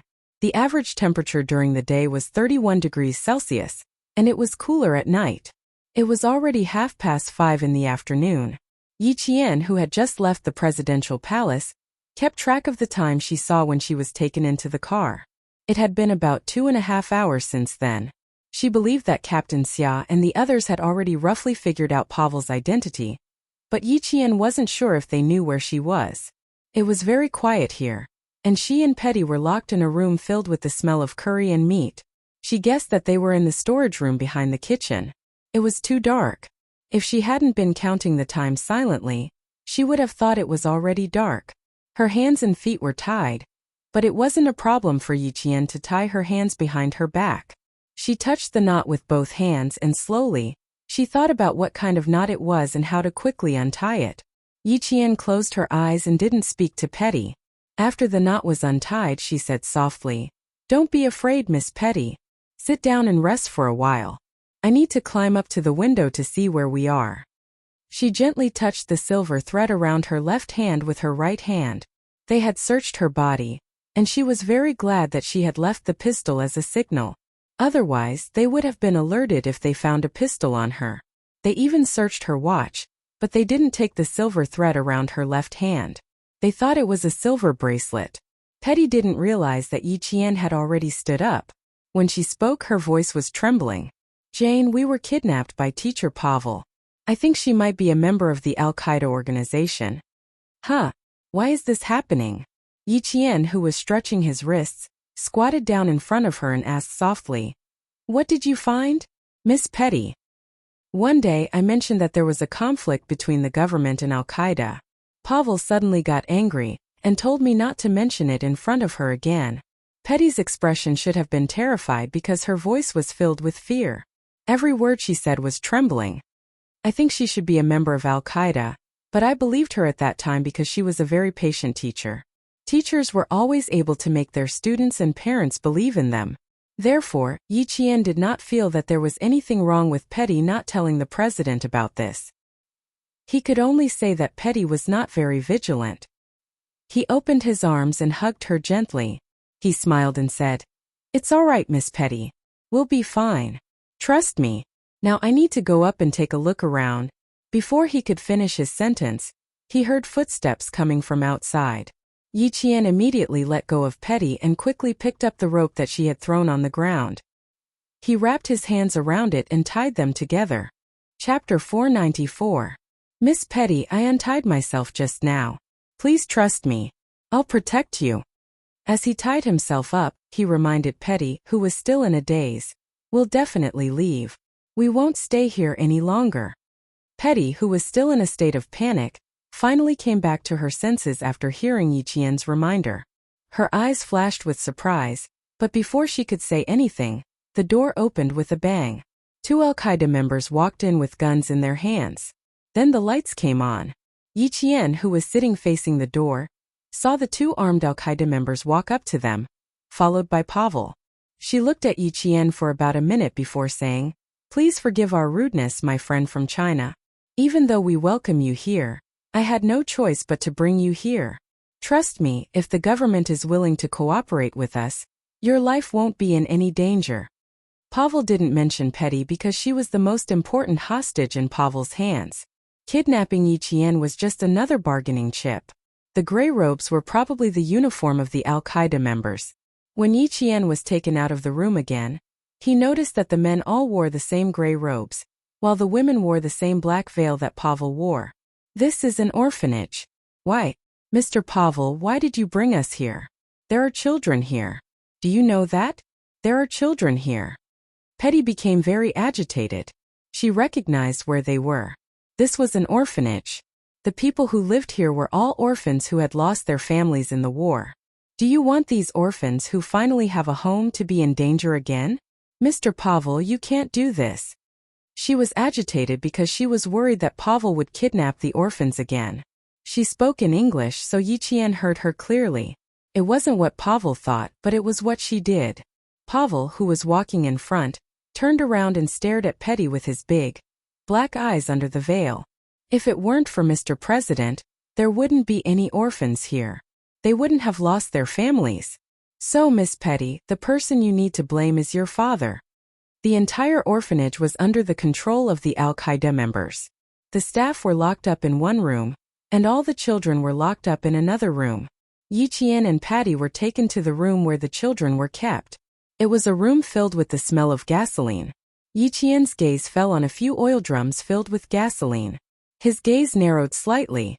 "Miss Petty, you'd better stay here obediently and tell the children that you're the one who saved them. If you want to save them, you'd better cooperate with me. Otherwise," Pavel picked up one of the barrels and took out a steel lighter. "Otherwise, I'll set this barrel on fire and send all the children to heaven with you." The oldest child here was 12 years old, and the youngest child was 4 or 5 years old. This was a group of children who had seen war. They were especially sensitive to these things, and they were so scared that they started crying. Petty had never encountered something like this. Although she lived in a war-torn country, she was the president's daughter. She had always been protected. Right now, she was so frightened by Pavel's threat that her eyes filled with tears. "Please tell me what I need to do. But please don't hurt them. Thank you." Even though she was scared, at least she was using her own actions to protect these children. Yi Qian was also completely ignored by Pavel. This made it easier for Yi Qian to do what he wanted. Chapter 495. At 5:37 p.m., G3 and K7 arrived at the school. Everything was normal in the school. The accompanying Pakistani soldier asked the teacher for a glass of water and snuck into the teacher's office with the excuse that she was thirsty. Pavel doesn't go home immediately after school. Instead, she goes to the temple to pray and enters the bunker building. The soldier entered the teacher's office and saw Pavel's photo. She expressed her gratitude as a student's father. This was the most important clue the soldier managed to find out in a short 5-minute conversation. Pavel was a believer, so it was normal for her to go to the temple. However, she avoided her colleagues' invitations every time. Even the teacher who saw her at the temple found her by accident. This meant that her whereabouts were not normal. G3, who was hiding in the dark, used a satellite phone to contact Xia Jinyuan, who was in the presidential palace, and told him all the clues they had found. Q King. Pavel is a member of Al-Qaeda. She's a teacher. There's an orphanage less than 5 kilometers away from the temple. It's full of children. You mean Pavel will bring Yi Qian to the orphanage? Xia Jinyuan was with the Pakistani president, so the president could understand the conversation in English. When he mentioned the orphanage, the president immediately bent over and looked at the map carefully. There was indeed an orphanage southwest of the temple that took in post-war children. Al-Qaeda was a military organization. No matter how powerful Xia Jinyuan was, he couldn't immediately find out where Pavel was. He needed to investigate carefully and figure out the exact location. Q King nodded. His imposing figure was like a rock in the Gobi Desert. He had a majestic aura that came from ancient times. K7 is already there. He'll report immediately if anything happens. The Pakistani government had just completed the handover of the old government, and the country was a relatively chaotic one. The fact that Al-Qaeda was so rampant could only mean that the other party was indeed powerful. Although the Pakistani government had invested a lot of military power to fight terrorism and extremism every year, there were still some things that they couldn't take into account. Pavel's incident showed the strength and weakness of a country. In China, such a situation didn't exist, let alone dangerous people rushing into the presidential palace. Yi Qian, who had been ignored the moment he entered the orphanage, used the corner of his eye to check the situation inside the room. After he was done, he lowered his head even more obediently. There was a telephone line in the room, but it had been torn. A yellow landline had fallen to the ground, and even the core inside had fallen out. He had to fix it first before he could use the communication device to contact Captain Xia. It would take more time and this method would not work. It was even more impossible for her to escape alone. If she could escape, she could have done so at the presidential palace. He was in charge of the leader's personal safety, but he chose to leave Petty alone. He didn't need others to look down on him. He could even look down on himself. There was only one way, and it was also the most reliable way. Get Pavel to contact the presidential palace. He believed that with Captain Xia and the others' abilities, they would be able to find out their exact location with just a call. No matter how weak Pakistan was, it was still a country. They definitely had some small tracking technology.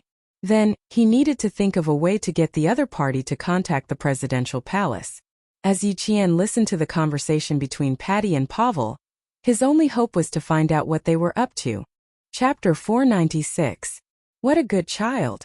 If your father is as open-minded and kind as you should continue your lesson today and return to your beautiful room to drink afternoon tea and spend a leisurely afternoon with your Chinese friends. Pavel did have a request. She needed to rescue an Al-Qaeda leader who had been captured by the government forces a week ago. If this person did not have an important position in Al-Qaeda, Pavel would not have exposed her identity. Yi Qian could tell that Pavel did have a request. Otherwise, she would not have said that Petty could go back after class.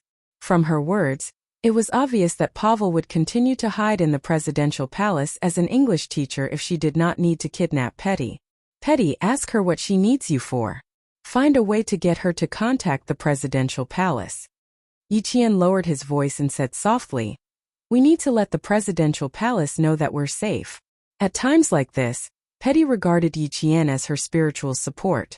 Despite her fear, she still asked in a trembling voice, "Teacher Pavel, what do you need me to do? If I can do it, I'll definitely do it for you. After all, you're my teacher. You're my most respected and beloved teacher." The president's daughter could not be that stupid. At the same time, Petty was using her own method to lower the vigilance of the Al-Qaeda members. Everyone knew that the president's eldest daughter had died in the hands of terrorists, so he protected his younger daughter very well. Some people even said that Petty thought that her country was a country free from war. Why would there be such rumors? Naturally, the president and his wife had to do something to make more people believe that Miss Petty was a simple, naive, and ignorant lady. Even the dangerous people lurking in the dark believed that Miss Petty was a simple, naive, and ignorant lady. A naive person would always lower the vigilance of others. At 5:52 in the evening, the president's informant received a call. 5 seconds later, he quickly cut into the presidential palace's office. The Pakistani president had just finished a call with the Chinese leader and learned that the Chinese side would fully support the Pakistani military's operation. The friendship between the two countries had always been deep. It was all because when the whole world had given up on Pakistan, China had extended a helping hand to help Pakistan through the difficulties. Until now, as long as a Chinese person visited Pakistan, they would be warmly welcomed. China is Pakistan's staunch ally. This was a phrase written in Pakistan's primary school textbooks to express the friendship between the two countries. The education they received since they were young was about the friendship between the two countries. Even their family education was the same. When Yi Qian, a Chinese student who was visiting Pakistan, was kidnapped, the Chinese side was not angry. Instead, they supported him unconditionally. This was undoubtedly what touched Pakistan the most. Therefore, the first thing the president asked when he received the call was, "How is my daughter, Petty?" He did not mention Yi Qian because he wanted the other party to think that Yi Qian was not important. He only wanted his daughter to be safe. A chess piece that could not play a significant role would always be easily discarded. Pavel made his demands over the phone. First, a large transport plane. Second, sufficient foreign exchange. Third, Chedivorkov had to be on the plane. Chedivorkov was the Al-Qaeda member captured by the government forces a week ago. Chapter 497. Mr. President, if even one of the three conditions that I mentioned is not met, then not only your daughter, but many other children will be burned to ashes by gasoline and will go to heaven with your daughter. As long as you are willing, we will do it immediately. Pavel had never thought that Petty would be the only one to make her request. She was confident that her request would be met if she gathered all the children in the orphanage. Only Petty and Yi Qian needed to know the exact location to rescue them, but with almost 50 children, the problem was much more serious. K7 was hiding in a high place where he could observe the movements of the orphanage. As he observed with binoculars, he said, "We have a lot of people and enough weapons. Consider fulfilling the request. At the same time, I suggest that we release some of the hostages. The transport plane can't fit dozens of children. It will be troublesome if there are too many children." He was a doctor, so his words were concise and straightforward, but every sentence was on point. Soon the entire operation plan was revised. The president immediately called for an emergency response meeting and ordered the elite personnel from the Ministry of Internal Affairs, Ministry of External Affairs, Ministry of Defense, and other relevant departments to quickly form a rescue command center. This was the largest group of children kidnapped in Pakistan. Even if these children were orphans and had no family to worry about them, no family was waiting for them to return safely. But to Pakistan, these were children that had to be rescued. They could not give up on them. Night began to fall. The Chinese side also participated in this operation. They suggested that they could not take all of them by force because other than Yi Qian and Petty, who were slightly older, the rest were young and ignorant children. Time passed slowly. Many children who were tired from crying were already tired. Only the older children knew the danger and kept their eyes open, not daring to close them. Yi Qian had already woken up from a nap. No matter what, it was important to be energetic. He had slept for about 2 hours, which meant that it was about 8 o'clock at night. It had been 2 hours since Petty had spoken to the president personally. This time, Captain Xia and the others should be approaching the orphanage. Just as he thought about this, Yi Qian heard the chirping of birds. This was the most commonly heard chirping of birds in Pakistan. It was a type of lark. No one could tell what was wrong with the chirping of the birds, but Yi Qian, whose eyes were cold, knew that Captain Xia and the others were coming. Now that 2 people had come, he needed to confirm her exact location. The sound of a skylark could be heard, and then gradually disappeared. It was as if a naughty skylark that had stopped by the window frame outside the room had finally returned to its nest. 9 o'clock. Hostage confirmed 52. Hand over your weapon. The 2 Snowfield Brigade members outside perked up and quickly approached the 9 o'clock position. Inside the room, Yi Qian gently covered Petty's mouth and said softly, "Our people are here. Miss Petty, you just sit there quietly. Trust me, everyone will leave soon." After Petty nodded repeatedly, Yi Qian gently let go of her mouth. "Don't disturb the other children. Their cries will attract attention. I need to walk around now. No matter what happens, I can't scream, okay? Alright, I have no problem with that. Also, if you can give me a gun, I think I can also protect these children. Petty was not a naive girl. On the contrary, she was also a girl who knew how to use a gun. Chapter 498. Her words made Yiqian smile. Okay, I will try my best. He would try his best, but not now. After all, Petty had not undergone professional training. Once they found out that she had a gun, the consequences would be unimaginable. He patted Petty's shoulder gently and said, "Sit here and rest. If the children cry, try to comfort them. Trust me, Miss Petty, we will definitely leave this place safely. We will also bring all the children away safely." Yiqian's words made Petty feel calm. Because there was someone like her who was trying to protect the children. She had to muster up the courage to stand up and protect her own people. "Jane, don't worry. Although I don't have a gun, I have been learning from the guards, and I know a little about fighting." Petty lowered her head, and her voice was full of self-blame. "I am very, very sorry. I am very bad at fighting." Outside, two ghost-like figures snuck into the orphanage and found Yiqian's room. Just as Yiqian approached the door of the room where he was locked up, he heard a muffled sound in less than 2 minutes. It was the sound of something heavy being dragged across the ground. Yiqian knew that the 2 Al-Qaeda members guarding the door had been taken care of. "Q King, Zhuangzi has taken care of it." Someone lowered his voice and transmitted an assassination message through the earpiece. On the other side, Xia Jinyuan, who was like a cheetah, snuck under a bus and stabbed a pushpin directly into the tire. He heard his comrade's voice through the earpiece and smiled. "Everything is going well. Inform Yiqian to prepare for an attack from the inside." The Snowfield Brigade's entry meant that the entire rescue operation had begun. As for Pavel's 3 requests, the Pakistani president would fulfill them as soon as possible. The first thing to be done as soon as possible was to get Seti Vorakov out of prison. At the same time, the Chinese soldiers snuck into the orphanage.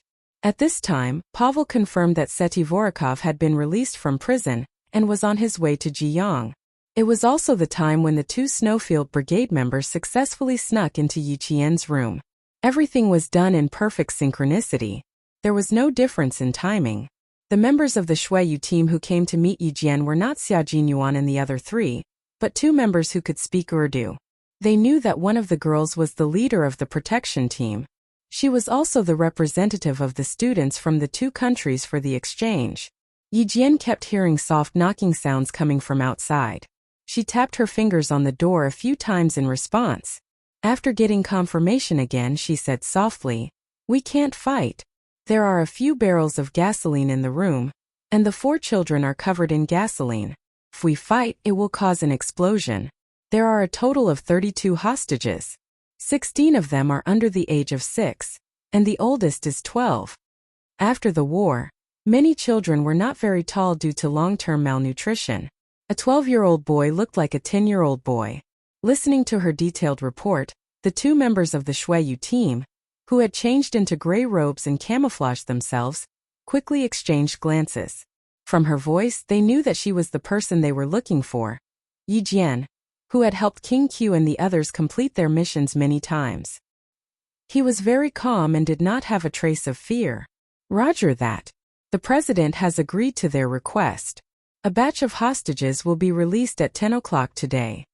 A completely unfamiliar voice came through the wooden door. "I am V8, and the other member is T6. We have entered the base and camouflaged ourselves." Chapter 499. Yiqian immediately felt a lot more at ease. As expected of the Chinese Special Forces, their actions were swift and decisive.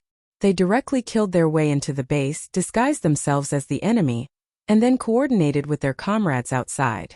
The lock from the inside started to click. After a click, the tightly shut door was gently pushed open. "Keep the gun you left behind, my little comrade." V8 smiled and quickly passed the gun through the gap. He quickly closed the door again. 15 bullets, no reloaded magazines. "It's good to have a gun." Yiqian, who had picked up the gun, pursed his lips and smiled. Before he could speak, he heard V8 say in a deep voice, "Yiqian, in the first batch of hostages released at 10 o'clock tonight, you weren't there.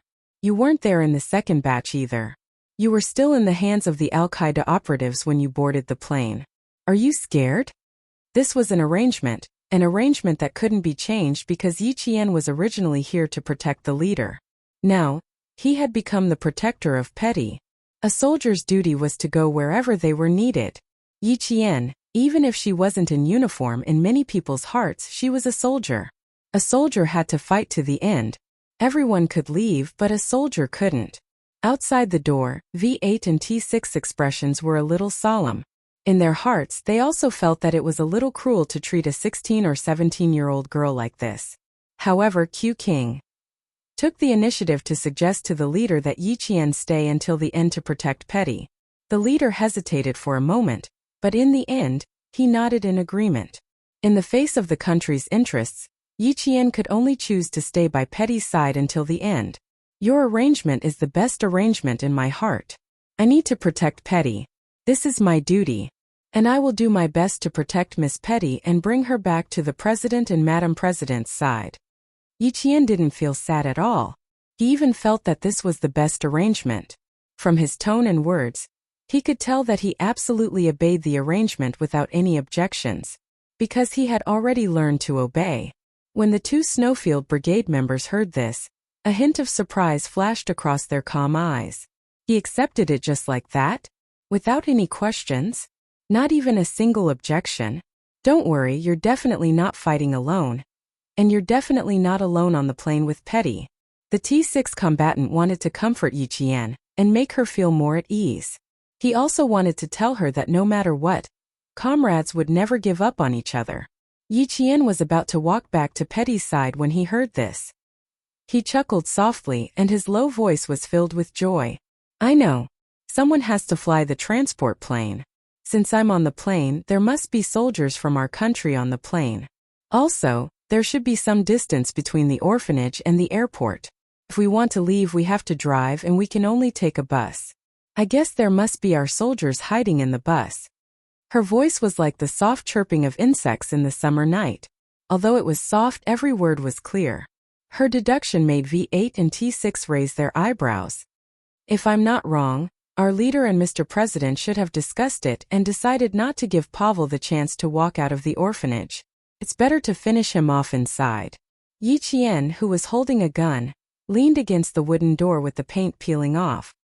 His voice was as gentle as the evening breeze as he said, "Moreover, I believe that my country won't give up on me. I also know that my country will never allow the Al-Qaeda terrorists to continue running rampant." Chapter 500. Yi Qian had never thought about the consequences of being one of the last people left in the hands of the Al-Qaeda terrorists.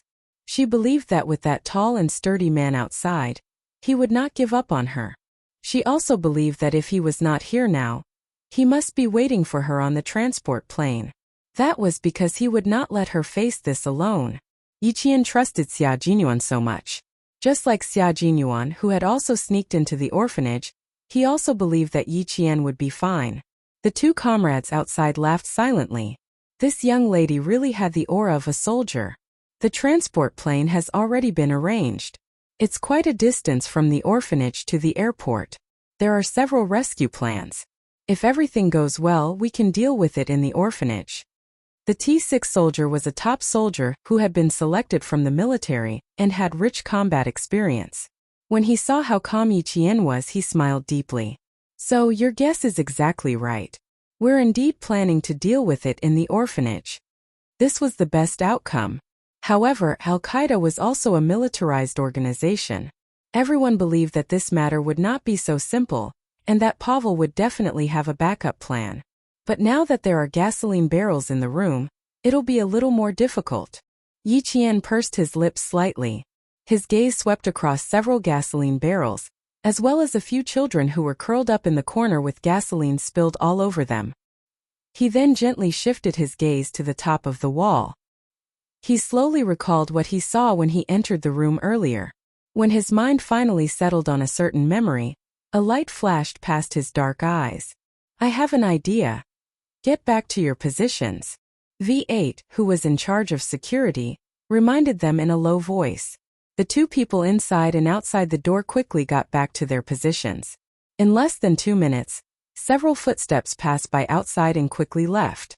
Yi Qian quickly said to Petty, "They've already left. Tell me that everything is fine outside. The president has agreed to all of Pavel's requests, and everything is ready. Petty, we just need to wait for the rescue." He did not tell Petty that the people standing outside were actually Chinese soldiers. It was not that he was worried about Petty, but the fewer people who knew, the better. On the other side, Pavel waited for the government's final call. She needed to confirm whether Chady Vorokov had arrived at the airport and whether he had seen the transport plane. Dressed in black, she looked like a venomous spider. Every word she spoke was laced with venom.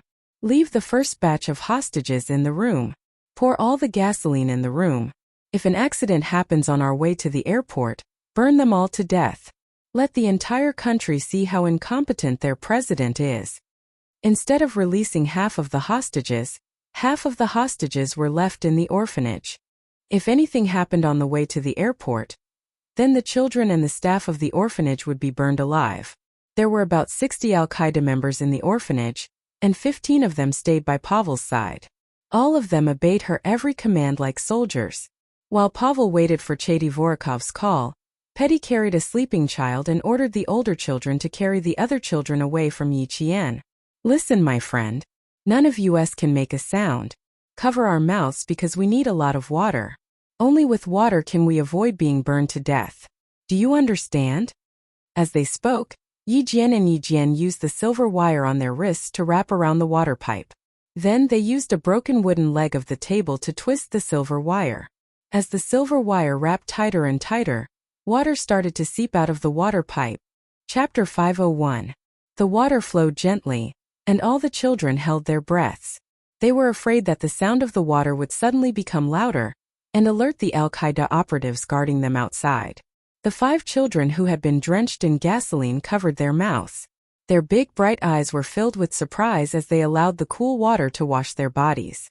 The thick layer of gasoline that they were afraid of seemed to lessen as they wiped their clothes clean. Yi Qian leaned against the door again and knocked on it rhythmically with his hand. After getting a response, he said in a low voice, "I suggest we adopt the second course of action. Leave the orphanage and take care of them on the plane." "You're going to pour the gasoline out?" V8 raised his eyebrows slightly. He immediately guessed why Yi Qian suggested the second course of action. He lowered his voice to the lowest and asked, "We don't have much time. We need to fulfill all of Pavel's requests before 10 o'clock. It's been almost 3 hours since our last call.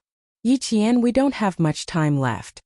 With a smile on his face, Yi Qian felt that it was indeed very easy to have a comrade like him on the outside. They could guess what he wanted to do.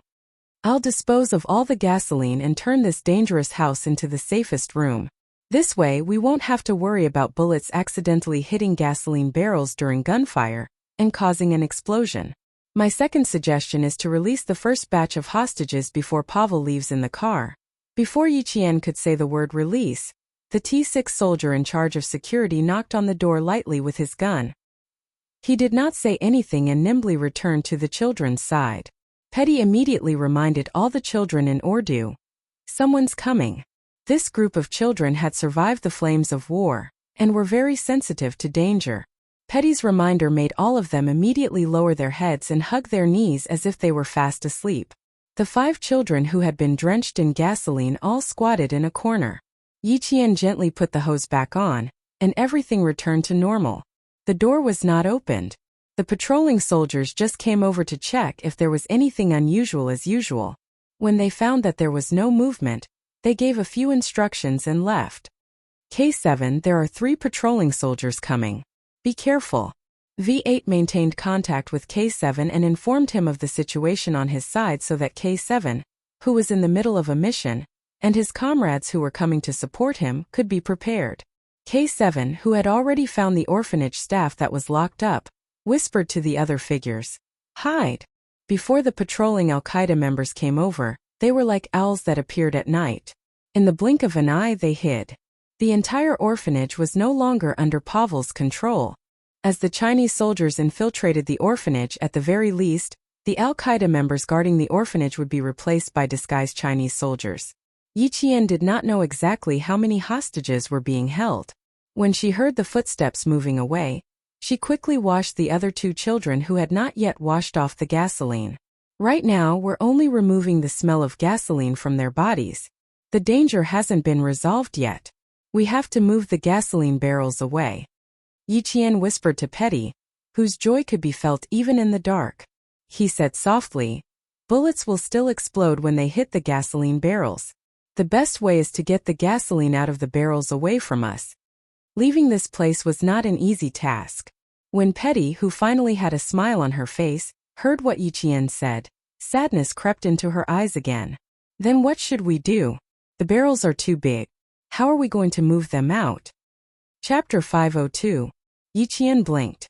His dark eyes were like the crescent moon in the treetops, cold and confident. "If there's a water pipe, there's also a sewer pipe. Just pour the gasoline into the sewer pipe, and there's no need to worry." This used to be a master bedroom.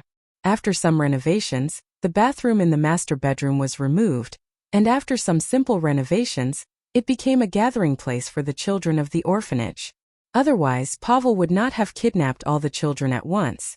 The refurbished wooden floor was pried open bit by bit using a nail that was unscrewed from the foot of a table. The creaking sound was like a mouse grinding against a wooden table, coming and going from time to time. The T6 and V8 combatants who were on guard outside listened carefully to the sounds inside. Once all the gasoline was poured out, the room that was originally the most dangerous would become the safest room. Then the operation plan would be changed to Plan B. They would no longer use the orphanage as the main battlefield, but move to the airport instead. Yi Qian's suggestion was quickly conveyed by V8 to J5, a member of the Snowfield Brigade who was guarding outside. He was responsible for contacting the Chinese interpreter at the presidential palace, and then relaying the message to the presidential palace and the Chinese leaders. The atmosphere was getting tenser and tenser. The elite personnel who participated in the rescue operation in the presidential palace were worried about the gasoline barrels. However, the news from the Chinese interpreter instantly saved them. "Thank you very much for the bravery of the Chinese student. Her action will change the fate of 32 children and save them from the clutches of death." After learning that the Chinese girl who was kidnapped along with his daughter Petty was trying to get rid of the gasoline, the president said to the members involved in the rescue operation, "No matter what the outcome is, we have to thank this Chinese girl for her bravery. We have to always remember that the Chinese are our eternal brothers, our true brothers." This was the best news they had received in the 6 hours since the kidnapping. It was a piece of news that lifted everyone's spirits. Qin Xiu looked at the Pakistani elite personnel who all looked relieved. There was not much of a smile on his handsome face, but the pen in his hand was gently clenched. As a Chinese, he also did not want to see the students from his country in danger. Besides, he knew Yi Qian. If they had chosen to act under the noses of Al-Qaeda and were discovered, the consequences would have been unimaginable. However, it was clear that this decision had received everyone's approval. It was a gamble, to seek victory in the midst of danger. After the leader who had not slept in the hotel found out, he was silent for a long time before he said, "The young are strong and the country is strong."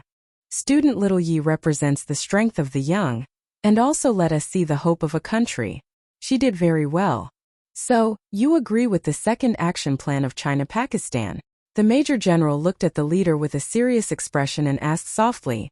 Then in the end, it was Yi Qian who boarded the transport plane with the Al-Qaeda organization. Waving his hand, the leader replied in a solemn voice, "We won't give them the chance to board the plane and leave. We'll settle it on the plane. Tell all the Chinese soldiers that they must rescue our students safely." Yi Qian had to be rescued safely. This was the top priority of the entire Chinese military operation team. In the darkness, the Snowfield Brigade K7 and another anti-terrorism special force had rushed over and assassinated several members of the Al-Qaeda organization. They had successfully disguised themselves and were waiting for the best opportunity to strike. Chapter 503. There are 20 hostages in total. Team C has been deployed. K7's cold voice came from the headset without warning. Team B consisted of V8 and the others, while Team C consisted of K7. The members of both teams had successfully disguised themselves as members of Al-Qaeda and taken over the task of guarding the hostages. Now they were all waiting for Yi Qian's news. As long as the gasoline barrels were no longer a threat, the second set of operations could be carried out smoothly and the first batch of hostages would be safe. Team A has been deployed.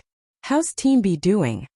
Xia Jinyuan, who was in charge of Team A, asked softly through the headset. He and G3 were already hiding in the luggage compartment of the bus, waiting for the Pakistani government troops to be deployed. They would act as backup and eliminate all the Al-Qaeda members together. V8 put on the headset and leaned close to the door. After listening for a few seconds, he replied to Xia Jinyuan. There's no reply yet. I heard very soft sounds in the room. Yi Qian is very cautious, so he might be a little slow. Xia Jinyuan laughed, but it was not a laugh. He just curved his thin, sexy lips. Then they would have to wait a little longer. Little Fox would find a way. Give me these 3 milk bottles. As the last barrel of gasoline was about to be emptied, Yi Qian gestured for Petty to give him the milk bottles that the children had drunk.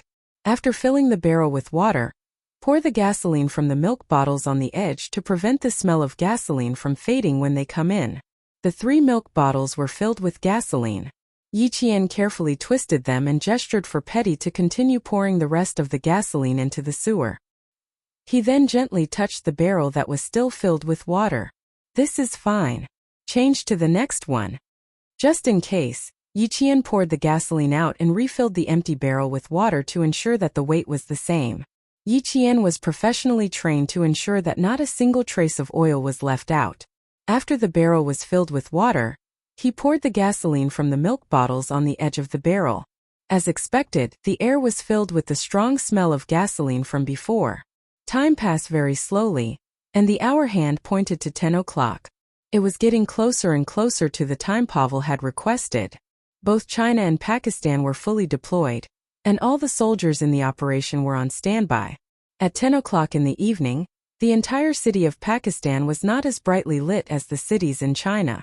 Some people were partying until they were drunk. In this place, it was best to hurry home after dark. Don't linger outside and be careful of being killed. At 9:50 a.m., Pavel finally received a call from Chady Vorokov. He was calling from the airport, laughing as he told the woman who had rescued him that the transport plane had arrived at the airport. According to the agreement, the first batch of hostages was successfully released. The 20 workers of the orphanage were released. To Pavel, adults were not easy to control. Keeping them alive would be a problem. Chase all of them out of the orphanage. I want to see if the government troops are coming. Like a venomous spider, Pavel carefully used the hostages she had released to probe the situation outside. She would immediately fire a warning shot as soon as she detected any reinforcements from the government. At 10 o'clock sharp, the first batch of hostages successfully left the room. All of them were driven out of the orphanage by the Al-Qaeda members. The hostages frantically ran out of the orphanage as fast as they could. It was very quiet outside. Other than the hostages' cries, there were no government troops. A few Al-Qaeda members who were standing guard at a high point reported what they had seen to the cunning Pavel. It's very quiet. I don't see any government troops. Madam, it seems that they didn't send troops to surround the orphanage.